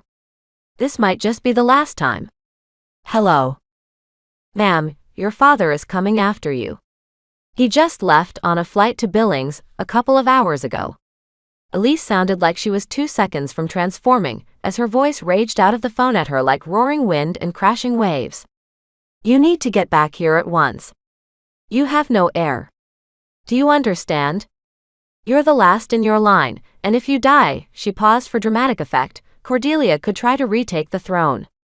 We know she's capable of killing other Tempests. What you're doing is utterly irresponsible. Silence hung over the inside of the jet as the words sank in. No matter what Janelle did now, she was making a horrible decision. What was worse? Coming here and worrying her dad to death, not to mention putting her life in danger and risking Cordelia's rise back to power, was selfish. Stupid too. But so was sitting back in Hilo and letting the scariest volcano erupt, and letting Gareth die. Do you know what, Elise? All the stress of the past few days welled up inside her, though this time no breeze whipped through the jet. Maybe I wouldn't have come here if someone had offered to help, instead of waiting to see what happens and hoping one human woman can stop it all. Maybe I care about other people's lives too much. And do you know what? The whole world will be screwed up if Yellowstone blows. The eruption's going to hurt Tempests just as much as it's going to hurt humans. And it's my responsibility to protect my people. Janelle flipped the phone shut and turned it off before Elise even got to breathe. Janelle and Leslie had to bring Mel along. There was no one else around who could rent a car. Sure, Janelle had the money, and she was Tempest High leader. She had a volcano to keep from erupting, and a boyfriend to save. But the woman behind the rental counter shook her head and held up a hand after hearing her desperate request. The reason? Janelle was under 25 years old. 10 minutes later, Mel finished renting the car, pulled the keys off the counter, and led them to a black sedan in the garage. Thanks, Janelle breathed, climbing into the front passenger seat. Her heart felt like a drum in a rock concert. Now she was putting her pilot in danger too. Mel, go back. Stay here and take off if an eruption happens. I'll take the keys and go. I'm coming with you, ma'am. He squashed his large frame into the driver's seat. When I took my post, I vowed in front of the Elder Council to aid the Tempest High leader whenever needed. You might need my assistance. I don't like the thought of you facing your predecessor alone. A hint of fear tinged his voice. He knew. He'd been Cordelia's pilot for the entire time she was in power, and had probably served her predecessor too, judging from the amount of silver on his head. Janelle settled into her seat as Leslie slammed the car door behind her. She'd forgotten about the vows her employees took to aid her. A lot of information had left her head in those chaotic days after she took the throne. But the thought only made her feel worse. It just made another person who could die because of her. But she's powerless out here like we are. I'm still going to accompany you. The steel in his voice told her there was no arguing as he started the car and pulled out of the space. I'm aware of the risks. Your predecessor, was obsessed with natural disasters. She spent a lot of long flights telling me about her favorite future disasters episodes. He gripped the steering wheel tighter. Janelle's throat went dry. I thought she would stop after her plans to terrorize the world with hurricanes.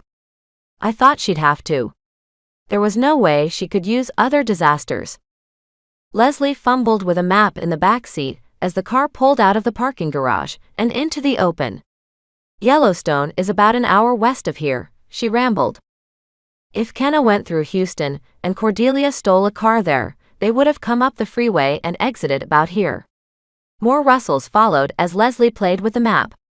They would have driven through this town and went through the east entrance to the park. You agree with that? Janelle asked Mel as she couldn't think straight right now.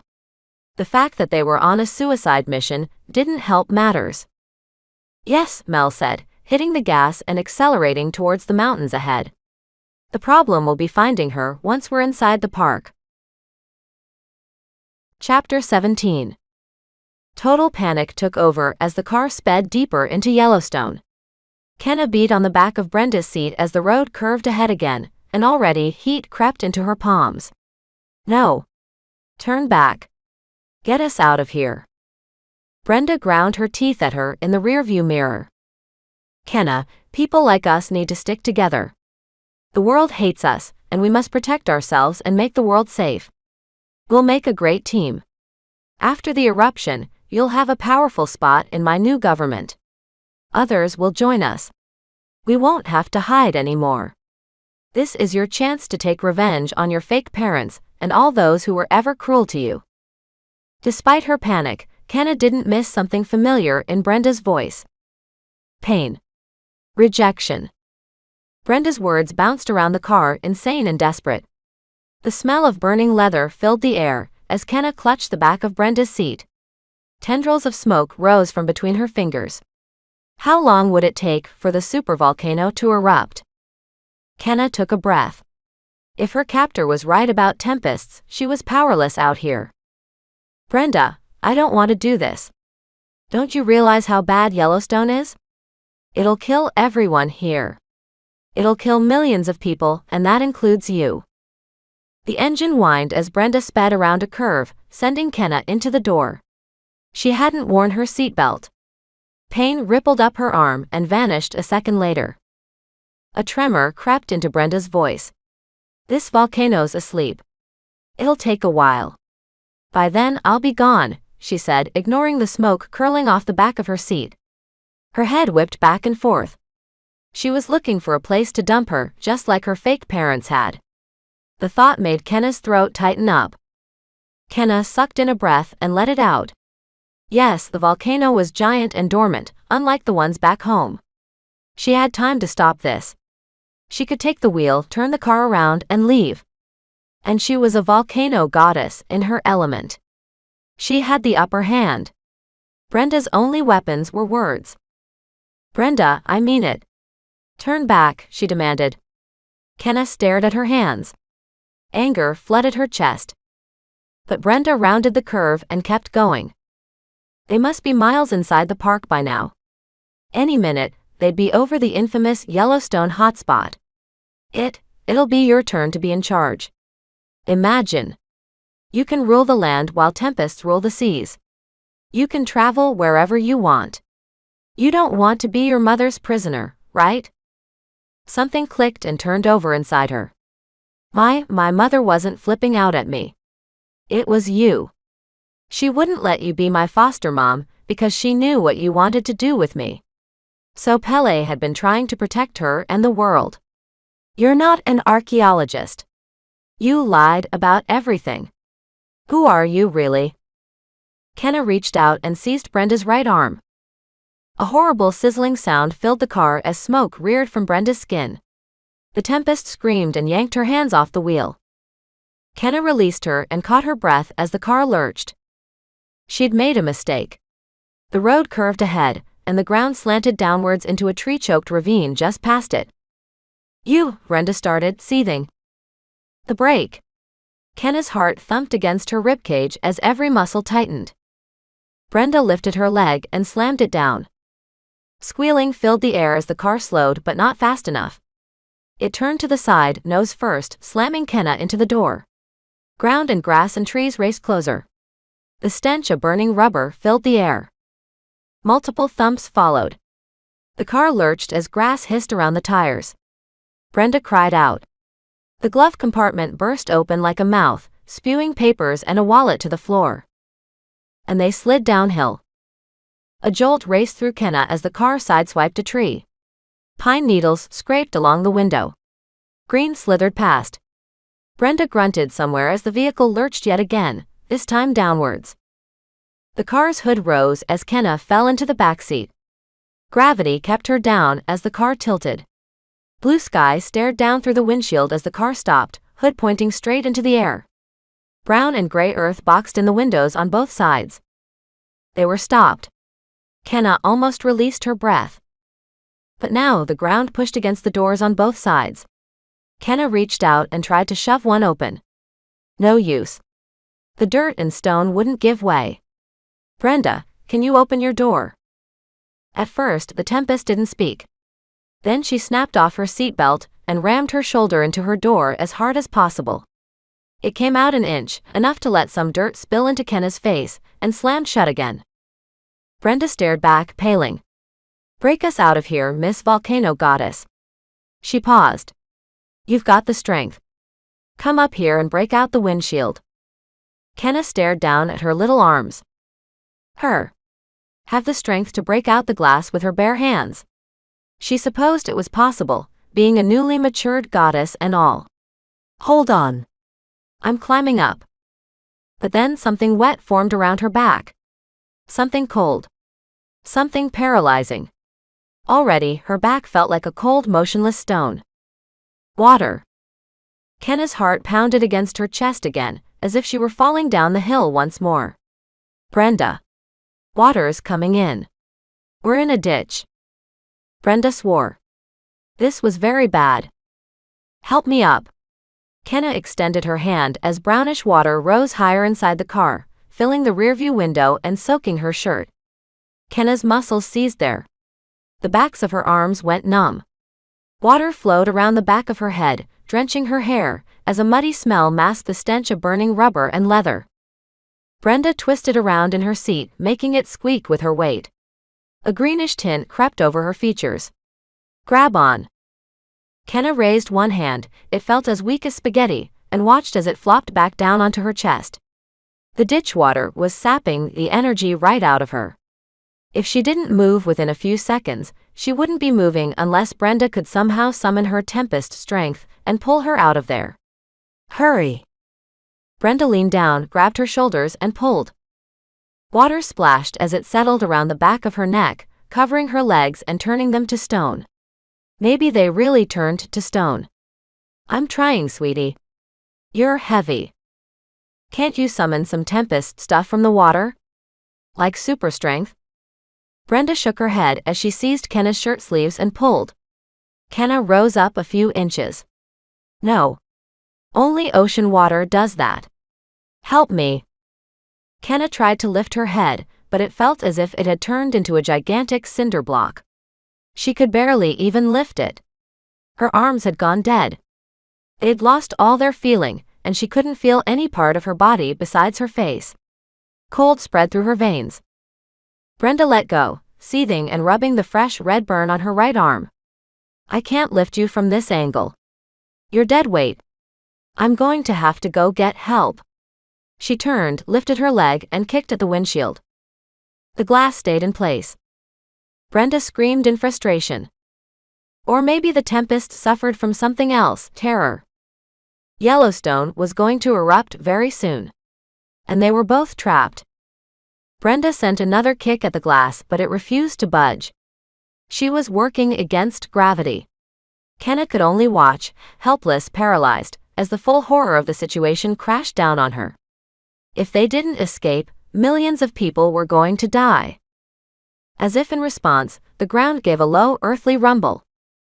Butterflies raced through Janelle's arms as Mel drove past rolling hills, green plains, and tall snow-capped mountains. She had no time to enjoy the beauty of this place. She rode in the front passenger seat while Leslie took the back. They had left Cody, Wyoming, 10 minutes behind them. Mel had the needle of the speedometer well over 90 miles per hour.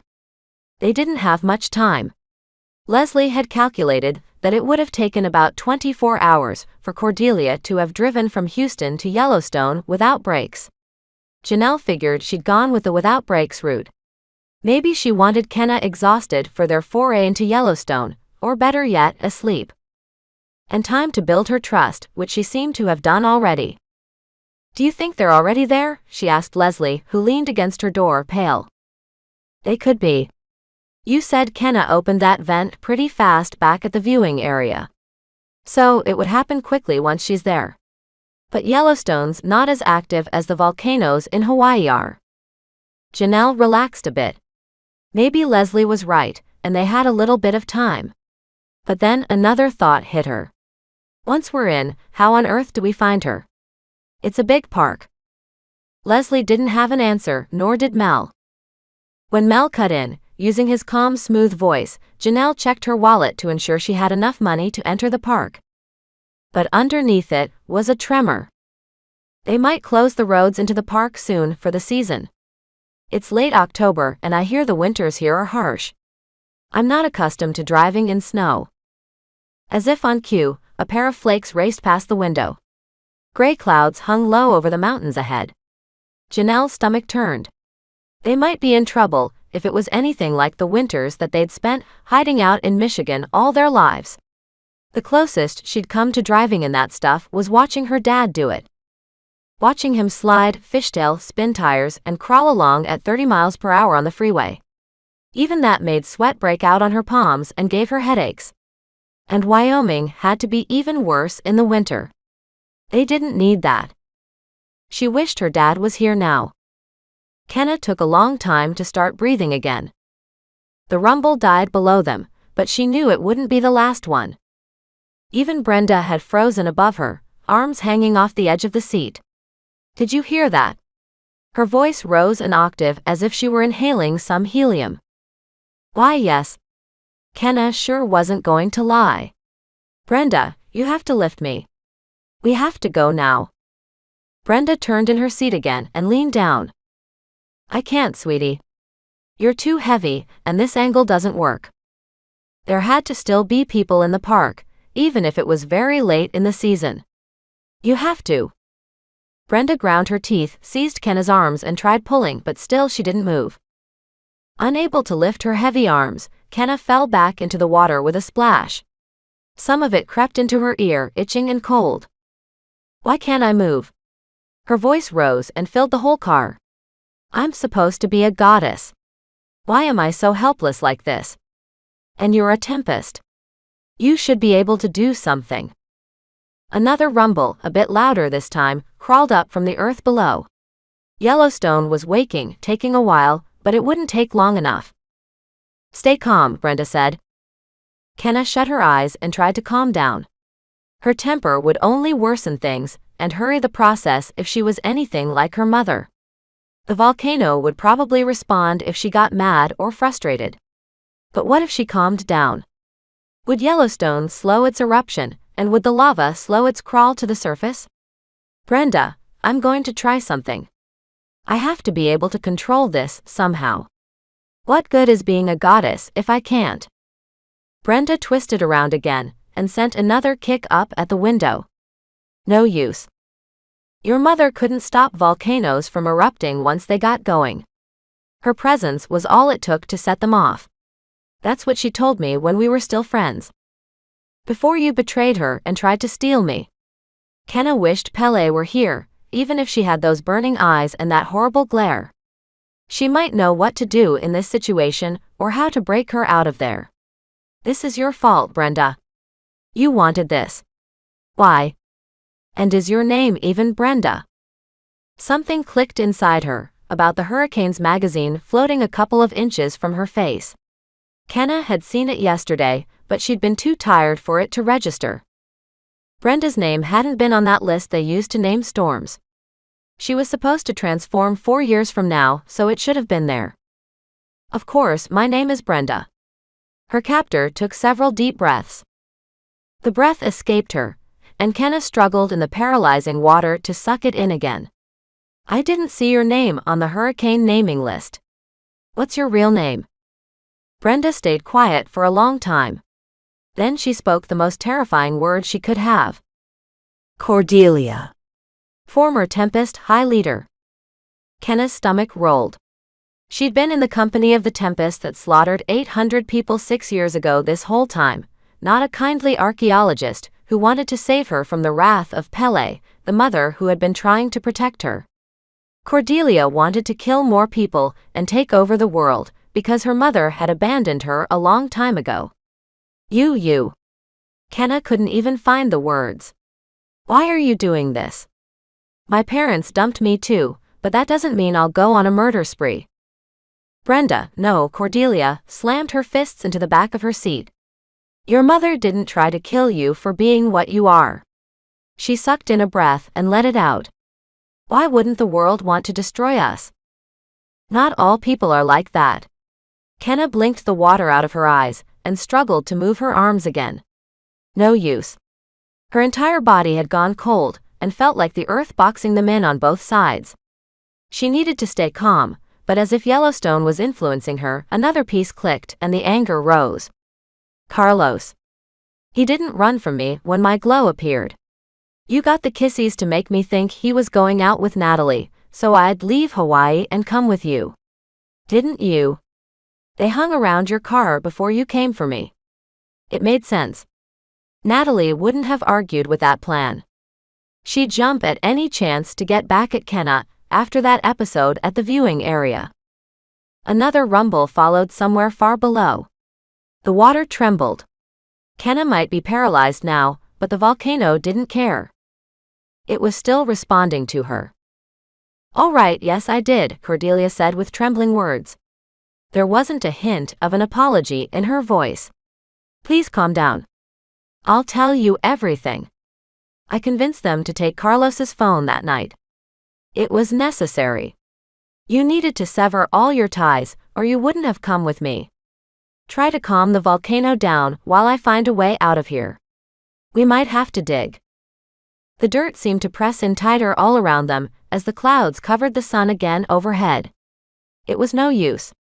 Unless the water evaporated in record time, there was no digging out of here. Trying to use her godly powers here was all she had. She didn't even know how to do that. The thought made a swarm of panic race through her body with nowhere to go. Kenna closed her eyes and tried to concentrate. A deep breath, then another and another. Her heart rate slowed, joining the rest of her body in its slumber. And then she felt it. Far below, a massive heat source. Orange flashed in her mind, orange spreading as far as she could fathom. Kenna could detect the borders of the plume below them, and it was big. Enormous, easily big enough to contain a few cities. It would all explode at them soon. Lava pressed up against the ceiling as the pressure increased, and a few miles to the west she could sense the ground rising with the stress. A small explosion broke out somewhere as a geyser erupted into the sky. Another tremor raced across the land, shaking trees, but she didn't need her goddess senses to know that. Time was running out. The eruption wouldn't hold back even another hour. It's close, she said, opening her eyes. I don't know if I can even do anything. It's too big. Yes, you can. Cordelia's voice bordered on the edge of hysteria. I didn't survive my assassination for nothing. You'll stop this and I'll get out of here. If Yellowstone erupts, you deserve to die. Kenna couldn't believe the words spilling from her mouth. This wasn't her. She never desired anyone's death, not even the kissies. Could you get back to concentrating? Cordelia snapped. She sent another kick at the window as a car rolled past outside. Its shadow passed through the trees above and disappeared. Hey! Down here. Kenna closed her eyes again. It wasn't like there was much else she could do. The water wasn't receding. If anything, it had gotten a little deeper. Once again, she let her awareness drop into the ground, down into the hot spot. It was as if she had left her body this time. It was that clear. Heat crept into Kenna's skin, chasing away the cold, paralyzing, stony feeling that had taken over her limbs. Orange, half-melted rocks crushed each other all around her while glowing magma crept through the cracks. Gigantic stalagmites pointed down toward her like the fangs of some giant earthen monster. And it was all rising, straight up towards the ceiling as if she were in a sinking ship filling with water. Kenna could even feel the heat of it enveloping her as it rose around her, higher, up towards the gigantic stone ballroom ceiling. Wait. Kenna could move. Kenna opened her eyes and lifted one arm above the water. It dripped free. Then the paralyzing effect of the water broke in again as her concentration on the hot spot and the lava underneath wore off, and her arm fell back into the murk again, helpless. I almost had it. I just need some heat to break free of this. Good. Good. Cordelia's voice flowed with both relief and desperation at the same time. Whatever you did, do it again and I'll see if I can lift you out. The sound of a motor floated in through the window again, this time lower, slower. A car was coming to a stop on the road above. Someone had seen them. They were going to get out of here. Cordelia turned away and started beating on the glass. Hey! We're in here. A car door slammed and two figures came crashing down through the trees, a man and a woman in wrinkled business suits. Kenna's heart stopped once again. Somehow, against all odds, it was her fake parents coming to bail her out of here. Chapter 18. Janelle fumbled through her pocket for one of her bills. She always carried at least a few hundred, thanks to Elisa's nagging. Janelle gave the cash to Mel, who sat closest to the toll booth. She swore she'd give the woman a hug later. The attendant behind the booth took her 100 and handed her a shiny brochure with a picture of Old Faithful spewing water and her change. Enjoy your stay at Yellowstone. I want to warn you that this road will close for the season tonight. When you leave, you may need to use the north entrance. That's open all year. Thanks, Mel said, tossing the brochure to the floor. Janelle didn't blame him. If Yellowstone erupted, there wouldn't be any more geysers or mud pits to see, at least for a while. The change went to the floor as Mel hit the gas and sped forward again. Rolling hills covered in pine trees spread out in front of them as the road curved into the park ahead. By now, Janelle's throat had gone dry. Even her teeth hurt with the tension of it all, not to mention her head. Leslie had gone silent, which was a bad sign. Janelle wondered if she wished she'd stayed back at the airport. I bet Cordelia will want to take Kenna somewhere off the road and dump her so she can't hitchhike back out of here, Janelle said. She was so stressed that it didn't bother her to say that name. We should look for a car parked on the side of the road. Got it. The engine whined as Mel kept taxing it with the accelerator. We don't have much time, ma'am. I must ensure your safety if we don't find her quickly enough. The car went silent. He didn't have to explain what it meant. He'd drive her out of here if they didn't find Kenna within a few minutes, leaving Yellowstone to blow unless a miracle happened. How long do we look? Janelle asked. He didn't answer. The car kept speeding forward, going deeper into the park, headed right over the huge chamber of lava just a few miles below them. The road stood empty. It was late in the season, and most people had left the park. That could be a good thing. Fewer would die. And finding Kenna would be easier. She could only pray they'd figured out Cordelia's route like they had. Otherwise, they'd never see her in this enormous park. They needed all the help they could get. A rumble shook the ground and the mirrors. Leslie's pale face trembled in the rearview mirror as it raced over the car. Trees wobbled back and forth for a few seconds before becoming still again. Janelle's heart leapt into her throat. Kenna's here, all right. It's starting. Oh my God. Oh my God. Any minute, an explosion of superheated gray ash would rip up out of the ground and incinerate everything within 50 miles. Would it be an instant death? Or slow and agonizing? Mel swallowed as his eyes darted side to side. We may need to turn back, ma'am. I vowed to protect you if necessary, and I will keep my vows even if it means defying your direct order. His hands gripped the steering wheel so tight his knuckles turned blue. Keep going. Just a few more miles, Janelle said. She couldn't believe the words coming out of her mouth when everything else in her body was screaming at her to run. Had her guilt really gotten to her this bad?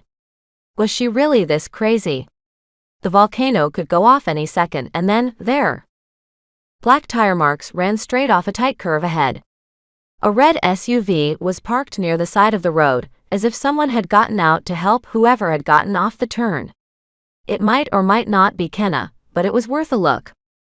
Mel brought the car to a stop with a squeal, and Janelle tossed the car door open and jumped out before it had even stopped moving.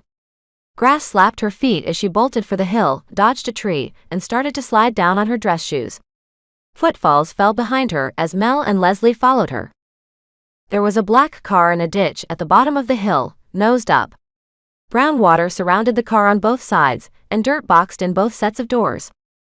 Whoever was in the backseat of the car would probably be submerged by now, or at least they were soaking wet. Two figures hunched over the windshield as a third figure in the driver's seat beat against the glass, hysterical, practically screaming. Thumps sounded through the air with shrieking. The two figures hunched over the windshield were Kenna's fake parents. Amari must have asked the booth worker when a black-haired girl came through. But it was the screaming person that caught Janelle's attention. The former Tempest High leader.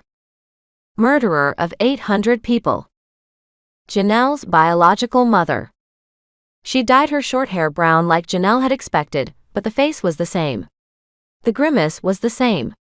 The horror was the same as when she'd sunk below the ocean's surface in that shark cage, doomed to drown, about to die. "My God," Mel uttered behind her. As if to make his point, Leslie gave a squeak. Janelle couldn't move. She was stuck. Frozen. Lead seemed to spread through her body. Just feet away was her nightmare, the creature that had murdered her grandmother, made her father groan every night, and haunted her nightmares for the past 2 months. Kenna's fake mom, Amari, turned her head to face her. "Did you do this?" she yelled. A high octave of panic raced through her words. "Did you knock the car off the road?" Janelle flinched. Her words worked some kind of magic and broke her spell. "And no," she said. "I didn't." "Where's Kenna?" "Inside." The man pointed to the car, waving his arm. "She's in water. Can't move. We can't get her out." "What have you put her through?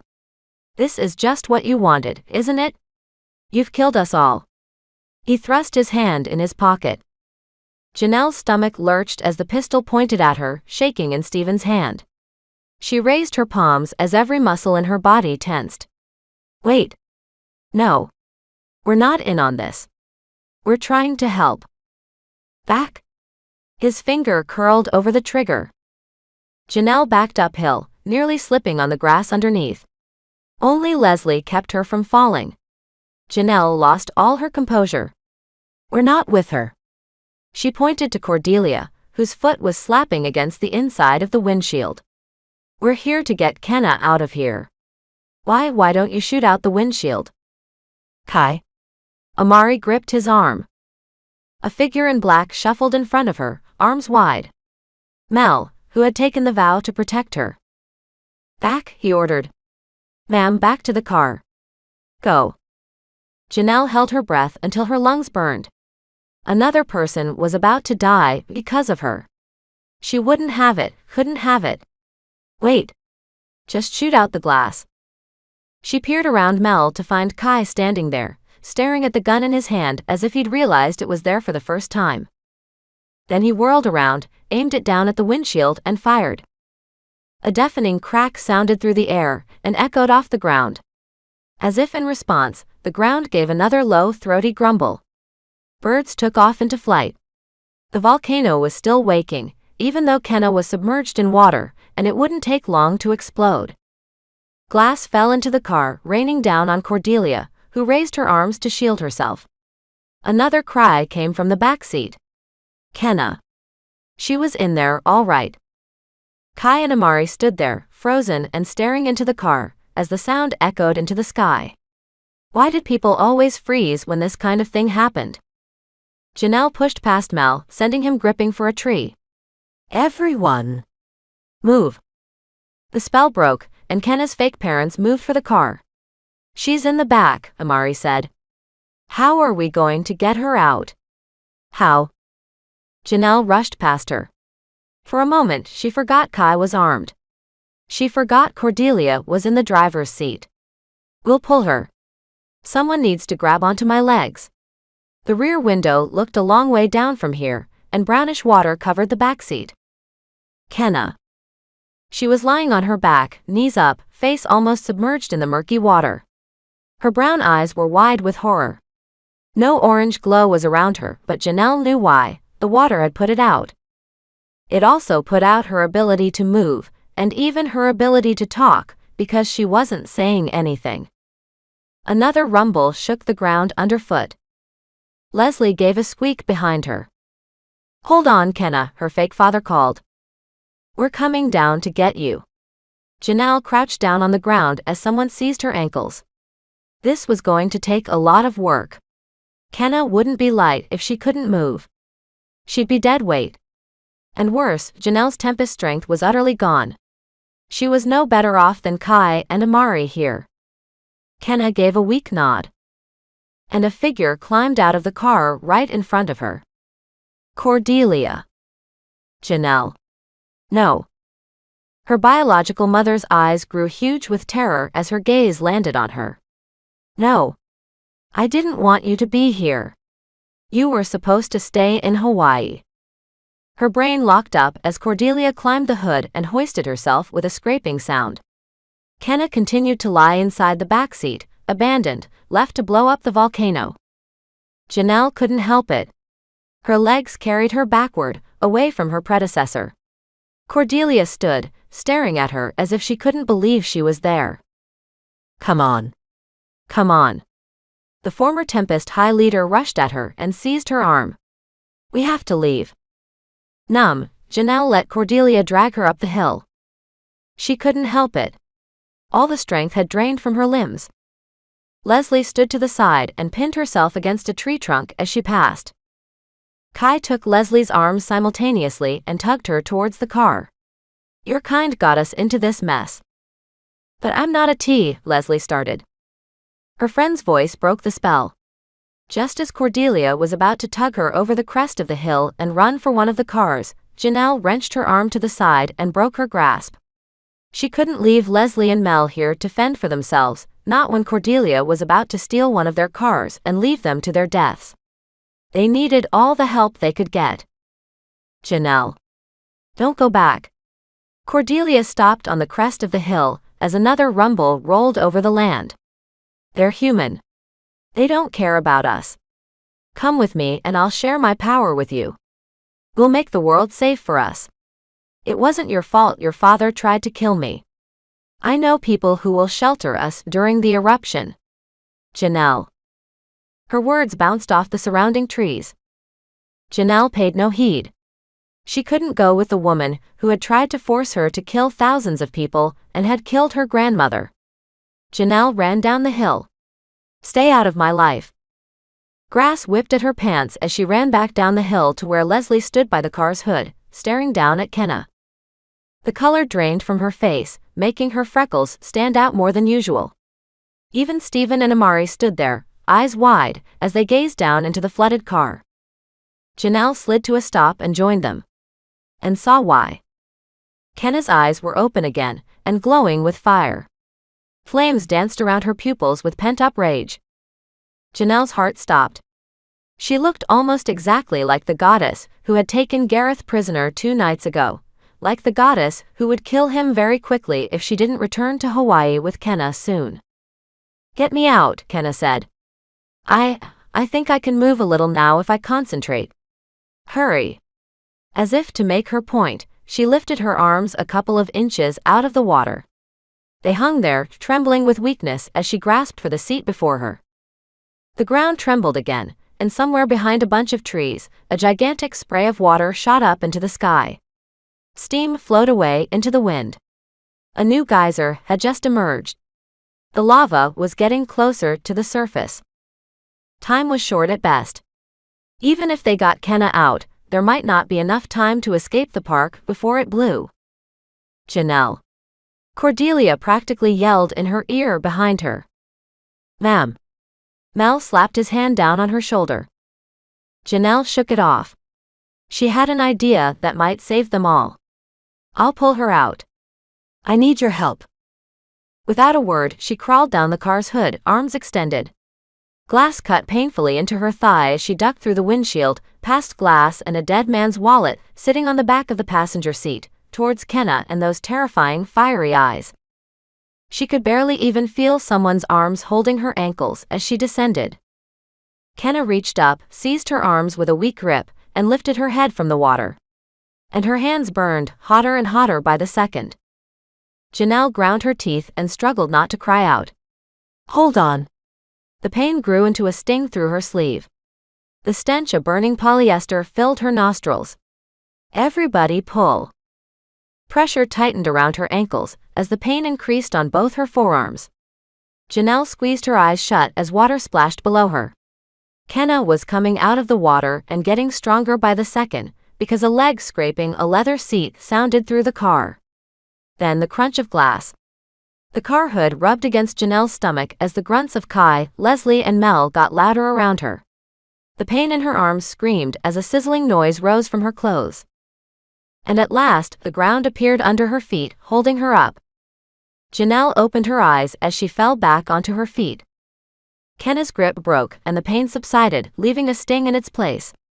Shaky, Kenna climbed off the hood and caught her balance at the ditch's edge, dripping water.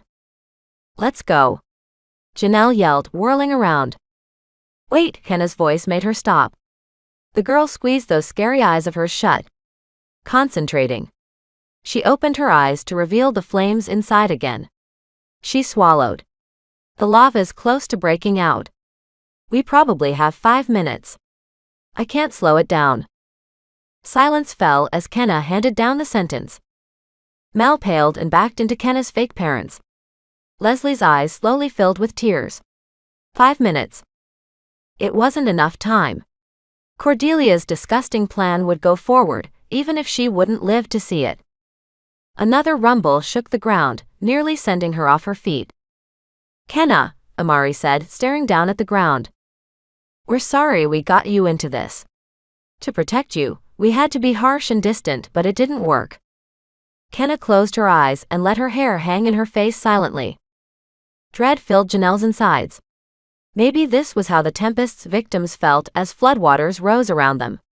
She should call her father and apologize. No. Arms wrapped around her from the side. Cordelia now seized her from behind. This wasn't supposed to happen this way. By now, Janelle had gone too numb to be disgusted or to pull away. She stood there, too choked up to speak, as the overcast sky rolled overhead. So, this was the end for everyone except Kenna. She could only pray it would be quick, that it wouldn't burn too bad. "Wait. Anyone got a lighter?" Janelle remembered her idea, broke Cordelia's grip, and stared everyone down. "Anyone?" "What for?" Kenna asked as Mel dug into his pockets. The fire in her eyes blazed brighter than ever. The bonfire at her vacation house, Pele had come out of it and vanished back into it. She'd come out of Amari's fireplace. Fire. You can travel using it. Mel produced his green lighter. "Now what, ma'am?" A geyser behind the trees roared up, growing higher and higher. "Light the grass." "Anything." He looked around as dry grass crunched under his feet. "It'll cause a wildfire. It's better than Yellowstone erupting." Amari waved at the grass. "Kenna, step in. Go back to Hawaii." Mel flicked the lighter. A little flame shot up as he leaned down and lit the grass. Smoke curled into the air, and orange tongues licked out of the brush. "Run." Grass crashed as Leslie and Kenna's fake parents bolted back up the hill. The fire spread into a line and leapt higher as the grass curled and burned. Crackling filled the air, but it wasn't enough to drown out the loudest rumble yet, and another horrible sound, cracking. The ground was opening somewhere nearby, ready to spew the world's biggest eruption in 600,000 years. Kenna stood at the fire's edge, eyes big as if afraid to step in. Not that Janelle could blame her. She knew the feeling. "Kenna, go," she yelled, still trapped in Cordelia's grasp. "It'll be okay. Trust me." She nodded. "I know." Then she stared down Cordelia, who started pulling Janelle away from the fire. "Don't come near me again." As if to punctuate her point, the ground gave another smaller rumble as she stepped into the flames. The fire rose higher, around Kenna's body, enveloping her. Janelle backed away from the heat, and into the cold October air atop the hill. Without a hiccup, the flames died and disappeared, and Kenna vanished. Chapter 19. Terror seized up Kenna's vocal cords as she slid along a glowing orange tube. A roar raged around her on all sides as her hair whipped back. Just a second ago, she'd stepped into that brush fire, thinking of returning to Hawaii and getting out of Yellowstone and away from Cordelia. The next, she was zooming down this tube. It was like riding down a water slide at the speed of sound. Only water slides weren't made of molten rock. Her stomach rose into her throat and she feared she might throw up. That would be a great conclusion to such an awful day. The last water evaporated off her body, leaving her hair dry as it flowed out behind her. Heat surrounded her on all sides, but it didn't hurt her. It couldn't hurt her. Huge walls of half-molten rock groaned and screamed as they split in front of her, like gigantic gates into an underworld. Lava squelched as it squeezed itself out of the way, making a path for her as her legs and sneakers shot ahead in front of her. It was a bizarre sight. She was shooting far below the Earth's surface, and the world shifted to let her through. Kenna sucked in a breath of what? Then she remembered. This couldn't hurt her. She shut her eyes to block out the grinding rocks and flying sparks. This ride might take a while. This still beat air travel, sadly. Now, she had to hope she'd left Yellowstone quickly enough. What if she hadn't? If Janelle hadn't shown up, the worst would have happened. But what would Kenna go home to? As if giving her a response, the roar began to die around her, and Kenna's stomach dropped as she started to rise. She was here, wherever here was. The glow around her died in less than a second, and she fell out of the fiery tunnel. Janelle watched as the geyser sputtered and died behind the trees, falling behind the pines as if it had given up. The awful cracking sound subsided, echoing off into the gray sky. Another growl spread through the ground below Janelle's feet, but it was different. A calmer one. Like a monster ready to nap. Yellowstone was going back to sleep. Kenna was truly gone and, with luck, heading back to Hawaii. They were going to live.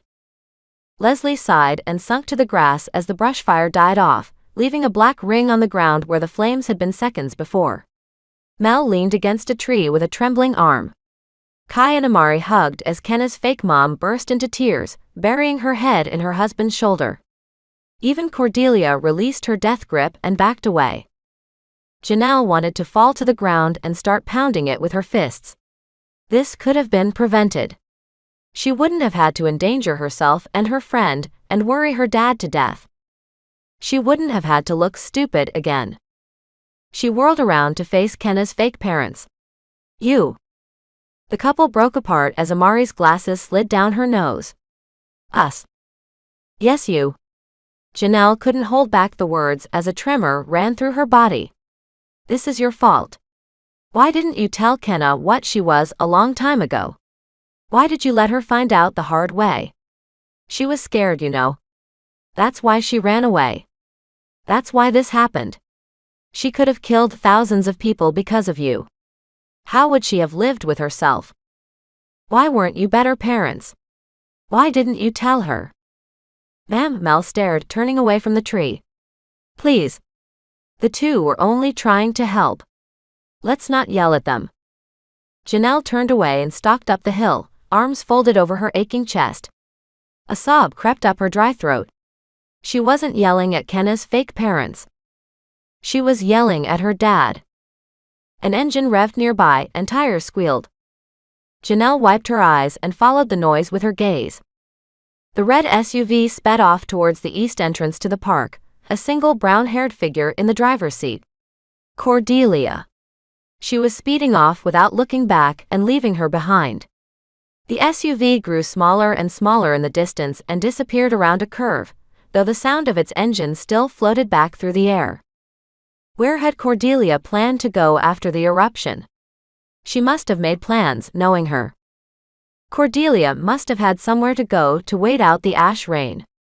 Maybe she had allies somewhere, waiting to spring into action, and plans that she cared about more than anything else. The pressure from Cordelia's hug was still there on her arm. Janelle turned and bolted down the hill to where the others stood, dazed. Leslie walked back and forth between a couple of trees as if she were in shock. Kenna's fake parents stood together, whispering to each other, probably about how immature Janelle sounded yelling at them. It sure wasn't remorse about how they'd treated Kenna, though she had to admit, they came through in the end. Guys? Her throat was hoarse as a thought struck her.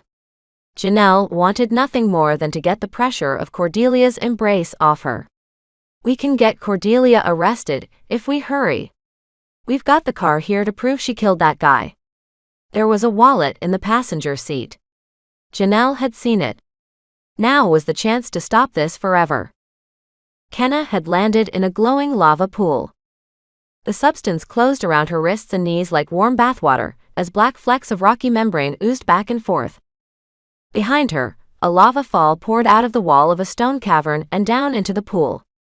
Judging from how she landed here, she came out of the fall. But where was this place exactly? Kenna slowly rose and surveyed the room. The lava pool she stood in was at the end of a long stone cavern, with a pair of lava rivers flowing down each side and disappearing into the far wall. Twin rows of archways led to rooms leading off the main hall, with perfect stone bridges over the orange flows. A yellow glow covered the walls and the ceiling, and the air rippled around the bridges. This place clearly wasn't a natural cave. It was an underground palace, probably deep inside one of the volcanoes, most likely Kilauea. And whose it was, Kenna had no doubt. If Pele lived here like all the old legends said, it was no wonder it never stopped erupting. No one came out of any of the archways, but that didn't stop her heart from pounding. She was seconds away from the meeting she dreaded only a couple of days ago, but her legs carried her out of the pool and onto the stone floor. Kenna fought the urge to jump back in that lava fall, as it was likely the main entrance and exit. Kenna whirled around to face the lava fall as excitement overtook the fear. The fire travel worked perfectly. Could Kenna use it to go anywhere she wanted with a fire going? There wouldn't be any more terrifying airplane rides or long car trips. You'll have free reign over the world, able to travel wherever you want. So Cordelia had been right about one thing. Kenna could only hope she wasn't right about her mother as well. There was no going back now. Hello. Her voice echoed back at her from the far wall of the main hallway. No other answer. Anyone? Only an echo greeted her. Kenna's legs carried her farther down the hallway, almost against her will. Maybe she wasn't in the right place after all. Or maybe Pele was out hunting for her. She'd probably sent her fake parents to hunt for her too, since she couldn't go to Yellowstone herself without making it explode. Still, they hadn't even spoken to her back there other than to tell her to return here. Typical of them. Kenna peeked down the first archway, which led into a smaller cave with a large mirror hanging on the far wall. Several orange gowns, and even a few brown ones, hung on a row of hooks on the right side of the cavern, and a pool in the middle of the room had steps leading down into it. A bathtub. The stuff filling it sure wasn't water. Looking away, she moved on down the hall. She'd have to get used to the sight of lava quickly. Something that looked like a stone dining room stretched out from the next cavern, complete with things that looked like stone armchairs and a couple more lava falls for light. Kenna felt she could never invite Carlos here, even if he wanted anything to do with her. The next archway led to something a lot more familiar. The breath left her lungs as she stepped over the threshold. It was her bed, with maroon sheets and pillows with her flower pattern. A bookshelf, the first thing she'd seen here made from wood, hung above the headboard, complete with her whole collection of travel books. The Grand Canyon in pictures. All 8 volumes of places to see before you die. Museums of Asia. Even her myths and legends of ancient Hawaii that had hit her in the face a couple of days ago, though, she didn't think she'd ever need to read that book again. Even an alcove on the far side of the cavern held a rack where all her shirts hung. No lava was in this room, just a couple of candles on the night table that cast flickering shadows over everything. That was good, because she'd die if her books all burst into flame. Kenna rushed over and collapsed on the bed, letting its softness embrace her. Miraculously, her sheets didn't burst into flame at her touch. But Kenna didn't care. She just wanted to lay here and feel something familiar that reminded her of normality, even if it was just for a few minutes. No doubt Pele would be coming back here soon, and she still wasn't sure how she felt about that. Or about anything. Her heart raced with something that was part terror, part excitement. Sometime later, her heart rate slowed, and her muscles relaxed into the bed as the tension slowly left her. The silence of the cave grew heavy, except for the faint, slushy sound of the lava rivers outside her doorway. Sometime after that, she closed her eyes as exhaustion crept up on her. And within minutes, she drifted off to sleep. Later, maybe a few minutes or several hours, a hand shook her awake. Kenna. A woman's voice, accented like English wasn't her first language, rang out in her ear. You must get up. Explain to me everything as we travel to the surface. We have very little time. Chapter 20. Janelle sighed as her jet made its second landing in about 12 hours, this time in Hilo once again. The evening sunlight flowed through the windows, casting an orange, fiery glow on the carpeted floor. Thanks to the different time zones, night had yet to fall here. A river of dread flowed through her insides, making her stomach ache with nerves. As if sensing it, Leslie patted her on the shoulder. And her father, who had joined them back in Cody, Wyoming, hugged her. There's still time, he said, tightening his grip. And it was firm again, now that they were back in Hawaii, and near the ocean. That meant she had to struggle to breathe. Gareth might still be fine. We haven't quite met the deadline yet. Haven't quite. Janelle couldn't speak. The moment of truth was very close. Had Pele found Kenna yet? If she had, Kenna would have explained everything to her. Not all Tempests were with Cordelia. Or would she have? Kenna feared Janelle for a while. Mauna Loa had to be very close to erupting now, and killing Gareth wherever he was. And worse, Hilo might even be in its path of destruction. Thousands more might be in danger. At least her dad hadn't yelled at her back in Wyoming. That might come later. He just hugged her and apologized profusely for not going in her place. But Janelle knew she was the one who needed to apologize. Do you think they caught you-know-who? Janelle asked her father. She'd left Yellowstone and let Kenna's fake parents handle calling the cops. And they had reached the cops. She'd made sure Amari had dialed 911. She didn't have time to stick around and deal with that aspect or answer their questions. We'll see, honey. I don't know if Cordelia can stand in a murder trial. He shook his head. People might have a hard time believing she killed someone with her own strength. It'll also be hard not to have Kenna as a witness. It might be hard for her to travel to Texas and testify while keeping her secret. But there's proof she did steal that man's car. As the plane stopped, Janelle slid to the edge of her seat, and Mel welcomed them back to Hawaii. His voice had lost that tremor now that they were far from Yellowstone. He looked back and pulled off his headset. You'd better hurry, ma'am. I believe Gareth's waiting for you. She snapped off the seatbelt and turned her phone back on. We've got to go. However, she needed to figure out what she had to do next. Or how to find Gareth. Maybe she'd gotten lucky, and the authorities would have found him if Elise had placed enough phone calls. If. Janelle chased the thought away as she disembarked behind her father and dragged Leslie down the steps. When her phone rang, she was just about to run through the small aircraft hangar to hop in the van. Hello. This had better be about Gareth. Janelle stopped at the hangar entrance, eyeing the setting sun. Kenna's voice came out of the receiver. And it said everything from hurry up to don't even stop to use the bathroom. Are you here? Kenna was reaching out to her, which could mean anything. Janelle's teeth hurt from the stress.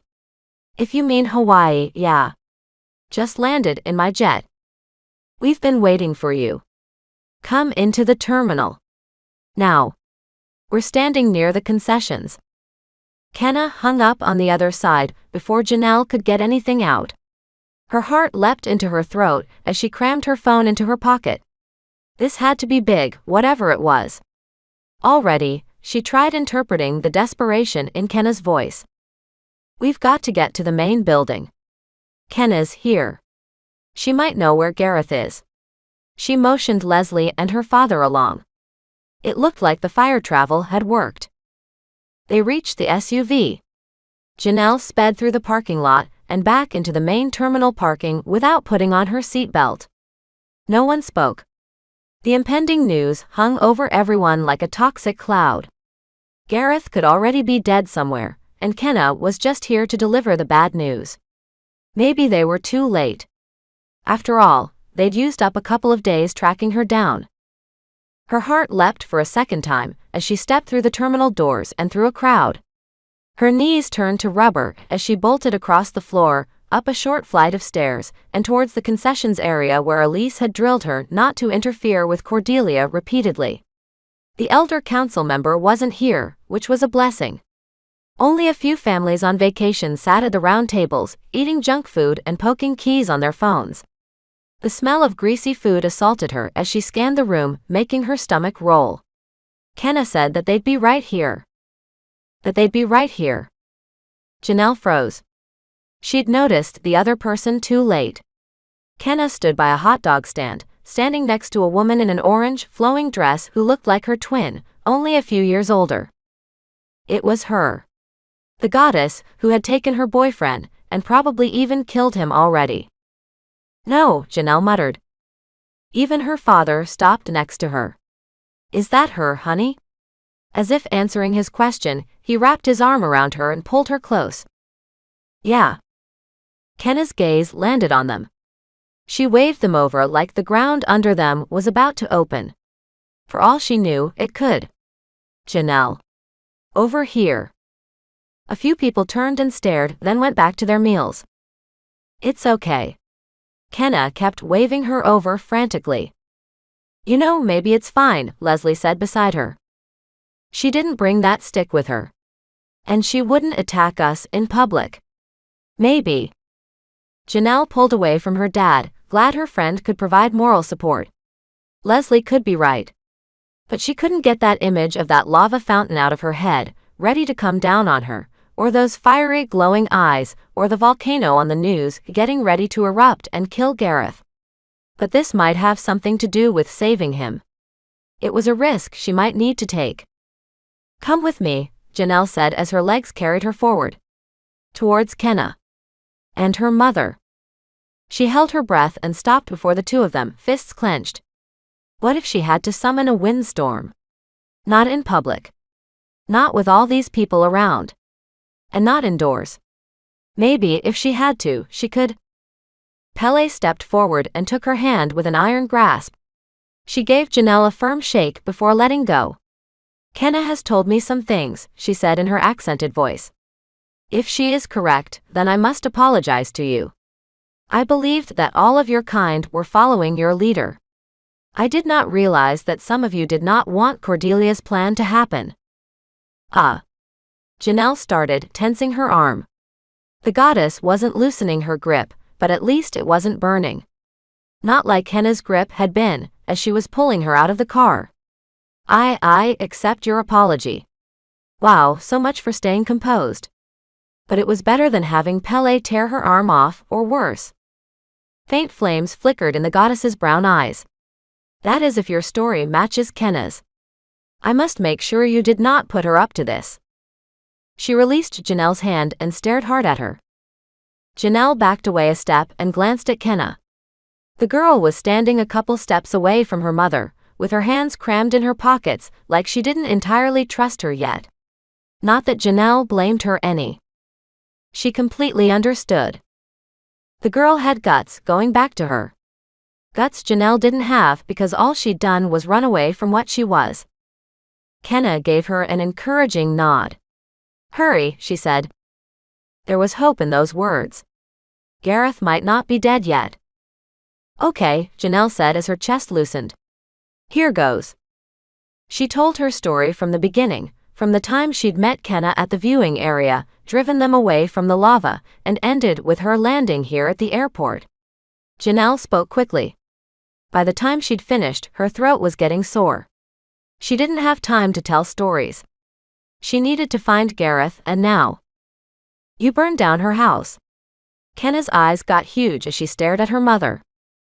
I thought she had kidnapped you, Pele said, looking straight ahead and biting her lip. It was wrong of me, and I am sorry. It's okay, Janelle said, stepping towards the exit. That could likely hurry everyone up. Look at me. I'm a Tempest. I'm sure I've done things like that to people too. And that's it for the story. That's all I have to tell. It was best not to tick her off, even if that meant pretending like her house burning down was no big deal. Kenna reached out and tapped her mother's orange-sleeved arm, almost as if she were a bomb ready to go off. Her boyfriend.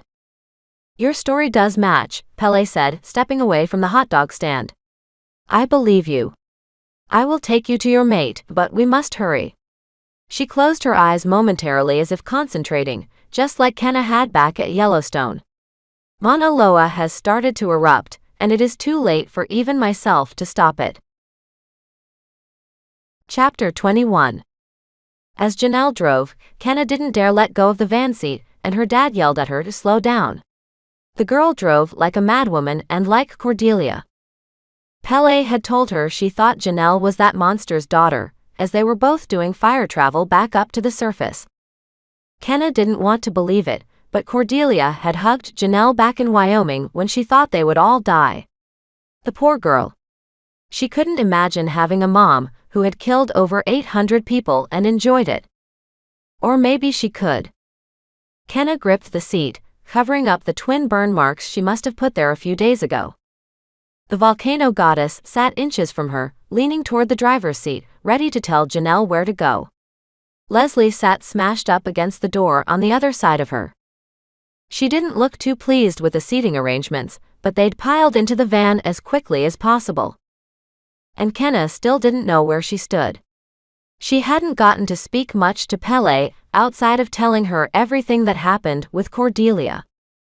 At least though, the goddess wanted to save Gareth's life now, and had wanted to ever since she'd entered the underground palace and found her taking a nap. She'd only kidnapped him to try to keep Yellowstone from erupting, and to save Kenna, even if it wasn't the best course of action. That was something. Okay. Tell me where to turn, Janelle said, clutching the steering wheel so tight it might break.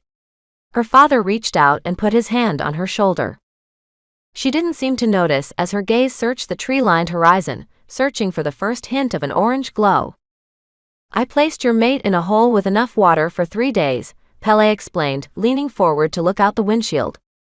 He is safe until the lava reaches him. I also placed him close to the shoreline, so the lava would take a while to reach him. We have little time now. Turn here. Drive until the road curves, then stop. Kenna flew into the door as the van lurched around a curve and started bobbing up and down on a dirt road. Trees seemed to close in on all sides, and then the foliage opened up to reveal the rocky coastline and beyond it, the ocean, sparkling in the last of the day's light. The setting sun peeked up at them like a bloody, half-closed eye. What about Hilo? Kenna thought of Carlos there and even the Kissies. Her heart stopped. They might be wailing the sirens now, but it wouldn't leave much time for anyone to evacuate, not if the lava was going too fast. Her voice rose with each word. I know people there. That's where my school is. The van bounced worse than ever, as Janelle hit the accelerator once again. Hilo is safe. The lava will flow away from it, and I ensured it. The goddess reached out and rubbed her hand down her back. Kenna flinched. She couldn't help it. You are afraid of me, Pele said, removing her hand. I understand. I may have a bad temper, but I am not a monster. I will not bury Hilo. They have done nothing to anger me. Also, your father lives there. Kenna jumped at the news. Had Cordelia lied about that too? Most likely. You mean I have a... The van screeched to a stop. We're here. The curve. Now where's Gareth? Janelle threw off her seatbelt and pushed open her door so fast it almost popped off the van completely. Kenna froze for a second, then took off her belt. They'd stopped in a rocky area dotted with short, scrubby plants, maybe a mile from the water. A few docks lined the coast some distance away, probably some old fishing docks. An orange tint washed over everything as the sun sunk below the horizon. How much time did they have? Kenna closed her eyes and concentrated. A warmth spread through her body as an image took shape in her mind. Lava. The fiery river rolled downhill at an incredible speed, braiding around itself, wrapping around tree trunks, and setting underbrush on fire. Nothing stood in its way as it continued its march to the sea. Kenna leapt out of her seat. She knew. Somehow she knew. "Everyone," she said. "The lava's only 5 miles away." Janelle waved everyone out of the van as her heart raced. Her father ran around it to join her, and Leslie leaped out of the van as if it were on fire. Not that Janelle could blame her, considering who she'd had to sit next to. "Over there. Your mate is in that hole." Pele climbed out after Leslie, pointing down the rocky landscape to a depression in the black ground. Plants nearly hid the hole from view, making it almost impossible to see from the coastal road. She'd picked a good hiding place for Gareth. "Gareth!" Janelle bolted for the hole to find a rope ladder curled up near the edge of the hole. Past it, the hole dove into the ground. Smooth rock lined it on all sides, making it impossible to climb. "Gareth!" No answer. "Is he down there?" Kenna appeared at her side, peering down. The orange glow appeared around her as the sun sank below the horizon, rippling with nervous energy. I see him." Kenna reached down and tossed the ladder down into the hole. It unfolded and made a flapping sound as it struck the bottom. The top part was secured on a pair of metal hooks. Janelle's muscles relaxed a bit. It should be safe to climb. Janelle squinted in the dark. A figure was lying on the hole's floor, about a dozen feet down, one leg out straight next to an overturned water jug. Her heart almost stopped. "Gareth!" "I'm coming down." Janelle raced down the ladder, nearly falling off and crashing to the bottom of the pit. Why wasn't he responding? Then she reached the floor and kneeled beside Gareth. Gareth's breathing sounded loud and labored. His black bangs hung in his face as sweat made the skin under his eyes shine. Dried blood covered the knee of his jeans. He was alive, but in bad shape.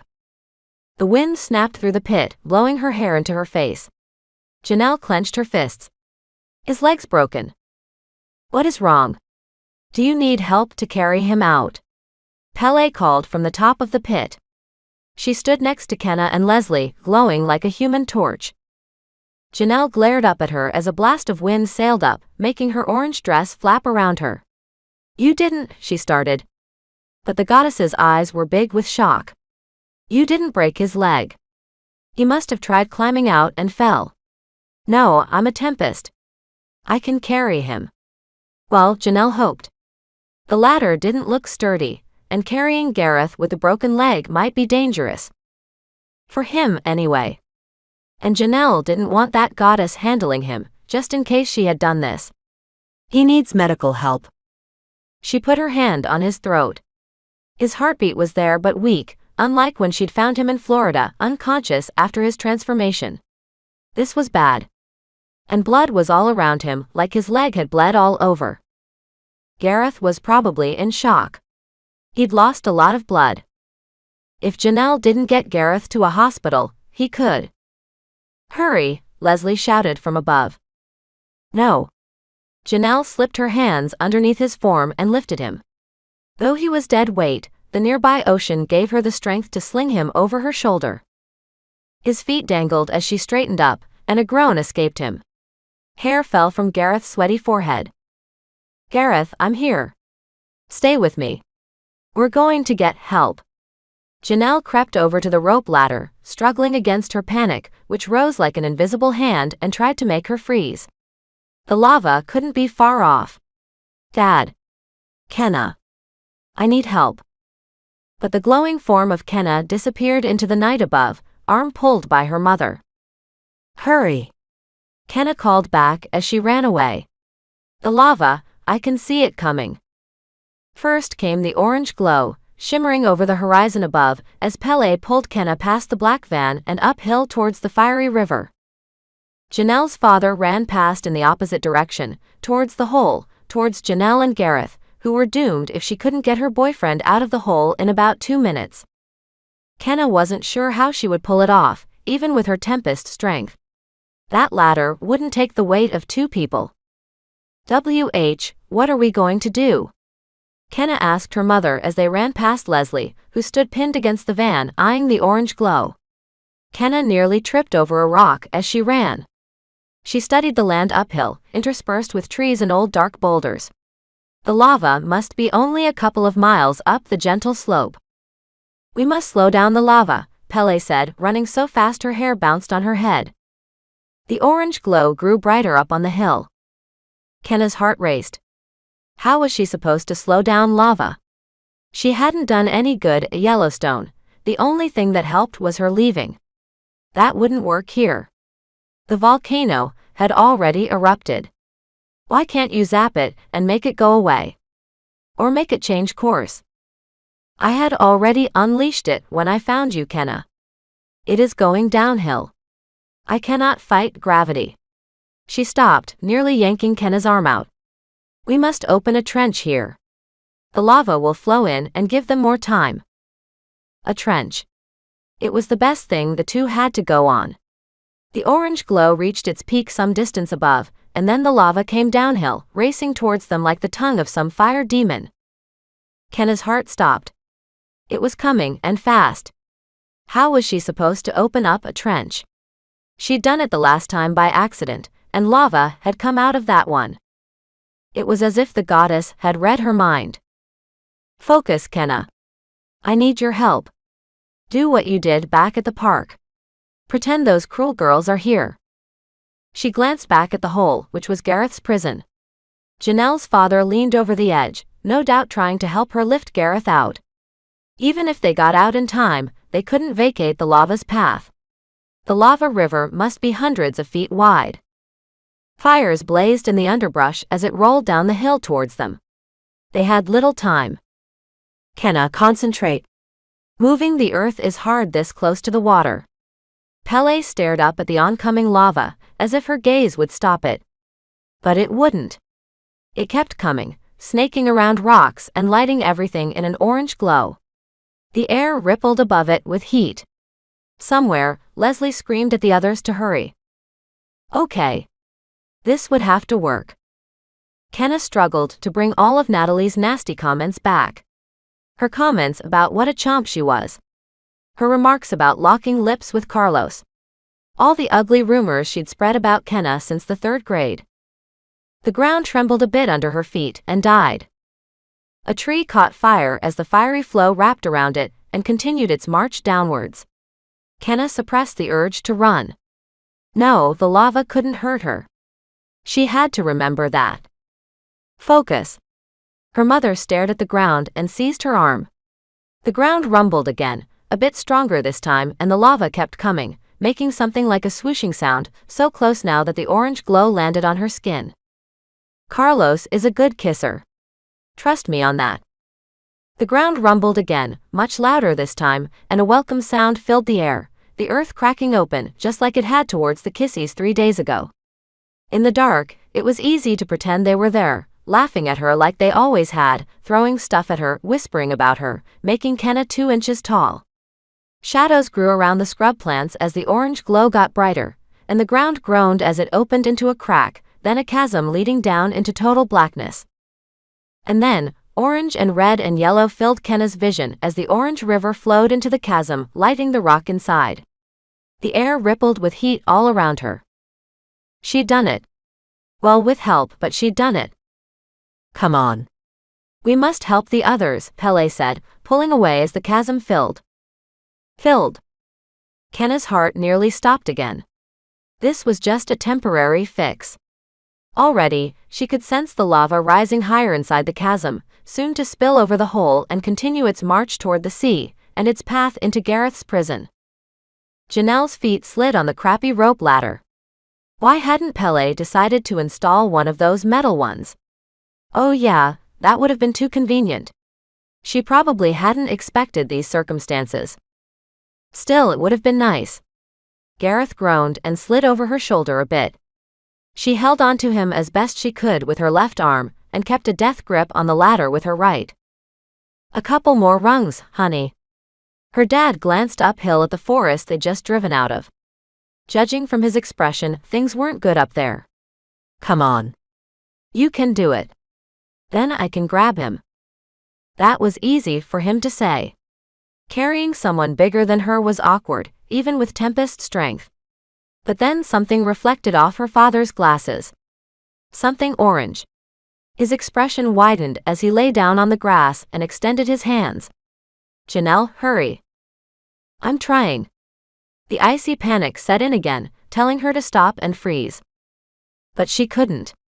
She wouldn't. Gareth groaned again, this time with pain, as she planted her leg on the next rung of the wobbly ladder. He slid down another couple of inches until her free arm was wrapped around his knees. The jeans were slippery. He would slip out of her grasp and smack his head on the bottom of the pit, and no. The ladder swayed again, and her foot slid off the rung and into the nothingness below her. Her father's hand appeared in front of her, flailing. She reached for it, brushing his fingers, but then she started to fall backward, back down into the pit. Her father lurched down and seized her wrist with an iron grip. Pull. Kenna called from above. Janelle looked up as Gareth's top half dangled from her grasp. Her father held onto her free arm with both hands, dangling off the edge of the pit, and behind him stood Kenna, glowing and seizing her father's legs. She was back.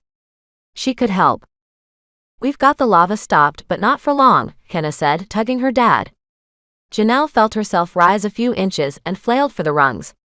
Her foot found one and pushed off. They were going to make it. They were going to get out of here. Huh. Gareth started, then faded back out again. Another labored breath blew in Janelle's ear as she found the next rung, then the next.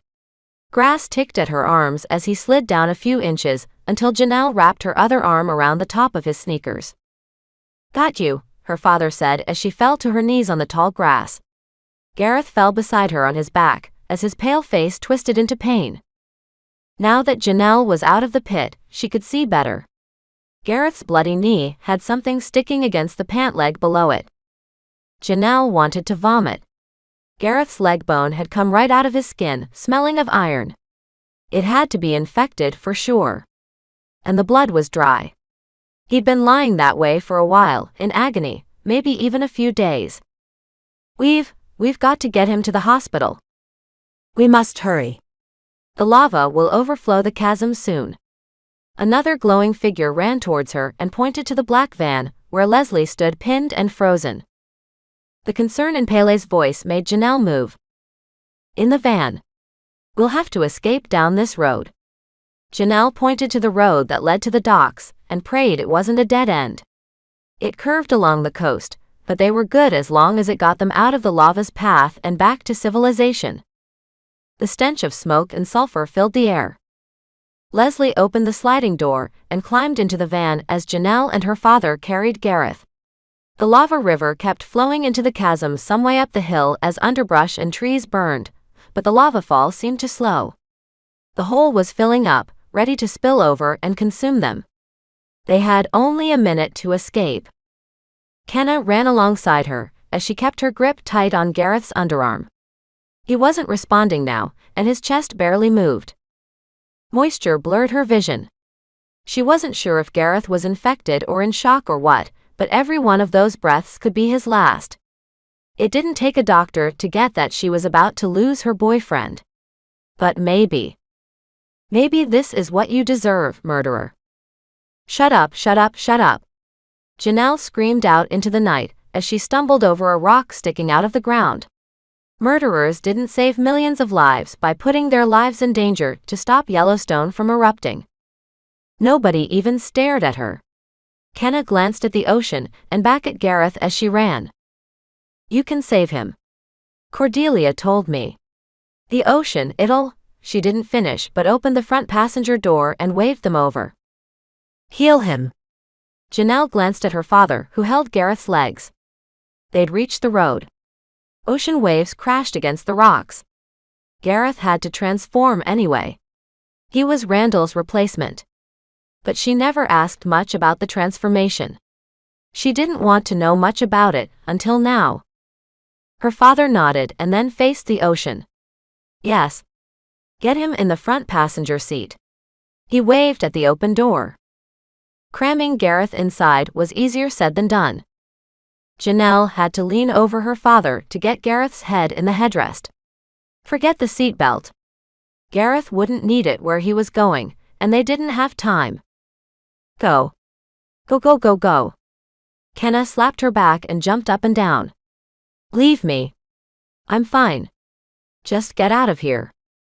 Janelle slammed the passenger door shut, sealing Gareth inside. She whipped out her keys and ran around the van. Out of the corner of her eye, the orange glow drew closer. The lava was overspilling the chasm Kenna and her mother had made. Doors slammed as Janelle switched gears. She'd left the van on, and her father climbed into the backseat with Leslie. Two figures in orange auras stood outside the van door, waving them on as a fire blanket drew closer in the rearview mirror. Drive. Her father's booming voice made her ears hurt. Janelle mashed the accelerator. The van bounced up and down as it lurched forward down the road, barely staying in the worn-down tire tracks ahead of her. Her headlights landed on rocks, scrub and dirt in front of her, then sand and ocean lapping up against the shore. The road curved ahead, and Janelle barreled around the curve so fast that Leslie squeaked as she hit the side door. The rearview mirror filled with orange and red, curling over itself and rushing towards the sea. An explosion nearby shook the van as steam rose into the night sky. Janelle jumped in her seat and then breathed as the windows fogged. The lava had finally met the ocean, and it exploded behind them as the two forces met and waged war. We made it! We made it! Janelle dared to look behind them as the van crunched gravel underneath its tires and traveled towards the docks. Superheated water roared behind them as lava covered the road, burying it forever, and slid into the ocean. Kenna and her mother were nowhere to be seen. Fire lipped up from the scrub as uphill more of the molten rock flowed into a hole. It was the same spot she'd pulled Gareth out of a minute before. Gareth. He lay on the seat beside her, head lolling back and forth. His chest rose once, then came back down again. Rose. Fell. Stayed still. Then rose again and fell. Janelle slammed on the brakes and pulled the van to a stop. Ahead, an old dock stretched out into the water, and an ancient, rusty boat stuck halfway out of the water, abandoned decades ago. She'd heard it was dangerous to stand too close to a tempest when they transformed. She'd heard stories. It wasn't a peaceful transformation, though she couldn't remember going through it too well. Still, they had no time. She faced her father and then Leslie. Everybody out. Except Gareth. What are you doing? Her dad asked from the back seat. Behind him, the lava kept flowing into the ocean. It didn't look like it would come this way, and she couldn't tell where Kenna had gone. Her dad and Leslie should be safe standing here. Gareth's breathing started to take on a weird rattling sound, driving a knife of terror into Janelle's chest. Out. Leslie leaped out of the van with a thud, practically dragging her dad. Leave the door open. Janelle called, hitting the gas again before Leslie even had a chance to react. Another labored breath came from Gareth, like he was trying to suck air through a straw. The smell of dried blood filled the van, covering up the awful stench of sulfur. Gravel crunched as she turned the wheel and steered the van onto the dock, which stretched out into the dark ocean. Planks groaned with the weight of the van. There were better ideas than this. But they didn't have time to load Gareth onto a boat and throw him off somewhere far from land. Hold on, Gareth. Hold on. Janelle flailed for the controls to roll down the windows and found them. Her window and Gareth's window slid down with a squeak. Gareth's head rolled to the side as if he were giving up. His chest fell and this time it stayed still. No. Janelle watched the end of the dock race closer. A board snapped under the tires. She opened her door on boards racing past. Then she jumped, landing on the boards as the van rolled past her, carrying Gareth to the ocean. Everything lurched. Pain shot up her thigh as she stood. Her father yelled for her somewhere, but his voice sounded 1,000 miles away. The dock cracked at the end as the black van rolled off and into the ocean. A splash rang through the air, followed by a sucking sound as the van sank underwater. Despite the pain in her thigh, Janelle ran toward the shore. Please. The water rippled down along the dock as a blast of wind shot from the direction of the van. Janelle had to suppress a laugh. It was working. Gareth's transformation would go as planned, and her boyfriend would change back somewhere completely healed. No shock. No infection. No broken leg. Well, if Kenna was right. And she still had to get off this dock before Gareth destroyed it. And then, a second explosion rang out behind her. A bigger one. The dock rattled under Janelle's feet, sending her flying forward, face first into the planks, as ocean droplets splattered her all over. The water sent racing tingles across her skin before she collapsed on the boards. Chapter 22. Janelle stopped in front of a row of TVs droning silently into the airport. It felt so good getting a shower and a new change of clothes, jeans and a Hawaii t-shirt her dad had bought for her at a souvenir shop earlier that morning. And Leslie looked like she felt better too. Janelle had bought her a matching shirt and pants with one of her hundreds. It was like the twin days they'd do every Friday when they went to school together. Plus, looking like an average person felt good, even if it was just for a while. No dress clothes. Most of hers had gone up in flames thanks to Pele. Well, that wasn't such a bad thing. Look, Leslie said, pointing at the TVs. Last night. Wow, I'm not sure I want to see that again. The news kept circulating back and forth between two images, one of a river of lava pouring into the sea, taken from a helicopter last night. Steam rose in spurts as the river continued its march, adding to the island's mass. Hopefully, no one had spotted the other show on that rural beach last night, Gareth's transformation. And if they did, they might have mistaken it for another steam plume coming out of the sea, which was good. No one got hurt, Janelle. Her dad put his hand on her shoulder. I heard it on the radio this morning. The lava went through an unpopulated area. It buried an old road, but that's it. And that's the truth, her Uncle Hank said from behind her. A wrapper crinkled in his hand as he took a bite of something. Good, Janelle muttered. It had also buried that hole that would have been Gareth's grave had they had gotten there a minute, maybe even seconds later. Janelle wasn't sure if she could totally forgive Pele. Janelle's vacation house was still gone, and Gareth had suffered in agony in that hole for 2 days. She couldn't imagine lying there with a broken leg, in shock with the sun beating down like that. She really wished Mel would hurry up and get here. They needed to figure out where Gareth would change back, and go there to get him. Still, the poor pilot and driver needed to recuperate after his near death in Yellowstone. As if reading her mind, the TV changed to the other image of the day, a scene of a weather guy pointing at a satellite image. A huge mass of clouds had started gathering off the island's coast, taking a pinwheel shape.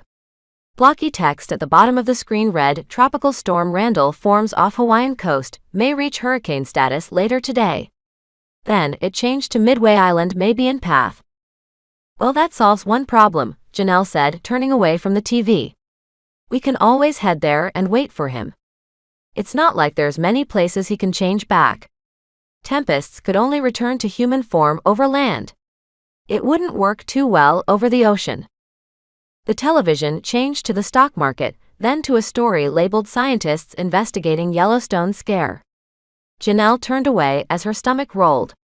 She'd had enough of volcanoes for the rest of her life. Good point, her uncle said, wagging his finger. As long as you're not going to try driving off any docks again.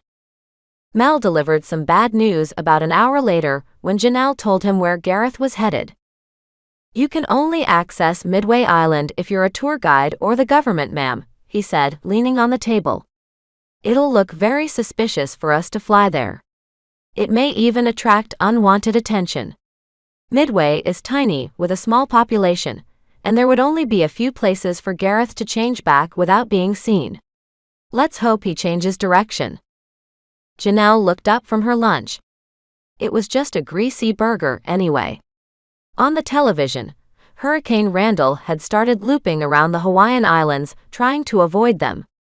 Gareth hated killing just as much as she did. The weatherman touched the screen behind him, and a curving cone appeared. The storm path. Midway Island was right in the middle. She looked away for multiple reasons because everything still bothered her. I don't think so, Mel. We'll have to fly. Otherwise, nobody is there to take him when he turns back. Unless there's a Tempest family there. She knew the answer to that one. Wait, said a voice behind her. There's another way to get there. And I don't mean an airplane. Janelle whirled around. Kenna and Carlos stood there, holding her hand.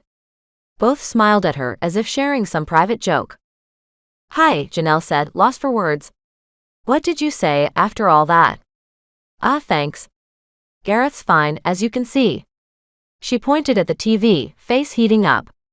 Wow, this was a weird conversation. Carlos blinked as he watched the weather.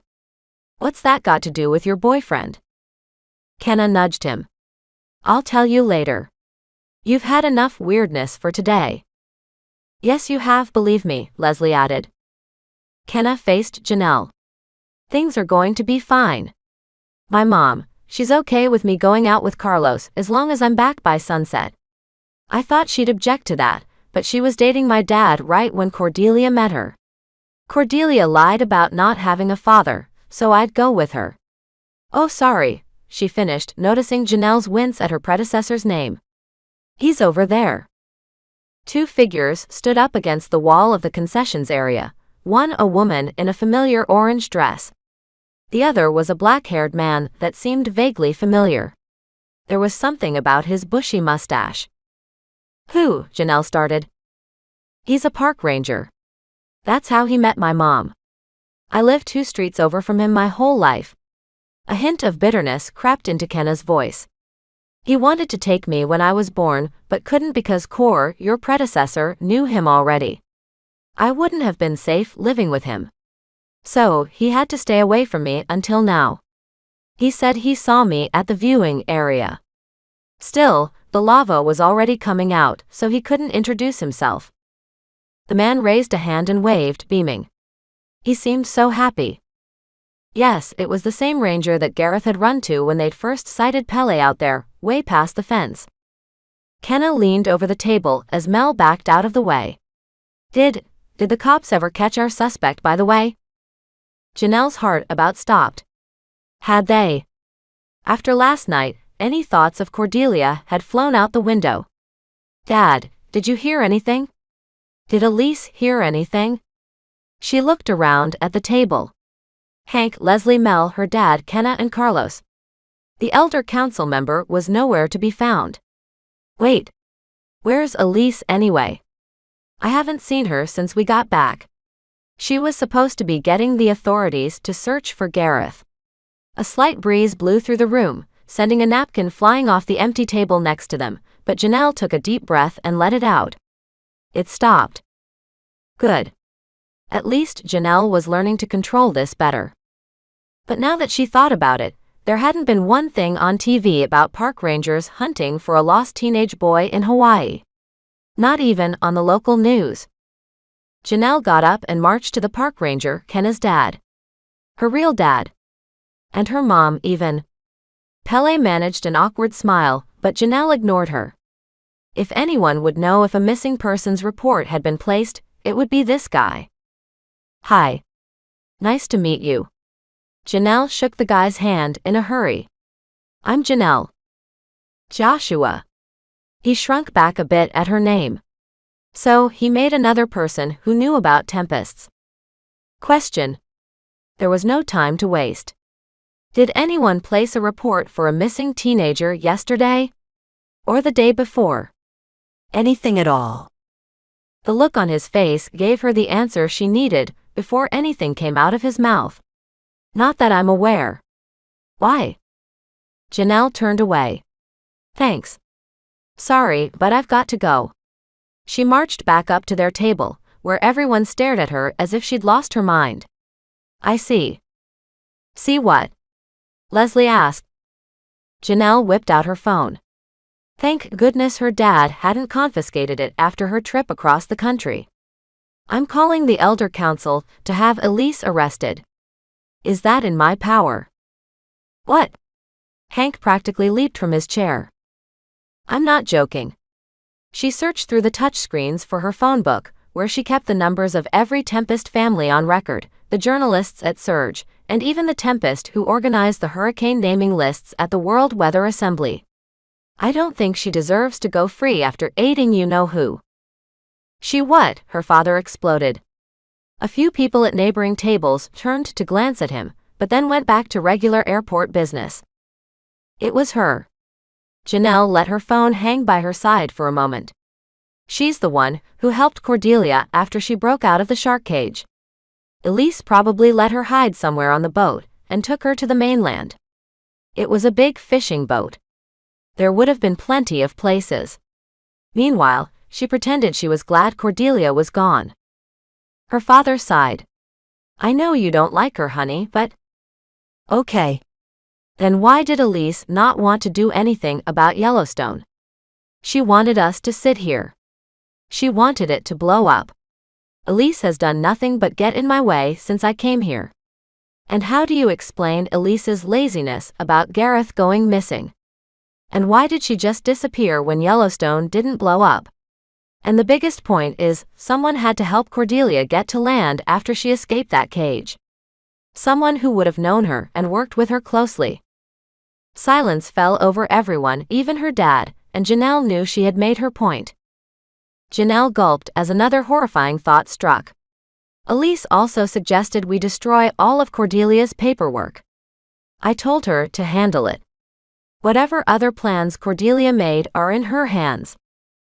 After some investigating, it turned out that Elise had checked out of the hotel late yesterday afternoon. At least, according to the guy her dad was talking to on the phone. Her guilt was practically admitted. Janelle wanted to slap herself. Why hadn't she suspected this ever since they'd come here? I'm so sorry. I should have listened to you when you complained about her, he said, pulling Janelle into a hug in the middle of the airport. I wish we knew where she was headed. I should have listened to you. That wasn't much from her father, but it was a start. In other words, Elise had already flown out of there. They would have seen her here at the airport if she hadn't. She was probably going to join Cordelia wherever she'd gone. Dad, did my predecessor have any other friends on the mainland when you were married? Cordelia said something about wanting to take shelter with someone when Yellowstone was supposed to blow. So, she must have other people working with her. Her dad shook his head. Not that I'm aware of. She could have made some after we separated, and that Elise knew about it all along. He was right. Elise must have also lied about not knowing anything about Pele. It figured. Elise had probably been aware of the goddess the whole time. And she'd been so against having Kenna around once her secret came out, also Cordelia could catch her alone, manipulate her, and take her to the mainland. She'd tried to stop Janelle from searching for Kenna more than once. It was all coming together now. Guys. Look. Kenna's voice rang out behind her as a hand tugged on Janelle's shirt sleeve. I think they caught her. Janelle's heart leapt into her throat as she whirled around to face one of the televisions. The news had finally changed to something other than flowing lava. The shadow of a helicopter rolled over the parking lot of a store somewhere. The red SUV Kenna's fake parents had been driving sat in the lot, door open, as a pack of cop cars sat around it with their lights flashing. Sizable white print rolled across the bottom of the screen. Suspected killer of Austin, Texas man in custody. Arrested in Oklahoma City. Suspect found in stolen vehicle. Those 3 sentences looped over and over until Janelle's vision blurred. Kenna's fake parents might be awful, but they'd come through in the end. Janelle turned away and wiped the moisture from her eyes. So it's over. Honey, her dad started, pulling her into a hug as the airport chatter faded. So this was how the nightmare ended. Cordelia had been arrested, far from the ocean, unable to use her Tempest powers to defend herself. She was going to be tried for murder in Texas, ironically enough. If anyone deserved the chance to put her on trial, it was them, even if they had no idea what she was. But it felt like the pressure from her hug was still on Janelle's arm. It turned out that Kenna could take a passenger along when using fire travel, but only one at a time. If she didn't let go of Janelle, she'd be protected from the surrounding molten rock and heat and fumes. Pele, no, her mother, had admitted that she'd done this with Gareth by dragging him into Janelle's bonfire a few nights ago, which made sense.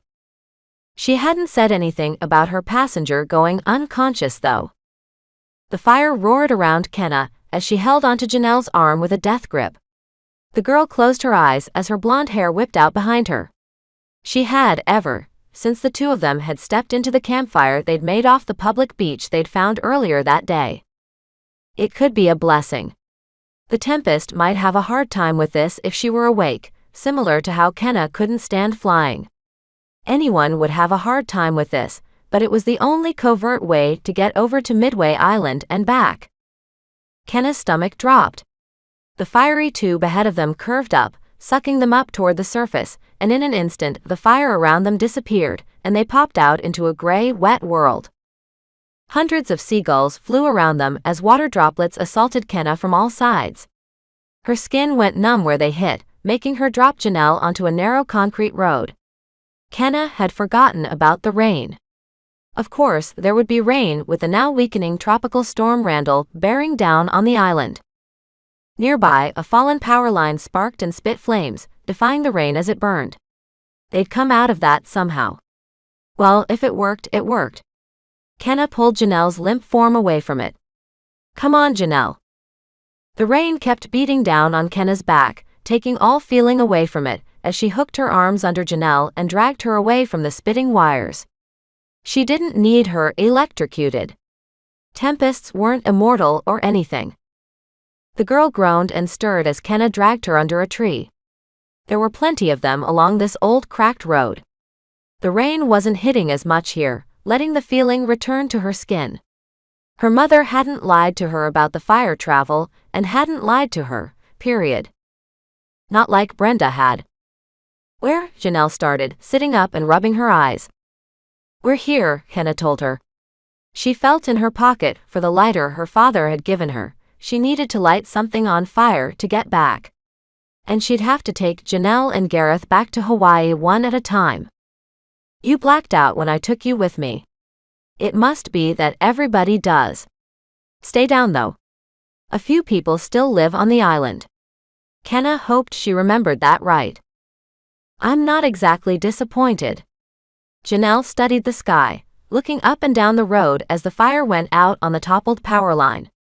Gareth should change back any minute. Don't freak out when you see it. The relief practically gushed through her voice. Kenna knew Janelle hadn't been looking forward to fire travel in the slightest. At least your mom's not trying to kill me anymore. How are things going with her anyway? Kenna couldn't help it. She smiled. Things had gone much better than she ever could have anticipated. When she returned, Carlos still wanted to date her, even if she started glowing every night and had a volcano goddess for a mom. No other girl thought it was funny when he stuck pencils up his nose, and besides, Kenna was his best friend since elementary school. At least, that was what he said. Carlos never wanted anything to do with Natalie, either. She'd stolen Carlos's phone to make it look like she was going out with him. Janelle had backed him up completely. Pretty good, actually. And my dad seems pretty nice. I get to stay with him every other week. He wants to take me on a vacation next month, and he's used to fire traveling with my mom, so we won't have to take any flights. We haven't decided where to go yet, though. Without worrying about airfare, they'd be able to take a lot of vacations, and there wouldn't be any Cordelia around to ruin it. If it wasn't for her, Kenna would have taken many of them by now. The thought was both uplifting and depressing at the same time. I still have to go to school though. And I'm not allowed out after dark. Janelle shielded herself from a blast of wind that sent the trees bending over. Well, at least you can deal with those nasty girls now. And I'll have to get a fireplace installed in my home apartment. Whenever I'm not busy, you could stop over. I'd like to meet your dad sometime too. She swallowed. I had to announce you to my people, so it's best if you meet them. You know, to make friends. To let them know you're not dangerous. But only if you want to. And we can talk about stuff. We've got a lot in common. Kenna's heart fluttered in her chest. Meet a whole bunch of Tempests. Janelle lived on an island in a secret complex with many of them. She'd really have to think about that one. It would be a good idea to visit Janelle, though. They could understand each other. But before Kenna could respond, something in the corner of her vision made her freeze. A 7-foot-tall tornado of water spun in the middle of the road nearby, splattering more of the numbing droplets in her direction. Janelle moved before Kenna could even gasp. She ran, right towards the whirling column of water. Wait, Kenna yelled. But she couldn't move. The water would make her freeze before she even caught up to Janelle. But there was no need. The water vortex fell apart, sloshing in all directions and soaking the pavement. Gareth stood in the middle of the road, wobbling in place, but alive and fully intact. The blood on his jeans had disappeared, and the color had come back into his face. He took a step and started to fall, but Janelle rushed forward and caught him. Thanks, he muttered, barely awake. I think it's safe to say nobody got killed this time. End of Inferno, Destroyers Book 2.